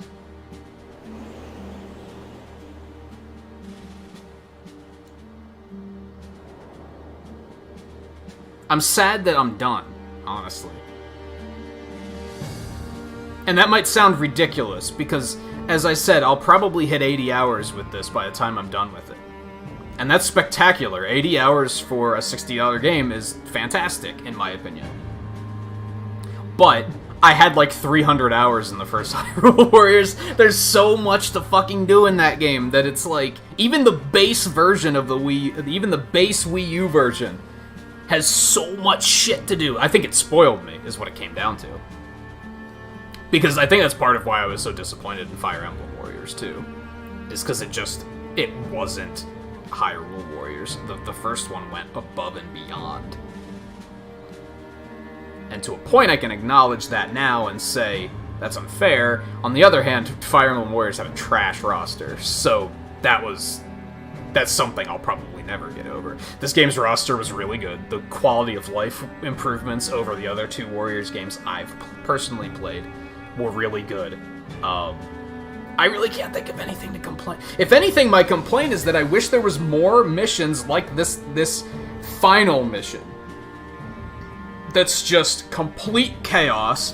There's all sorts of crazy shit going on, which makes it very important that you prioritize targets and you are very smart about how you play. The rest of the game didn't feel that punishing, which was maybe an issue I had. Oftentimes when they were like, well, your base is under attack, I just didn't give a shit. It wasn't that important. Whereas in other Warriors games, when that happens, you better give a shit or you're gonna lose. And on one hand, that makes it more approachable to new players, for sure. But on the other hand, I missed that intensity, that, what's the word I'm looking for? Or what the phrase, like being on a razor's edge, does that make sense? Is that the correct terminology? With things being down to the wire as much as this final mission is.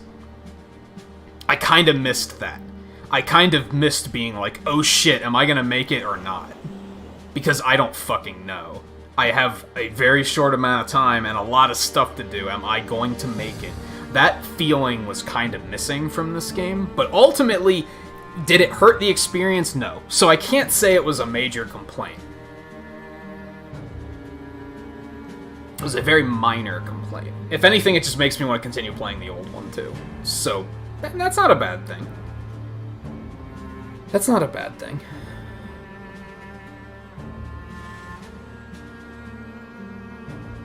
And yeah, there was still a lot to do here. It was very much streamlined. It was all one thing.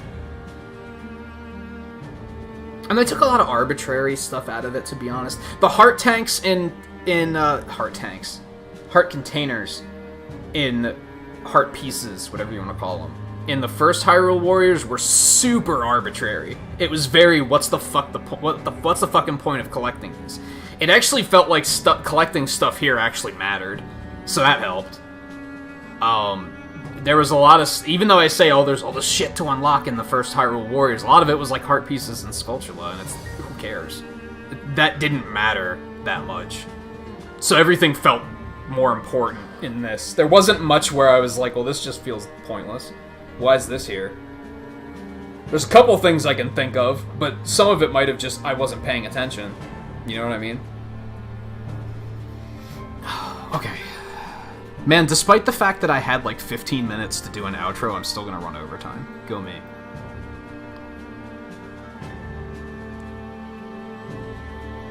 Yeah, adventure maps were kind of cryptic. You're not wrong. There was a lot of shit to figure out. I remember in the original Hyrule Warriors, I didn't know, and you probably remember this, I didn't know you had to unlock the next tier of a weapon. Like, for Midna. You have to go to the adventure map and you have to find the mission for Midna to unlock her tier 2 weapon so that you can start finding those tier 2 weapons. I didn't know it was gated behind that. I thought it was just, if you complete this mission, you'll get a tier 2 weapon, but you could find them otherwise. They never explained that. They just expected you to figure it out, I guess, and it took me a really long time to figure it out. There's a lot of really cryptic shit in the first one like that, for sure. Like, I struggle to recommend the first one to people because of the fact that if you don't know everything about the game, it's pretty obtuse. And you're going to spend a lot of time just being like, how do I actually get anything done here? So, this one is far more accessible in that regard. Like, for sure. I guess I wish Blood Moons were a little bit more important. They don't seem terribly important. It's just like a replayability thing, I guess. I feel like they could have done more with it, though. What if the Blood Moons were time-based? Hear me out here. Like, what if the Blood Moons showed up once every once so many hours? So, and that happens when you're not playing the game. So, imagine if I put the game down for a week. What if I said next week we're gonna stream it again on Friday? No, they're like the comets in Galaxy, where, like, whenever you complete a mission, they have a chance to show up on a random mission. What if I said we're gonna play this again on Friday, we came back on Friday, booted it up, and they were all Blood Moons because I hadn't been playing the game and taking care of the minions. And then we go around and we can clear out all the Blood Moons and be like, okay, we did it. We cleared out all of Ganon's shit, but then in another week all the Blood Moons would come back again. And we'd be like, oh, okay, we have to go take care of this again.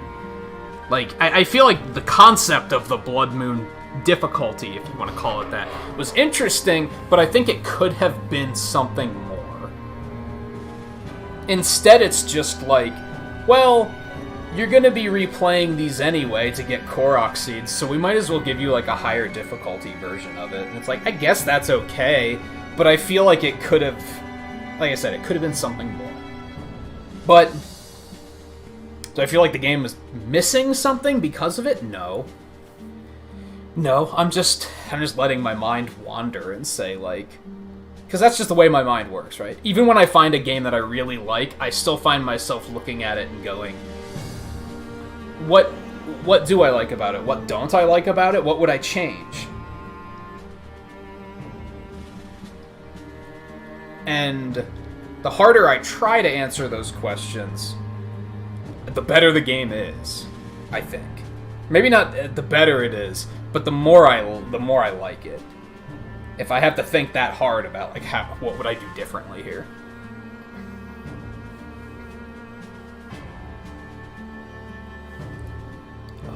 But anyway, that will be it for tonight. That'll be it for this series. Like I said, I could see us maybe bringing this back in like a year and saying, hey, let's do it again, except doing it on hard this time. Although the difficulty with that is similar to Breath of the Wild. You only have the one save file, which kind of sucks. So I'd have to make another profile on the Switch, basically, which is... I'm not a fan of that. I wish they'd stop doing that. Just give us 2 save files, dude. Just do it. 2 or 3. It's not like you have to give us 50 save slots. But come on, just... When did this become a thing where people are like, you only need the 1 save slot? When did developers get an idea that that's okay? Like, no! People like having multiple save slots. I guess they figured in this case the most common use of having multiple save slots is multiple people using the same console, and profiles fix that anyway. Which, okay, I guess we're onto something there, but what about the people who just want to pick it up and again in 5 years and play another one, but they don't want to blow away their other file that they spent 80 hours on 100%? Just let us have multiple save files. What would that hurt? You know what I mean? Anyway. So yeah, that'll be it for tonight. That'll be it for this series. I would like to do more with more Warriors games in the future, but that's a long-term thing. There's nothing on the horizon there.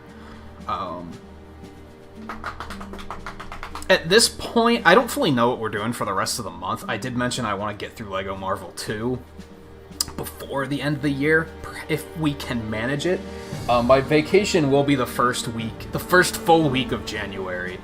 And after that, we're going to be full tilt indie-wary mode. So it's going to be nothing but indie games for January and probably February.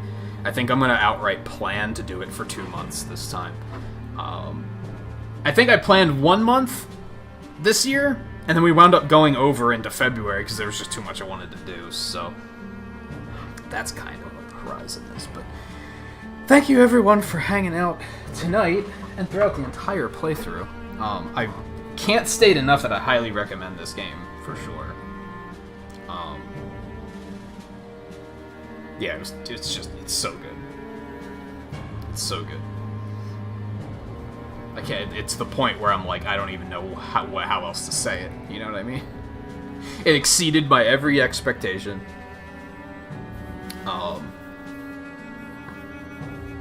Yeah, super good. My personal game of the year, for sure.